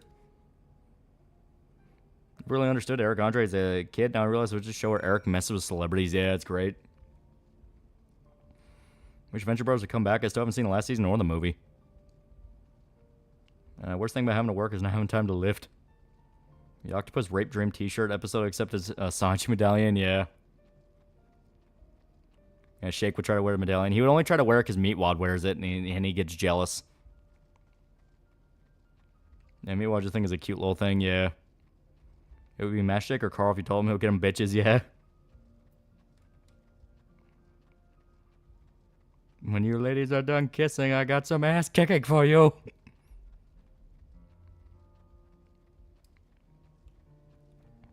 Finally done. I'm processing, settling in my unit in Korea. Oh, that's pretty cool. Shock the Oblongs? Yeah, that's another one where you don't really think about too much of how they actually like handle the comedy when you're a kid, but when you think of it more as an adult, it's like they actually had some pretty good jokes to it. Adult Swim games are underrated. Amateur Surgeon in 5 minutes to kill yourself? Yeah.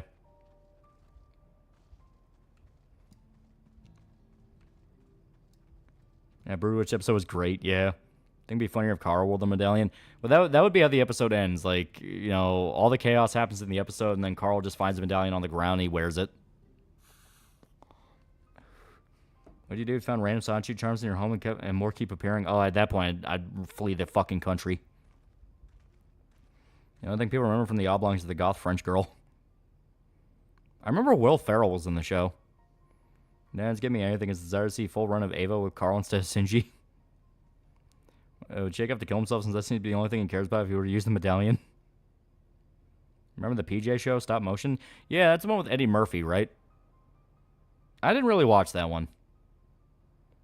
So Piss Venture Bros ended with them without them using Grover Cleveland's presidential time machine. Well, there was a lot of different story threads they wanted to do, but they didn't have the ability to, because they planned the show all the way up to like season 8. And then they were told you have a movie to wrap it up. Creepy Susie's the gem, plus the OG character isn't actually French. That was the voice actress. It took me a while to realize Yu-Gi-Oh! Bridge just a lot of perfect hair forever jokes. Speaking of Venture Bros, Boreana is top tier muscle mommy. Where's my iconic slave role, nigga? Don't you rainbow read me? Yeah, Will Ferrell voiced the dad with no limbs. Yeah. I've seen the trailer for Magazine Dream starring Jonathan Majors. Looks promising. So probably looked funny number and title.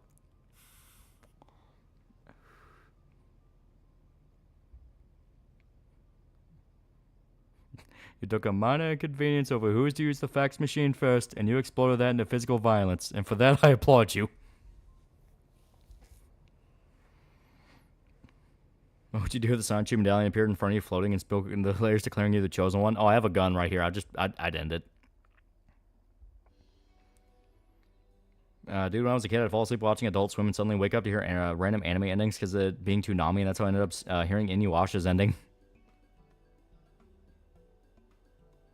I didn't like Metalocalypse. It was too gory for me, and I don't like that kind of metal. See, I love it. It is one of those of you either get it or you don't. But there's legitimately great jokes buried in Metalocalypse, like the Murder Face birthday episode is fucking great.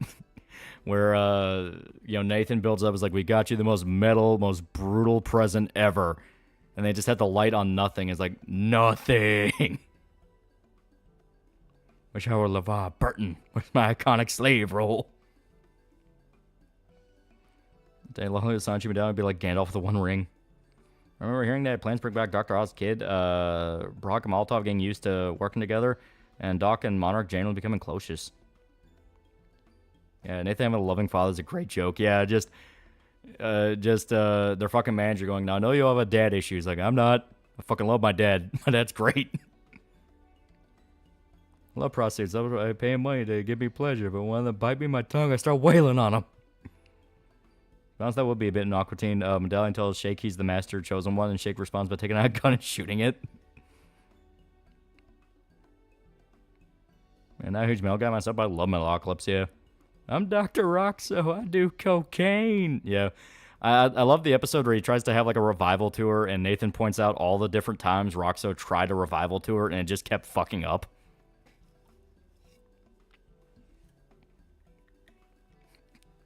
Hey, douchebag is the greatest insult from Death Clock other than just calling a homie a dildo, yeah.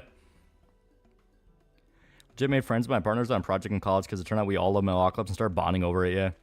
I'm not. I fucking love my dad. My dad's fucking awesome, yeah. I love to Awaken. Metalocalypse got some cool music. Dude, unironically, Metalocalypse has some fucking fantastic music. Like, The Gears is fucking amazing. Mermaider's fucking good. Season 3 has, like, some really good fucking songs in it. Like, you have the Pickles Rehab song, and that one's just genuinely good. Yeah, Carl, the best take on the Squidward trope, yeah. Sanchi Medallion's gonna start speaking to you like that green goblin mask. Wiggity wiggity wow, what do you call these wind monkeys? You wagaboos? Wiggers. Well, Carl was the only pathetic enough to harness the actual medallion. Like how the show makes fun of my favorite metal genre, new metal. Yeah, where the new metal band tries opening for Death Clock and the fucking crowd just storm the stage and murder them. Toki, I need your help. Fucking love Roxo, yeah. In fact, one of the band members is probably a demigod, yeah. Like that whales are gods in Metalocalypse, yeah. Yeah, Tori McLean, she's only 14, yeah. Don't forget the day music video with Audio Slave Black Rain, yeah. Still with the Snakes and Barrels hit Water Horsey Blues, yeah. I find it hilarious that Bukele is making a real-life super jail. Somehow he'll put a top hat and start shape-shifting. Yeah, Pickles Rehab song and Metallic guest singing, yeah. Matricopter's pretty sick, yeah. Bible sees the book and says Bibble. It says Bibble. You question the words of the mighty Jimmy. Miss Old School Toonami, me and my sister watch together every Saturday. I find the band fights over money so often, despite them being probably the richest people in the world, yeah. Well, like I love the episode where Murderface and Toki want songwriting credits because they feel they're being gypped out of money, and in court the fucking prosecutor that's going against them is like, they're multi-billionaires.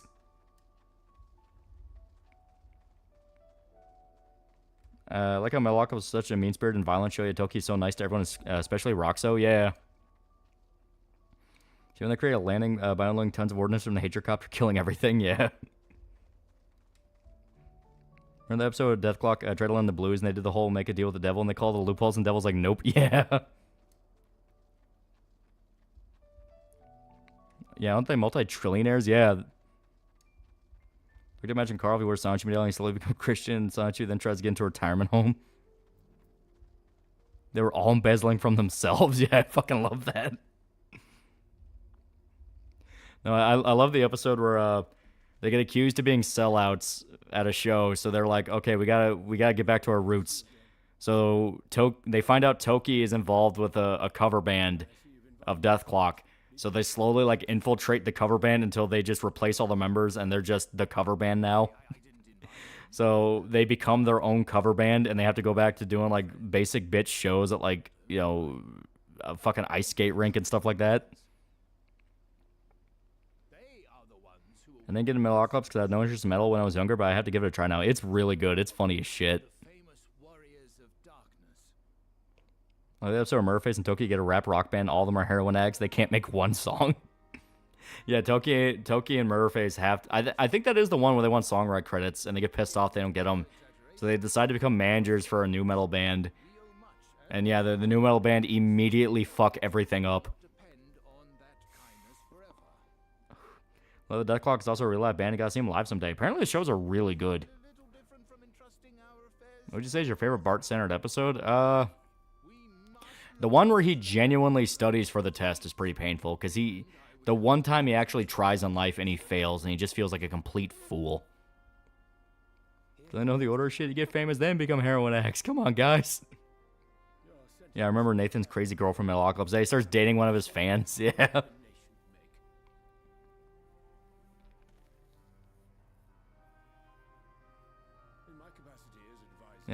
Bleach is healthy. It's mostly water. We're mostly water. Therefore, we are bleach. Yeah, the episode where we try to steal video games is pretty good. Yeah. We're watching Bobo and Toonami, but man, that anime ruined my sense of humor. Remember that Dr. Roxo tried to go clean and Death Clock tries to get him back into being addicted again, yeah. Least favorite Metalocalypse episode? There are some Season 1 episodes that were kind of stinkers. God. The Foods Library. But yeah, I'd say probably the worst Metalocalypse episode is maybe... It's hard, because even the bad ones I thought were kind of good. The one where their chef died ended up kind of becoming kind of to me. Yeah, the Food Library is my favorite joke from the first season. Yeah, the one where Nathan turns into a simp. To be fair, that happened multiple times. As a Valve looking way you play, it looks boring. Read the Deadpool vs. Carnage miniseries. I did not. What's a CN show you think could have thrived in Adult Swim? Probably regular show. They wanted to be on Adult Swim first.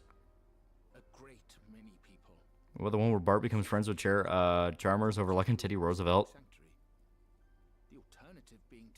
Yeah, the chef died in the pilot. Okay, so yeah, probably the pilot. I think the pilot's probably the weakest. Because they were still trying to make they were trying to make the band menacing when it became funny when they were just idiots. Like, you know, I like the detail that they were becoming more and more sheltered by their manager to the point that they completely lost touch with reality. I enjoyed First Pillars of Eternity, but that's where Obsidian's bad writing habits started. Now you're in a coma and can't talk. You're like the perfect girlfriend now. I'll take Ellen Gregory. It's funny when you're under the impression it's meant to troll cartoon reviewers. Question for you in chat. My niece loves Fairy Tail Spy Family in Inuyasha. I got her the first 3 volumes of the manga. Can you give me some recommendations for her? She's 8. I'm trying to think. I mean, Dragon Ball is always a go-to. Yeah, Dragon Ball's always good. Yeah, Sailor Moon. Yeah, the classics. Don't remember much about Metalocalypse, but I wish I can go watch it. But I was young then, so I couldn't watch it, sadly. But I was able to get away with watching Full Metal Alchemist Brotherhood. Oh, you know what? Yeah, that's actually a good one, too. Full Metal. Yeah, Hamtaro, yeah. Little Witch Academia. Yeah, stuff like that. Pokemon manga. Guilty. That nigga is guilty. Sir Soda, I need to liberate. I don't need to liberate. Hang that nigga now. I got the rope right here. Did you book a gig in Syria without permission? Why are you yelling at us? Yeah, no, it was worse than that. It was they booked a show in Israel and they booked a show in Palestine at the same time. I'm gonna do a Library of Riona stream. I want to see big brain moves from you. I have been meaning to get into it further for a while. I've dabbled, but I've not fully dipped into it. Are you a fan of Fullmetal Alchemist? I think everyone to some degree likes it. This on South Park games, Stick of Truth and Fractured But Whole, they're both good. I think Stick of Truth works better as like the love letter to South Park, but Fractured But Whole's not bad. Now, fuck Pillars, Pathfinder, Wrath of the Righteous lets you date brainwashed succubus to devout Christian, put herself in horny jail. And she watching Fairy Tale and she ate, you're looking at Major Booby. Yeah, Fullmetal Alchemist and Bleach. Yeah, then Snow Day. My headcanon is that due to Rux's outburst, the jury was like, geez, maybe we should let the guy go. Oh god, he's red wine drunk, yeah. At least Snow Day felt like a mad episode of South Park. Well, to be fair, Snow Day was obviously, like, that's a licensed job. That's not really on the same level as, like, Stick of Truth. Yeah, look at the Toonami program in the mid-90s. Recommend that. See State of Play getting Liza P DLC. Yeah, they straight up have a fucking Gunblade from Final Fantasy. Studio Ghibli, obviously. Yeah, that'd be good. These Battle Clubs had a very funny episode, and probably the smartest thing about Israel compared to some other adult shows. Cough, Drawn Together, the movie. Tell me which hand do you fret with, yeah. Did you ever watch Cleese Bigby? If so, how would an interaction between him and Uncle Ruckus? Oh, that'd be funny as shit. I mean, they're basically the same character. I remember the episode with Dead Clock learning how to be comedians for their next big thing after doing all the brutal stuff, yeah. Well, they realized trying to be a comedian is like one of the most brutal things in the world because all it is people judging you. You have to stop them. Don't let them rape Princess Kenny. Keep seeing a manga called Loser Rangers. Have you seen it? It's if so, it ain't good. It is very, very good. Very good. Go in blind. Not that you need to or else it ruins it. Just it makes a lot of what you find out about it better. I envy this rose drip. Think review some CN Adult Swim shows in the future? Oh, possibly. They might even be coming sooner than you think. Yeah, they're pretty much the same character. I feel like they would get along, but at the same time, they wouldn't because they're black. Well, like I said, it'd be funny. Dave Chappelle and Rux's VA got together to do that as passion project Big Gold. Alex Snow exists to have a way to get Mr. Hanky back.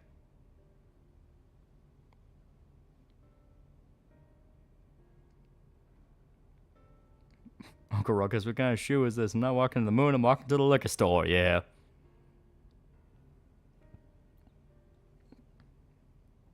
Is that the one people are saying is like a mix of Power Rangers and The Boys? That's probably the worst way to sell it to somebody. It's more of a Sentai show. Like, it's a Sentai show that gets kind of dark. Like, to compare it to The Boys would be wrong. It's more along the lines of, like I said, it's good to go in blind so you understand some of the context for it. Seen localization for the new Tales of game? I assume it's probably terrible. And the Mike Pollock controversy? I'm not sure. What's that one? I still can't with Ruckus being 102% black. What Sentai show? Just Sentai in general. Loser Ranger is just kind of a tribute to the genre itself. I was also working on a skit where there's Cleese Bigby, who's an alien in the Warhammer universe. Voice actor for Eggman? I'm not sure what controversy you're talking about. Mike Pollock sides with Gaza. Well, I did think both networks. I ultimately think Cartoon Network had more quality shows than Nickelodeon. Yeah, I'll agree there. Oh, no, this can't be. It says I'm 102% African, with 2% margin of error. Why, Lord? Why? Yeah, Loser Ranger manga is really good right now, yeah. Pollock sides with Israel in debate. Well, is he Jewish? Because, I mean, if he's Jewish, then no shit's going to side with Israel. It's more like old Ultimate Marvel where there's elements of silly heroes and tights but with edge. Yeah, kind of a good way to put it. Best part of the comedy episode is the whole Pickles being able, being all, I'm not going back out there to one bad stand-up with that clerks. Yeah.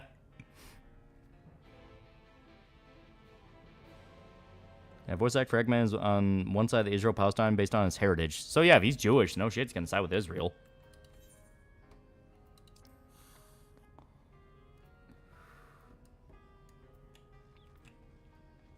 Yeah, Nickelodeon has super hits. Cartoon Network was more consistent. Yeah, that's a pretty good way to put it. That explains the nose. And Pollock's brother or cousin was killed by Hamas as well. Oof. Well, yeah, no shit then. Darker version of Power Rangers, count me in. Yeah, it's super good. I like it a lot. Nickelodeon was more aimed straight at children. Cartoon Network made stuff for young kids to teens. Yeah.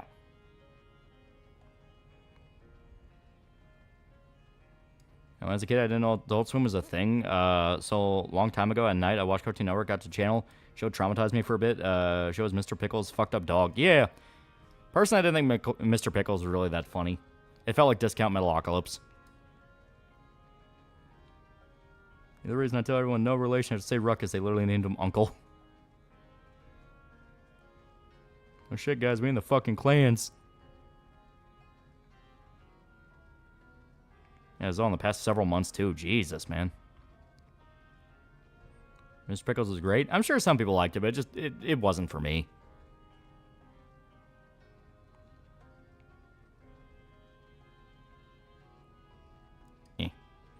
Yeah, you just didn't get the jokes. Yeah, no, I fully admit, it just wasn't for me.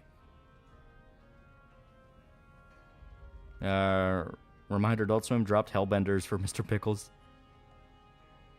So it's like the Shin version of Go-Go Rangers. Kind of a good way to look at it, yeah. Like I said, Loser Rangers is really good. It is genuinely a lot of fun. It's one of those where it mostly has fun with the concept up until things do get serious. Like, it's kind of the best of both worlds with the deconstruction, where it is a legitimate superhero story, but also has a lot of twists to the formula. Honestly, comparing it to The Boys isn't right. I'd compare it more to, like, Invincible. Like, if you're going to use, like, a Western property to compare it, Invincible would probably be the better one. Yeah, I grew up on an old Adult Swim lineup. Remember the All Kids Out of the Pool promos? Yeah, right? I had that fucking Manveer song for a while as my outro before eventually just got to a point of, like, yeah, nah, better stop using this. Ever watch Ugly Americans? Yeah. Yeah, Ugly Americans was pretty good. I didn't love it, but it's one of those of, you know what, this is kind of clever for what it is. Does Fist of North Star Lost Paradise cover the full manga or just part one? It's basically a big abridgment of the first part, yeah. Remember the City era of Cartoon Network? Some of the best stingers in between episodes. I want to look more into it, make a video on it in the future. Yeah, I'll always remember CN City. So I'd like to see an Uncle Ruckus movie. One guy I talked to said it wouldn't work because the character wouldn't be there, but I feel like you could still add an original character into it. Yeah. Yeah, Hellbenders was the show Zach was working on for Smiling Friends. Elden Ring Night Rain's network test. Gonna watch people play it? I'll probably end up watching it, yeah, because I want to see how it's gonna turn out. The way it sounds, it's almost like Elden Ring mixed with like Battle Royale. Working on chapter 379, possibly. Possibly. The script might even be finished for it. Yeah, I love Zack and Oni's content, but if Hellbenders got picked up, it would have made it into one season at best. Yeah, I'm happy with Smiling Friends. I think Smiling Friends opened up enough for them to have fun with a bunch of different stuff. Now you're getting old when you're nostalgic for shows like Inuyasha, Sailor Moon, and Gundam Wing. My god. Is it confirmed the video game character was based off Daniel Larson? For Smiling Friends, I don't think they ever confirmed that.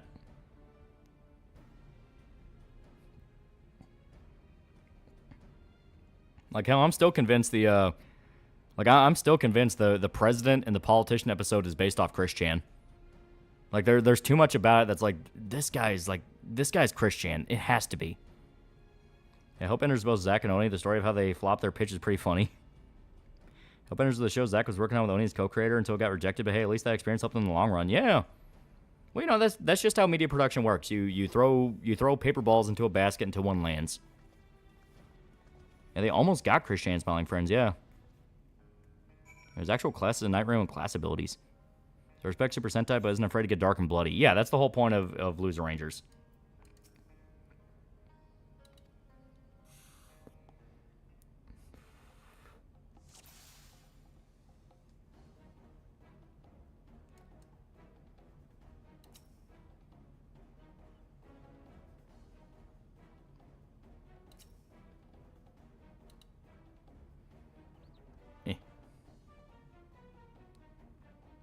Come on.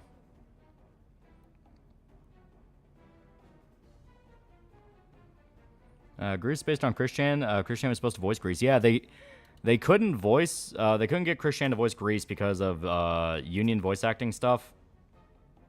Because they already went past the limit of non-union voice actors on the show for some of the other cameos. So if they wanted to bring Christian on, there would have been like a massive fee I think they would have had to pay. And they just didn't want to do that. So they just had Harry Partridge do his best Christian impression. Fight the giant rock, you coward. Yeah, Christian was snitched, yeah. Is this still Shadowbringer? Yeah, it's the patch quests. Listen, I know my brain don't work too good. God, I'm feeling nostalgic for Inuyasha. I might come back to it once I finish other shows. I'm watching like Gintama. Yeah, basically they didn't have the budget for it. Thought they couldn't get Chris because what happened with him and his mom. No, this was before that. I think it was like right before. Because Zach even made a joke in an interview of like, yeah, in retrospect, thank God. Yeah, they got Nostalgia Craig, AVGN, and Chills for cameos. Yeah.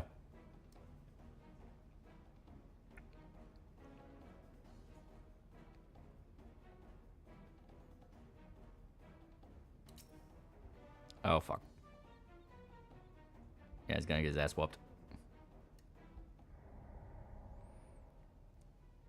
That would have been super awkward if he voiced Grease and revealed he fucked his mom.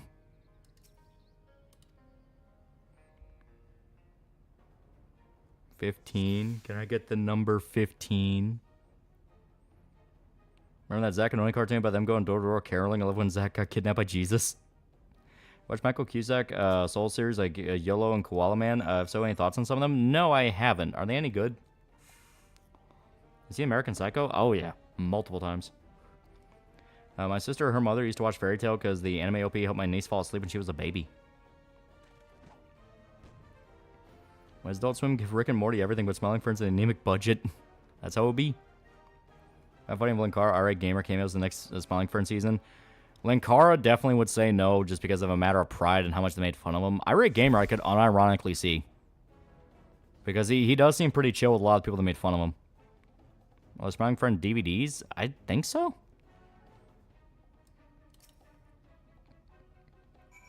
Yeah, a ton of Australian humor. Okay. So it reads here, the Renaissance men are coming to town. What does that mean? I don't know. It just says the Renaissance men are coming to town, like really soon. Show not having the budget of 4 Christians, very fun sentence out of context. In a way to Grease kill Salty because his last meal was greasy food. You could argue that. You could argue that. You know, it was definitely pretty funny. They made 2 seasons, a 3rd season in the works. Oh, okay. They unintentionally dodged a bullet not getting Christian, yeah. Name Irie Gamer, kind of surprised he's chill like that. I mean, he's still kind of kooky and crazy in his own way. Yeah, Irie Gamer literally referenced Oni in a Twitter video, so I think he would have been happy to do a cameo. Yeah. As stated, Irie Gamer's very much chilled out. I think because he's already... He's kind of found his niche. He does, like, the toy review stuff, and he does his ghost hunting. And the controversy with him and AVGN's been, like, what, fucking over 10 years now? I mean, no one cares anymore about him plagiarizing James. You know, he moved on from it. James himself is cool with him. So it's one of those of, bury the hatchet. Who cares anymore? So I could unironically see him being approached by, like, the Only Plays guys or something like that for a bit. If I ever cameos, please, God, let it be his feature his puppet in Lego Steve. Yeah, longer. At least, like, 15 years, yeah.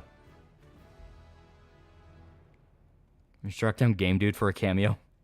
It's funny, the Frowning Friends made up on the spot because what I heard about the episode, they did not know what they were doing, yeah. No, the collab together pretty much put an end to that, yeah.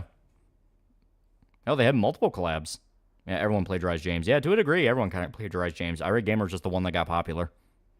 Lost Paradise is kind of its own thing. Eden, Kasana, Joggy, etc. aren't a thing in the manga.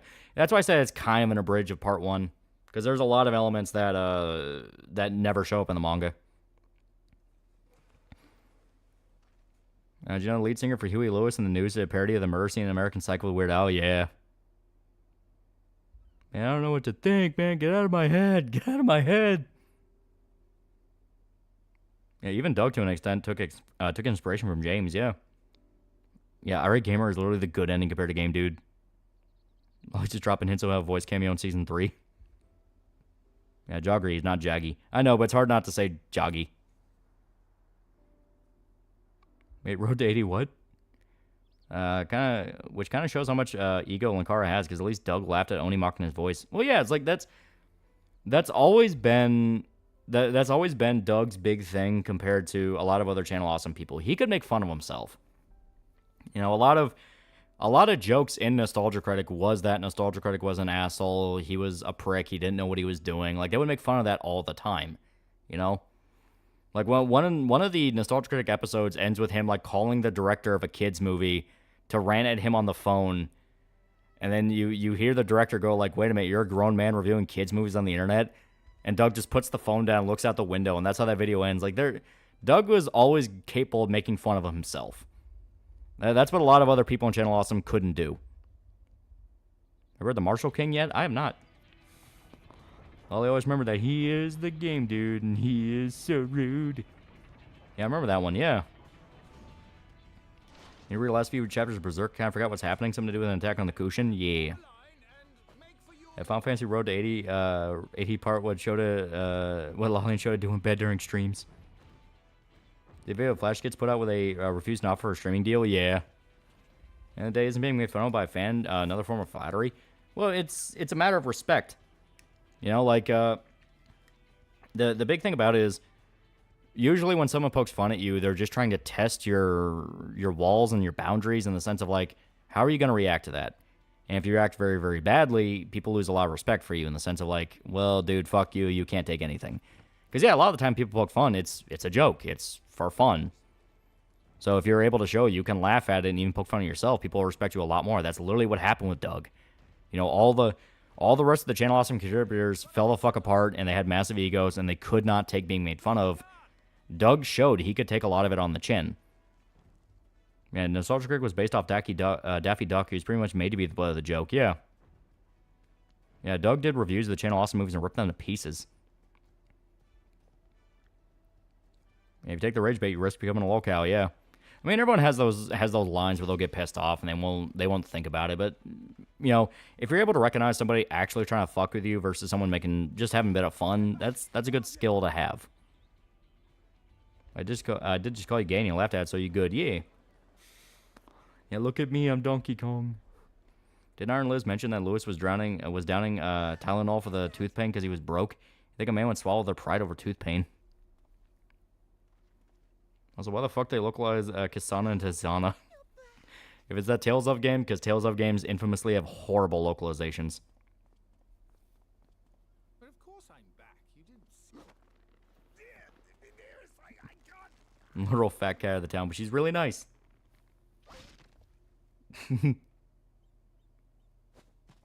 Recommend any horror anime? I just did a video on Shiki. It's pretty good.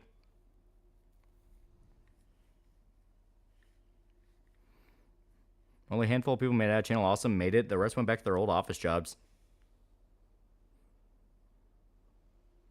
Look at Barbie. What a scary bitch. Oh, thank you.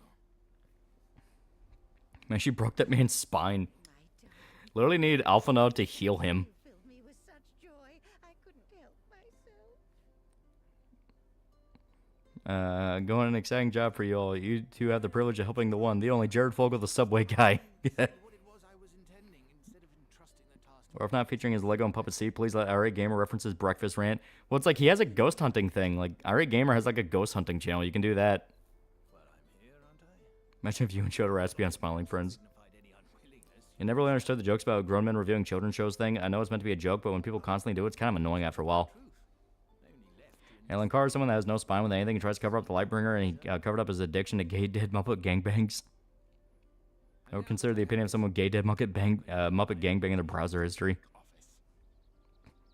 Gentlemen, find a woman that loves you as much as the fat cat loves her man.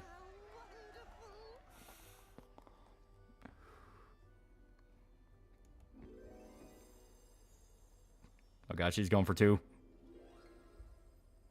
I rate Ghost Hunter.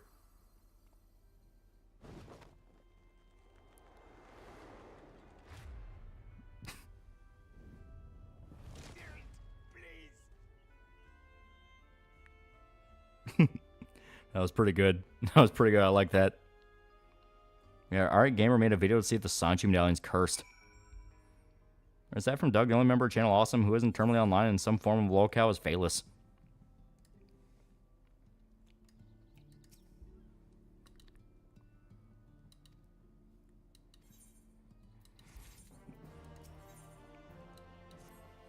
The fat cat lady gets pregnant. Are you going to have to take her work? Because no way she's getting bigger. I have to expect her to suplex him. It would make sense. Like, she was kind of worried that he ran off on her. That was kind of the setup to the quest. I think my back needs a snapping like that. Maybe people would make fun of them for it, but so far he was right about that damn medallion. This is what the guys from Only Plays reference the Lightbringer comic to shit on Lewis. Why does there even exist Dead Gay Muppet Gangbang? Like, that shit sounds so weird that furries won't even touch it.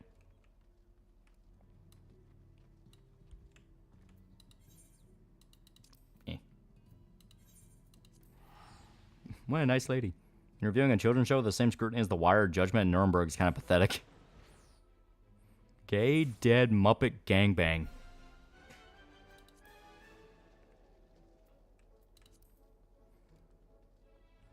People weren't having kids because they assumed the world was ending soon. Now they can. Hey, question, would you recommend watching Twin Peaks Season 2? I keep hearing mixed opinions about it. If I should watch season or not, I want to hear your thoughts. If you plan on watching the revival, yes, you need it. Also watch Fire Walk with Me, the movie. Okay, I love more. Keep in mind both Angel Armor and Lightbringer of Linkar as the main character, just like his movie. I don't think he can write outside of himself, sadly. That is one thing I never understand. Like, I don't like author insert stuff. Just, like, I mean, having elements of the character makes sense. You know, Miura put some of himself in Guts. My Dress Up Darling, famously, the author of that, put herself in Marine, the main character. It is a thing that happens, and it's a thing that people will talk about happening. I never liked that because, like, I'm boring. I don't want to write about myself. I want to write about other people. Linkar is the one that is only going to be known as either a top the fourth wall guy or the super sensitive jerk that is fascist like Citizen Kane. You know, Oni is planning a Linkar reference for Smiling Friends with a Lightbringer himself, lover of green M&Ms, or gay dead Muppet gangbang guy. Rachel's Lolly's author insert. Yeah, Robert put a little of himself in Conan, yeah. How many people with themselves in their harem works? Probably a lot. Yeah, most people are boring. Gay dead Muppet gangbang, yeah, I can see someone making a fan fiction out of that, minus the dead part. Yeah, Kurt Vonnegut actually puts himself in one of his books at one point, and it's brilliant. And Scorsese put himself in some of his films. No, he was in Taxi Driver. Yeah, that's more in the sense of he literally referenced himself. Because in Taxi Driver, he plays like the manic guy that goes into Travis's cab and talks about how he's gonna shoot his wife. You know, it's the, you know, oh, I'm gonna shoot her in the pussy with a .357 Magnum. Yeah, technically the Lightbringer character is public domain, so they could do an episode about a failed superhero called the Lightbringer. Yeah, Linkar is a train chaser. Iron Liz confirmed that was purely a fetish for him, yeah. Necrophiliac comic nerd plagues Muppet Town, and the Smiling Friends had to make the mayor of Puppet Town smile. You place great faith in me, and I promise to do my utmost to live up to your expectations. And I will seek always to carry out the duties of this office with integrity and fairness. Hell yeah. Isn't Stephen King literally a character in some of his books? I think so. He does tend to write about drunk writers a lot. Always, I say. Be a good storyteller, you have to take bits and pieces of your life, not word for word for a story, yeah. Let it be known. Yeah, most people exaggerate who they want to be in the self-insert writing. Yeah, no. Indefinitely. I consider myself Yeah, Mahler rewatched Falcon and Winter Soldier TV series to watch his crappy Captain America movie, but never finished Shogun to watch The Wire. while Yulmore is Yeah, like 3779 chapter, it was really, really good. I love how hard they're selling Salat. He's so fucking cool. When asked if there was anything of himself in Alita, Kishiro stated that he puts everything that he isn't or wished he could be, even though he wrote in his fear butterflies into her. no longer can we think of ourselves Yeah, I mean, Stephen King literally put himself in some of his books. as the free and Yeah, Drunken Rider creator block of his history abusing his family for the 9th time, yeah. I don't base myself, but I do base some of my friend characters and Frostborn off people I've known. must be undone. Is new chapter translated? It's already. Down And we're gonna get the next one in like 2 weeks. Kevin Worship and Gay to him up with Scat Gangbang. Stephen King, and not worry, the AI will take over your job. Stephen King, baby, as long as I have alcohol and cocaine, I have none to worry about. I'll get technical. All Quiet on the Western Front self-insert story. Kind of depressing when you're considering the ending, yeah. Then King put himself in the tower, but never really read that far into them. Yeah, Bill and It is literally just Stephen King. A writer is having a movie made about one of his books who's bad at writing endings, yeah. Remember the interview with the Kick-Assy cameraman? Lewis seemed like he thought he finally made it. Imagine Lecard doing a smug walk thinking he's finally hit the major leagues with his plastic gun. Yeah, self-inserts are fine, but don't make it into a childish power fantasy like Christian. Yeah. 2 weeks, Berserk Bros. We're so fucking back. I hope Guts can get out of his slump. Yeah. Got any new Gamer Subs flavors? No, but I was going to order some in like a few days. Because I want to get the Cherry Limeade one. I really like Cherry Limeade, so I want to see how good theirs is. A Chop Hop version of Ode to Joy in Paris Lost fucking killed me when it came up in the hospital rhythm game, yeah. Stephen King describes Roland as Clint Eastwood proceeds to suck Idris Elba in Virtue Signal as Magnum Opus turns into a Magnum Anus. Doug wrote a rape scene, Lewis Lightbringer Linkara.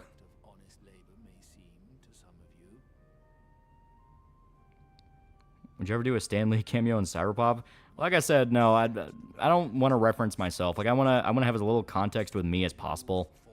Because I just don't think I'm interesting. You know, I don't think I should have any attention in this, you know. It's like, no, it's not about me. It's about it. But it's like people have asked for like references to the channel stuff. Like, I could throw in like a subtle one. Wasn't even a rape joke, but a sex joke, yeah. Linkara wrote rape scenes in Lightbringer. Whereas how you said, Linkara's fetish list makes 100 Days of Sodom look like My Little Pony. That line's really funny. Then Gamer Subs to Guts so we can defeat the God Hand. Apparently when the American soccer team does an alternate uniform inspired by the Goosebumps slime, even R.L. Stein reacted to the jersey. That's fun. Do not leave Linkara alone with the female green almond M&M. Would you at least have one Berserk reference? There kind of already is. Magneto straight up said, during the scene where Yuki kills all the guys in the apartment, there's a close-up on her face, and she has, like, that wild smile and, like, the glowing eye. He straight up said that is a reference to Berserk. That's when, it's kind of based off how Guts will look sometimes, and, like, Black Swordsman or Conviction. Like, he straight up said, yeah, that's kind of meant to be a Berserk reference. Chat, when you get the comic, just Photoshop Quentin Review's face onto Yuki or Rachel face. What channel reference would you put in Cyberpop? People have asked for a few ones. I was thinking maybe like Iggy or Winston, and they can be like, you know, nationally beloved dogs. That'd be fun. You confirm the doorknob gag. Yeah, the Guts evil eye, exactly. Make Doug and Guts show up to save Yuki from dying. Yeah, we directly reference Guts as Slasher Smile from Valley of Lost Children. Yeah. I think the internet would crash for a day, for like a day. Smiling Friends brought the OG Nostalgia Critic crew, Linkara, Spoonie, Angry Joe, etc. for an episode. That'd be hilarious. So have Joseph Conrad himself show up and say, I wrote Hard Darkness, then leave, and you keep going, who the hell was he? It's a doorknob. Turn the fucking door. Are you making the new 379 video? Maybe closer than you think. May possibly come out Saturday or Sunday. Yuki's favorite YouTuber is called TheAlmightyLoli. You can Winston the next Doge dog of the near cyberpunk future. Got a character that never stops playing Final Fantasy. You could be your self-insert. Eh.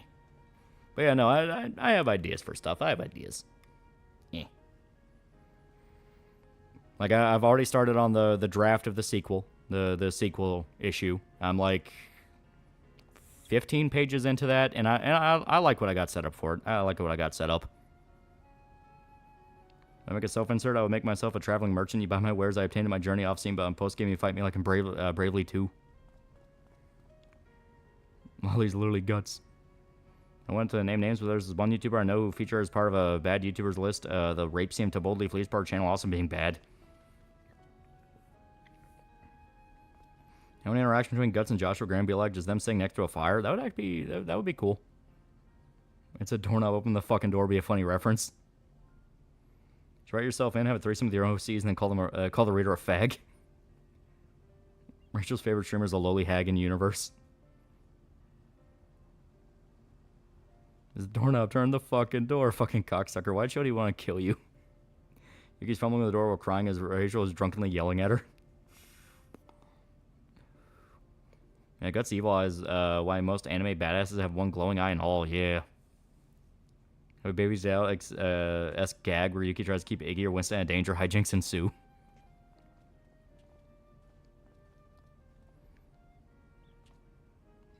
Also, you finished Final Fantasy, would you do Persona or Y7? Who knows? Possibly. I may possibly play Persona 4. Maybe. Maybe. Just self-insert for my story because I'm not great at inventing new characters.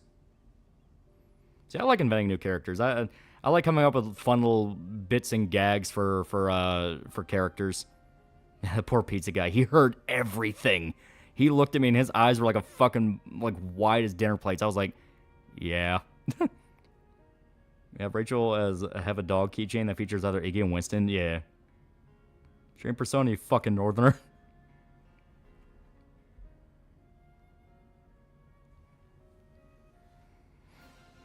Yeah. Double down, bet max. Well, pizza guy, when we were watching To Boldly Flee, which was the longest Channel Awesome movie, we got so bored and hungry, we decided to order a pizza.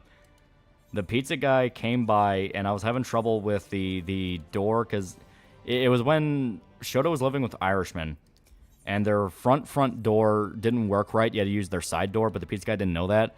So I was trying to get the door to open, and I was like, hey, your door don't work. And Shota just screamed out, it's a doorknob, turn the fucking door. But he screamed so loud, the pizza guy heard it through the door. Yeah, To Boldly Flee is longer than Seven Samurai. Yeah, you're laughing hard as fuck, though, at the doorknob thing. Yeah, it was funny as shit. Because I realized the pizza guy heard, and all I could do was laugh. Why did everyone think that scene to Boldly Flee was a rape scene? It's clearly a scene where Linkara is similar to Lindsay, and people think they're having sex. Because it was part of the Channel Awesome doc.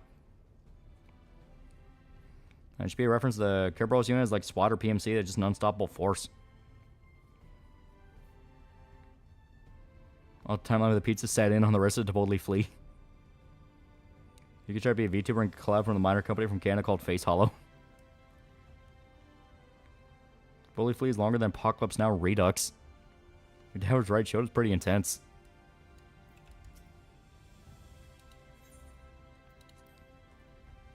I forgot, was it Kick-Ass here? To Boldly Flee was ironically your favorite Channel Awesome movie. I think it was Suburban Nights, because Suburban Nights had the most potential. You should ever get into an argument or fight before? I mean, yeah. If you have male friends, you're eventually gonna fight. Is Columbo considered an adult show? I mean, it is literally a murder mystery show. It's longer than King Kong and the same length as the theatrical cut of Return of the King. Yeah, longer than Watchmen director's cut.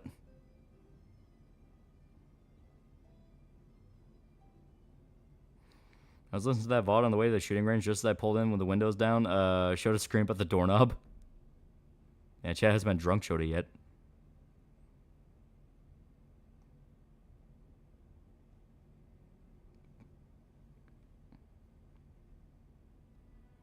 I think it said Suburban Nights close to Kingdom of Badassdom or something like that. Yeah. If you ever watch Kingdom of Badassdom, it's like a kind of stoner comedy thing where it's a bunch of D&D nerds accidentally summon a real succubus. It's fine. Yeah, Cinematic Venom recently reviewed Mars Girl's movie. Would you believe it's worse than Top the Fourth Wall movie? I believe it. I believe it. Our best Persona 5 girl. You have 5 seconds go. God, fuck. I'm trying to remember the teacher's name. It's Kakami or Kawakami. Got a glimpse of the drunk Shota before when he made the Niji Sanji tier list. I've seen the weird Valentine's Day Tekken meme, Asuka x Jin. Wait a minute, the cousins, what the hell are we doing? Yeah, Kawakami, yeah. I think you could take Shota if it came down to you or him. I have a gun. Question is if he would have a gun. Yeah, based hag enjoyer. Persona 5 are the best hags. You're wrong, Loli, it's Haru. Haru is pretty good too. I like Haru. Kawakami, you Philistine. Yeah, Shota ever gone on the infamous scat rant in real life, not on stream before? Last night for anime night, we were watching like one of the Fate movies. I forgot which one. It was the one with Ozymandias in it. But we were We were watching the movie, and then out of nowhere, we just started doing Carl Weezer voice. And then it just turned into, like, Carl Weezer talking about Jimmy's mom's OnlyFans. And then Carl Weezer is, like, a chud who didn't like Cindy because she was a Jewish BBC whore. And we just stuck on that for, like, 5 minutes. And it got to the point where, like, Weed Bro was, like, crying, laughing.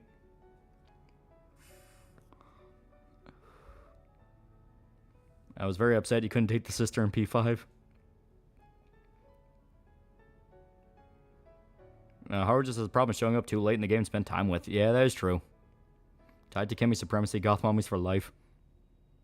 Get 2 revolvers, 1 bullet, have Shoto juggle the gun, put them down. Remember when Shoto almost blew his brains out on live stream? Yeah. English VA for Kawakami is the same for Fujiko, yeah.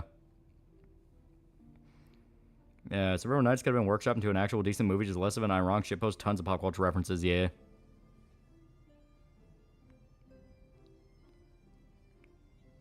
Jimmy's mom got them DSLs, though. Isn't that an Only Plays bit? I don't know if Only Plays did before. We just got bored and started doing it, and as they Weed Bro laughed so hard he started crying. They have Carl being angry that Jimmy's in love with a Jewish woman's hilarious. We've already accepted we'll never be able to recreate that bit anywhere like how it was that night, but it was fun. It was fun.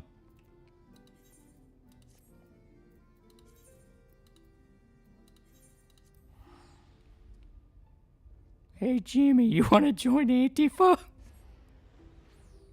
Yeah, she almost blew his brains out. Was this over Last of Us 2?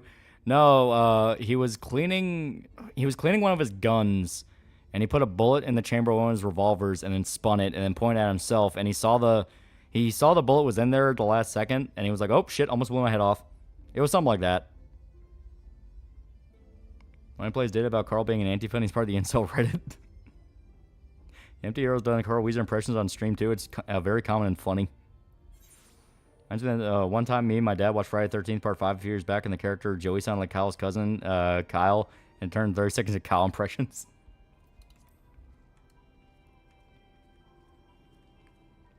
Yeah, Jimmy, tell your mom to post more anal videos on her OnlyFans. Holy fuck, did it fire? No, it didn't fire. He caught it at the last second, but it is one of those of, yep, don't do that. Yeah, good lesson, never show your gun as a toy. Remember the Zagor stream like it was yesterday, along with Show talking about how Harley would embarrass, harass him at the foot of his bed, like, as a kid, yeah. You guys have confirmed the Show nearly died a couple times. Yeah, you have the gun, you have the lightning, the planes that got too close for comfort, the tree. I mean, Shota straight up had the car wreck that damn near killed him. Yeah, he's almost died more than a few times. Don't forget they also had NRA Sheen. Friday the 13th Part 5 is such a weird movie. Jimmy, Carl, can you stop bringing up my mom's OnlyFans? Jimmy, your mother's a MILF. Deal with it. Shota was struck by lightning? No, but in the Resident Evil stream, the Degeneration one, there was a loud-ass fucking bolt of lightning that straight up hit one of the trees near his camper. Because it was so fucking loud, it sounded like a cannon went off. Yeah, don't forget the mountain lion, yeah, the transformer explosion, yeah. Shota broke at least 3 rolls of gun safety. Yeah, the gunfire outside the trailer during the one stream. Well, to be fair, that's happened multiple times.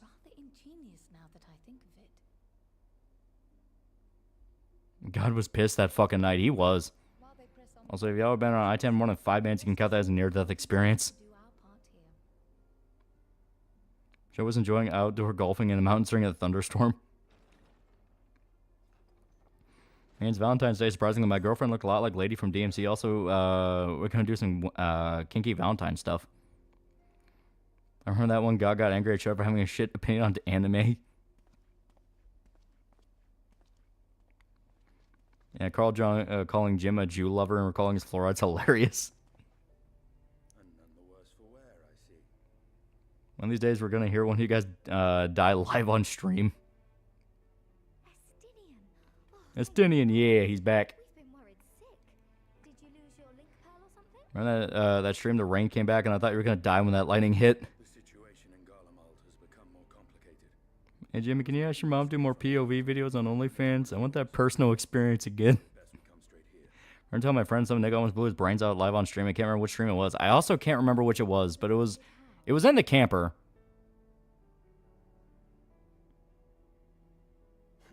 Is Shota still stick? He's getting better. He's getting better. Shows the resilience of the fucking Terminator. That guy has vendetta against Shota and Shota only. Berserk PS2 stream. We've done that before. What'd you do in a previous timeline to piss off Raiden? Should I turn to light Yakami from Death Note? Imagine going through all this shit and only be taken up by a cold.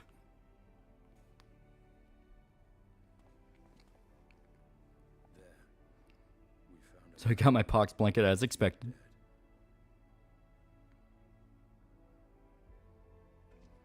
That was a streamer he did Russian roulette. Yeah.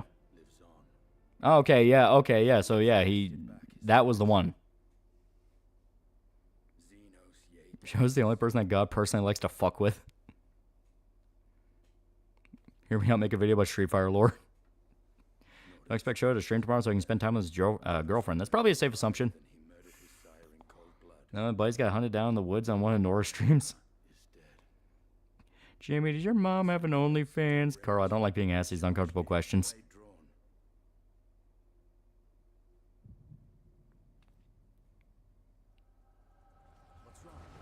I got Ryan got ganked by a bunch of cyber gorillas.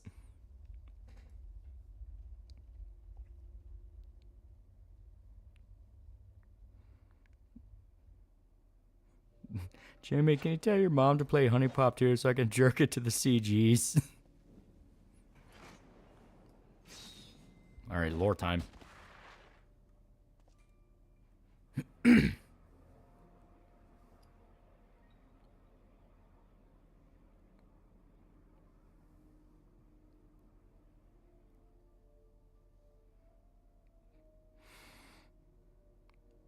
So no show stream tomorrow? Probably.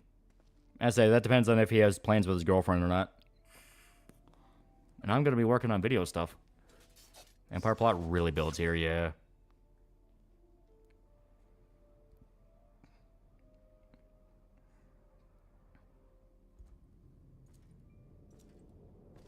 Street Fighter lore is simple. Rio Jones tournament gets stronger and someone also fights a terrorist group and Jury appears and ends my life now. Shota is ein fake still. Oh yeah, the busty waitress, yeah. No way, bro.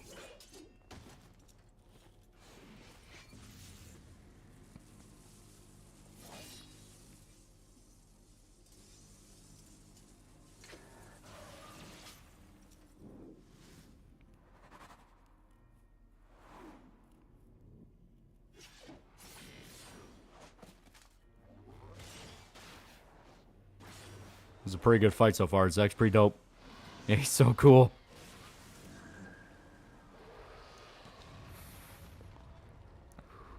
Pilgrim $5. Time. That was the name of the stream. He also flatlined himself collecting manga. Found some pretty cool. Found some pretty weird stuff. Jimmy, can you ask your mom to say, "Give me that stink pickle hot Carl" in her next Chatterbait stream? The potato punter himself.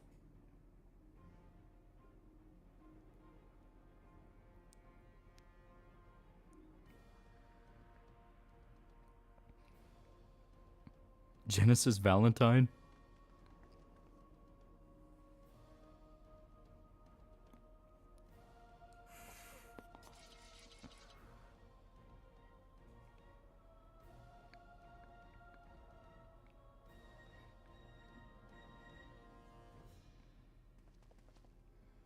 To Stan and Garland, this was a fight for their lives. To Xenos, this was a Thursday. Jimmy, can you make me an AI girlfriend so I can date her? That ironically does sound like something a Jimmy Neutron episode would do.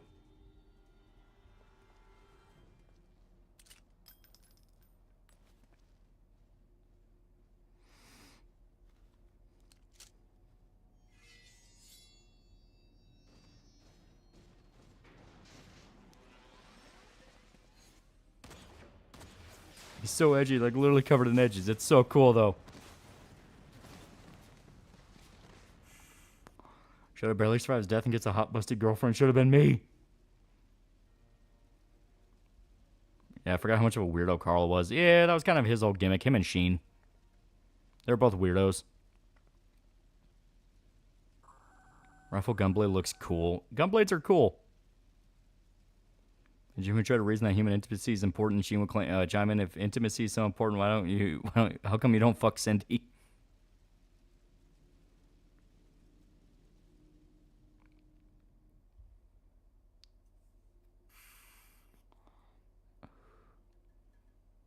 Sheen gets a girl though, and what does Carl get? Paid.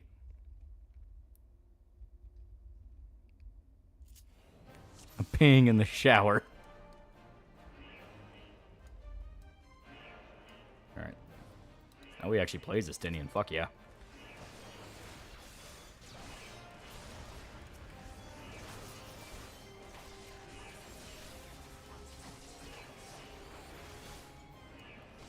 Yeah. Reckon Carl asked Jimmy for his nuke after learning about the train trench in Colorado. Ryan shows GF slapped him for using that femcel dating app for fun. Yeah. That story's still hilarious where it's like, well, I just joined a dating app to see all the crazy women. Oh, fuck. Yeah, that's the problem.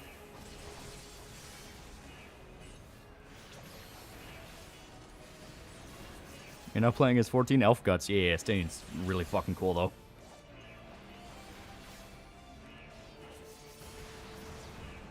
There we go. My headcanon is that Carl was title guy on 4chan.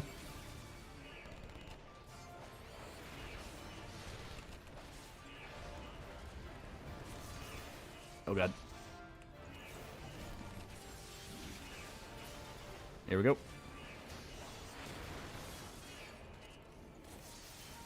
Main trio of friends of Jimmy Neutron, so obviously autistic. Yeah, they're fucking crazy.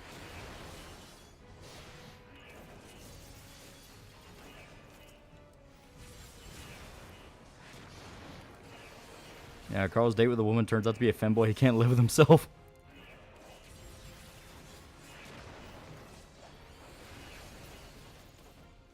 This dating app with crazy women. Where do I sign up? It was the femcel dating app. That's just what people called it, but it was very obviously like either a scam or like a Fed plant thing, because every account was fucking fake. And I think it shut down after like what, 3 weeks? She has to have an AI overlord. Yeah, the 4chan dating app. Yeah.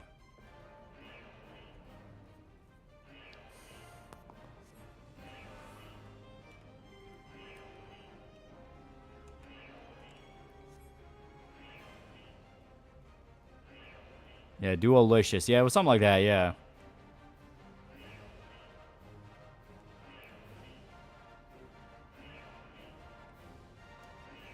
Yeah, it was real. My friends were trolling them, yeah. It's really fun, Solo Duty. It's really cool. Octane Hunger Force episode where Frylock almost gives Carl a robot body sounds like something Jimmy Neutron would do. I never used that app. Knew it was fake as hell when selling itself as a femcel thing, yeah. Well, if I remember right, the reason people caught on to it was the fact that, like, no matter what account you made, no matter where you said you were from, you'll get, like, the same 5 people as, like, most recommended. Your Duolingo bird got whacked. Now who will remind me of studying my Turkish?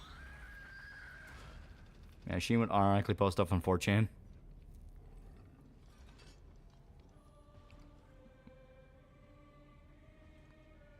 Jimmy, tell your mom to buy one of those throat cameras. I'm making a vor video request. Carl, please.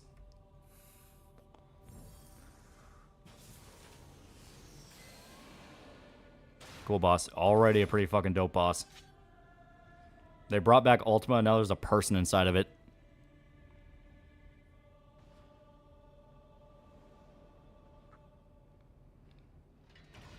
Carl, I hate to tell you this, but you're not white. There's African American in your DNA.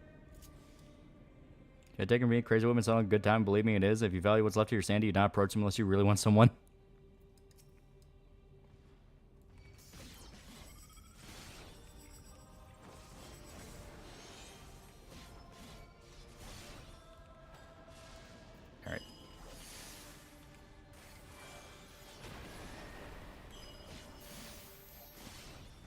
It's Ultima fight, yeah. It's Ultima, but Estinian has to take it on single-handed.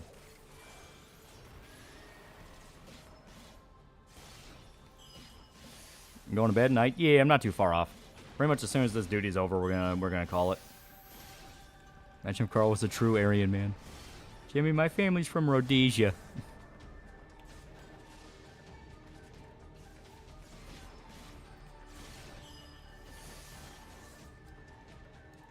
Here we go.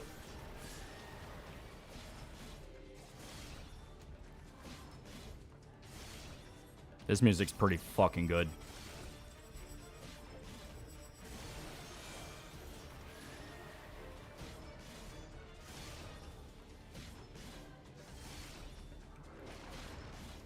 Insomnia intensifies.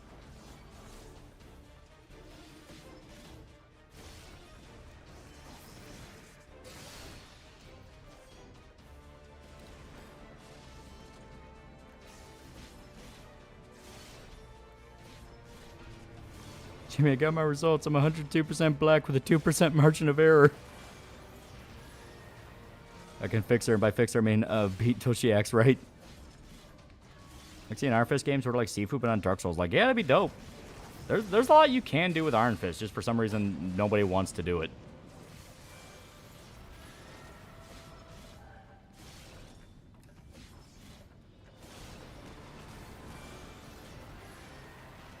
Here we go. Spear Hunter's the dude? Yeah.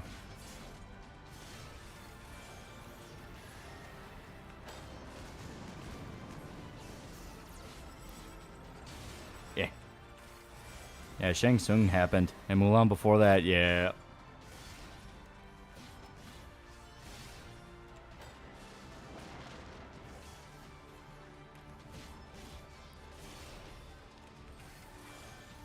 Yeah, they can't do martial arts any justice yet.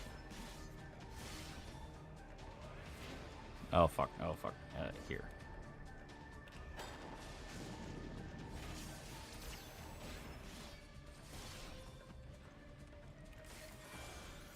Holler if you hear me. And Sokana Uematsu composed Kenny Omega's new AEW theme song. Oh.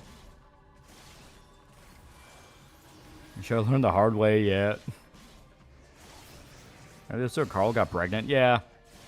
Kids' cartoons always had like those obligatory really weird episodes.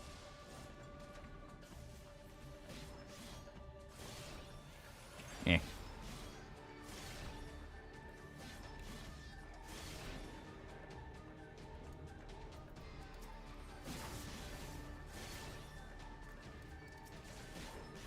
It's almost dead. Anyone actually watch Shang-Chi? Like, honestly, I don't know a single person that's seen it. I remember when Carl started wooing Jimmy's grandma. Being a cartoon parent show strikes me the type of person who want to be, who'd be into Dexter's dad from Dexter's Lab, I mean.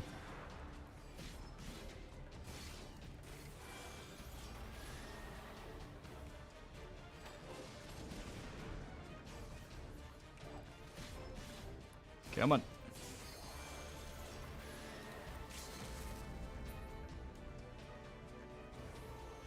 This is a pretty good way to end the fight. It's pretty fucking good.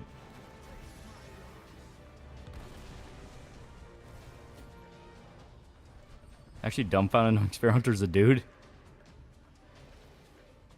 Shang-Chi was so mid apart from some cool action the first half hour. Stan can do a 2-minute Dragoon ability every 30 seconds. He's built different. Honestly, needs to be a documentary of production of Jimmy Neutron. You can say that for a lot of the Nickelodeon shows. Was there a video series of Carl Weezer getting fucked by Michael Jackson? And now I understand why Leah's psycho crazy over this character. He's really fucking cool. Jimmy, I'm sorry, but you're not invited to my bar mitzvah. You're Goyim, and we're even flying out to our Holy Land. I can already see a lot more Estinian. Good. Do you like Brazil? I mean, it's nice. It's a nice looking place. Sam King put himself in that underage gangbang in the sewer. Are you alright? Chad, I know what video you're talking about. I'm looking for it. You gotta worry about being overprotected of your characters like the Caves of Ku DLC and their former and their furry OC. No, I mean I flat out said like people that want to draw stuff of like cyberpop or anything like that, go nuts. Because like even if you want to do like a ship post thing or something like that, it's like hey, people know about it. Well, I didn't quite relive the There are like experience 4 videos of MJ raping Carl. to it all. And the funniest Jimmy Neutron moments when they were destroying Libby's presence. Yeah, 90s 2000s always had those weird fetish episodes that were totally spies where boys became weird men. Jimmy, my Anthro Llama OC has been doing things to me in the night. I think it might be pregnant, Jimmy. To think their research into the Echo could bear such Yeah, the offer for that movie was insane. It made out to be this groundbreaking film. Has never been done. All for it to be worse than a Jet Li film from the early 2000s. one body to the next and returning to Commissioning so many feet pictures of Yuki. he was an Ascian in all but Like I said, go nuts. What would you say your favorite Jimmy Neutron episode was? I don't really remember a lot. I remember the Halloween special was kind of fun. Stan's Gray started out as a character in the Dragoon class quest chain. Now he's a main character. Yeah, Totally Spies just author's poorly disguised fetish the show. And once you put something creative out for people to see, it's no longer yours. Must accept that. Yeah. And sure as the Shang-Chi was so fucking bad. What was the most annoying over-the-top gimmicks writers not so secret fish every show had? I don't know. And it's unfortunately 30 degrees out. There's an upside and an excuse to make hot cocoa. That's nice. That's nice.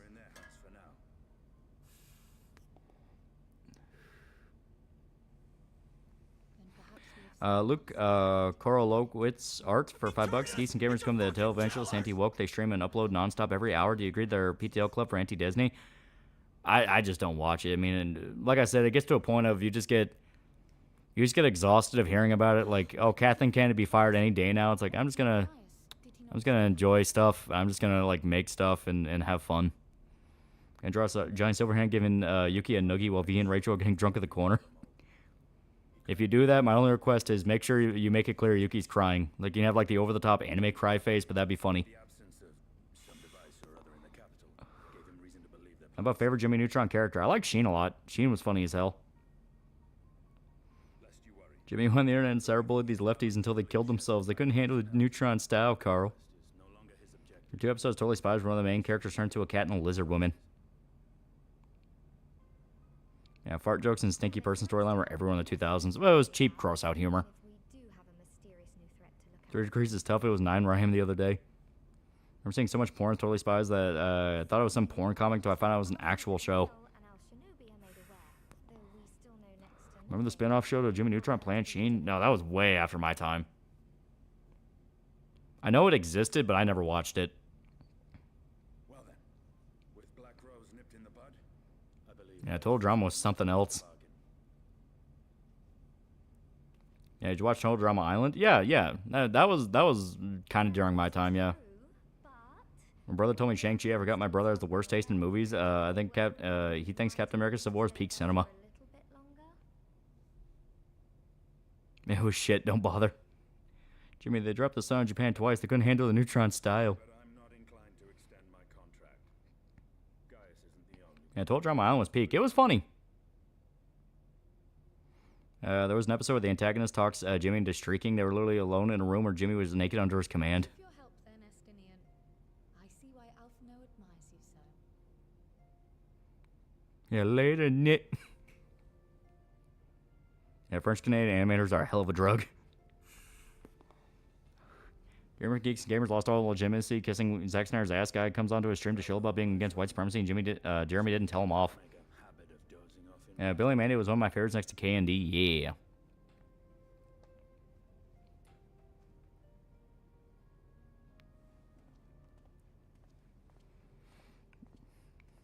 I may or may not have cosplayed Gwen once. We watched General Rex, pretty much the last gasp of old CN. That was one I knew, and I watched a few episodes of, but I didn't get into it. Why not get some rest?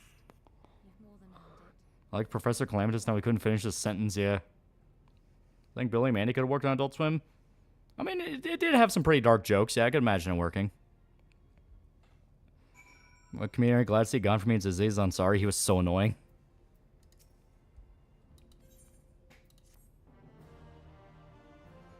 And Martin Mystery's fun to watch. They crossed over Scooby-Doo. Okay, chat, I found the video of Michael Jackson molesting Carl Wizards in general. That was one hell of a sentence to take out of context. I remember the gun control episodes in 2000 adult cartoons. They'd always have the straw man unintentionally right. Yeah. Really don't get why millennials want to gatekeep certain things from 2000, pretending they're millennial like Danny Phantom. Probably more insecurities getting old.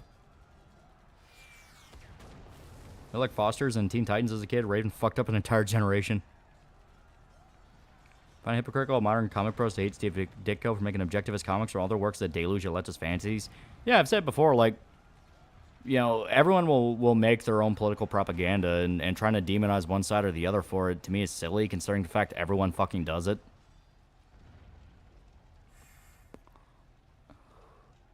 And Empire's in fucking chaos. Exactly how Xenos likes it.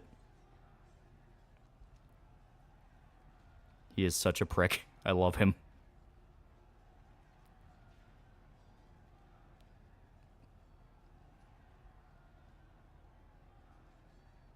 Have you considered my propaganda good?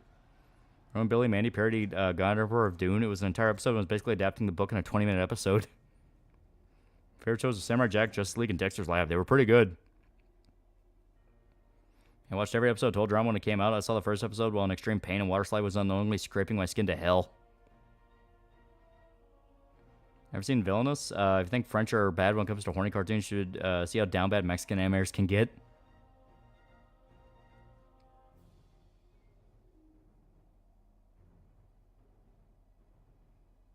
Total Drama is good. Ever watch a video about Izzy not being crazy and just playing the game correctly? Seen so many brain dead retards called objectivism, extremism, because they watch BrightTube reviews of Bioshock.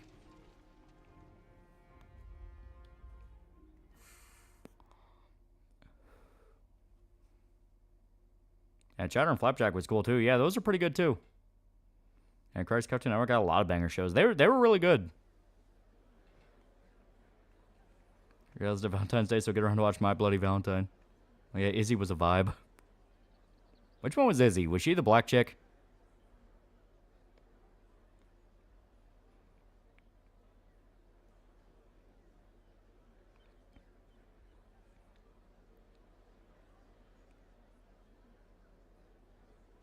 Bioshock didn't even critique objectivism very well. They had to add literal magic. Izzy was the hippie. Oh, okay. Izzy was a crazy chick. Okay. Yeah, I had someone say Bioshock was mid-fucking commie. Like, they aren't able to understand objectivism when there's a 100-page speech and Atlas Shrugged.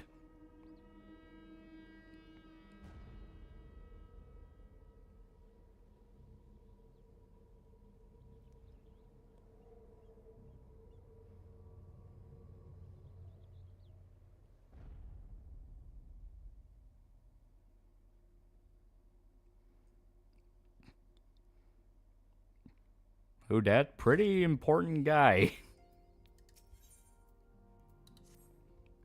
And we are approaching peak. Yeah, we'll start this quest, and after we're going to swap over as soon as it's done.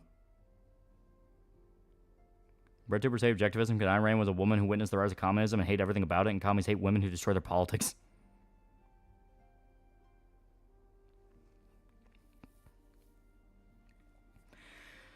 See, about the Wolfenstein Could Be Made Today video, I shouldn't have watched it. So fucking retarded, yeah. Well, Ken Levine said he didn't understand quantum physics or barely read sci-fi books back, so there you go.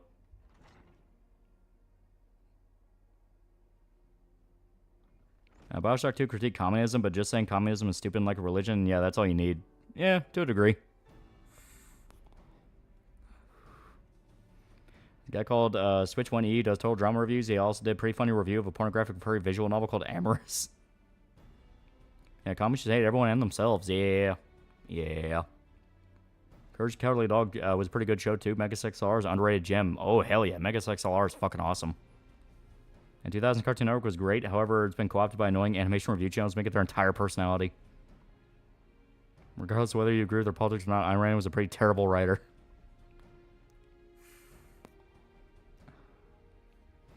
Yeah, leftists are all feminists until they see a conservative woman, then they demand to be destroyed. And BioShock 2, better gameplay, better level design, one has more iconic set pieces, and it did a much better job critiquing the ideology of the villain, yeah. Yeah, BioShock Infinite DLCs were far worse than I remembered, yeah. Part 1 of Burial at Sea wasn't bad, but everything after just fell apart.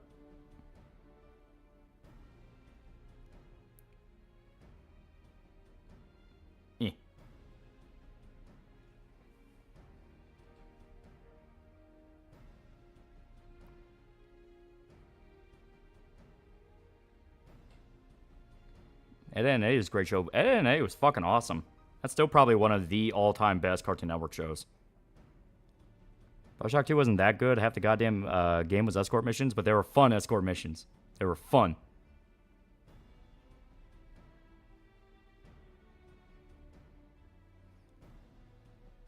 Cartoon Network was truly dead after the live-action era. Outside of Gumball, Regular Show, and Adventure Time, everything else was shit. Yeah, you're not wrong.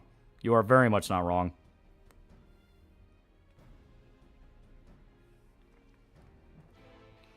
Saw a video where a guy compared the Colt and BioShock 2 to people who like Dave Chappelle and Jordan Peterson. Yeah, completely missing the point of the game. Alright, with that, we're going to go ahead and exit. And there we go. There we go. Yeah, I cried near the end of Big Picture Show. It was really good. It was such a solid ending. People were flat out like, yeah, we don't need it anymore. we don't need any more Ed and Eddy. This is like the best way you could end it. Like, yeah, we're happy. This is fine.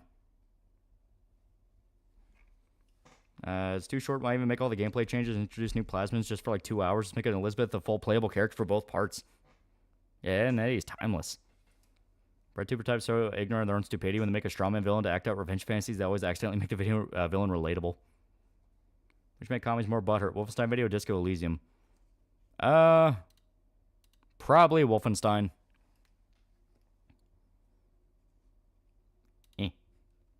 Yeah, BioShock 1, the iconic opening, go for it. BioShock 2 doesn't take for fucking ever to get going like 1. I'm glad that so far Ed and Eddy's been left alone, yeah. Yeah, Samurai Jack's last season was flawed but satisfying, yeah. It's just one of those if Gendy has trouble with endings. It's a classic problem with him. Yeah, the live-action era was wild. Remember Out of Jimmy's Head, yeah. So I think Adventure Time, Regular Show, and Gunball kept seeing alive at the live-action era. I think you're right, yeah. Because that's when they really started going all in on those types of shows. Yeah, Ed and Eddy, a good 10 years, 1999, 2009, yeah. Ugh. But okay, there we go, there we go. We had a very successful night, very successful night. We had a lot of fun. We had a lot of fun. Played a lot of video games. Played a lot of good video games. Aqua Teen's best Adult Swim show. You're not wrong. At the very least, it's one of the best. Plot of Ultima 5, where virtue signaling is the violently enforced law of the land in Portland's idea of utopia. But yeah, so, like I said, I'm going to call it here. I have the Berserk script all penned up. So as soon as I get time to tap the phone. Oh, tap the phone to get to the mic. As soon as the, there we go. As soon as I get a chance to record audio, I'm going to do that. Now, I plan on getting the video out maybe by Saturday, Sunday, one or the other. But yeah, it'll be pretty good. And then I can get back to work on Dead Rising 2. Dead Rising 2 that's going to be a big one. That's going to be a very big one, but it's going to be a fun one. It's going to be a very fun one. I cracked all my bones there. But yeah, there's a lot of fun stuff I'm going to keep you guys updated for. Very, very fun stuff. Very fun stuff. So, like I said, I'm going to call it here. But thank everybody who showed up. Very good time. Very good time.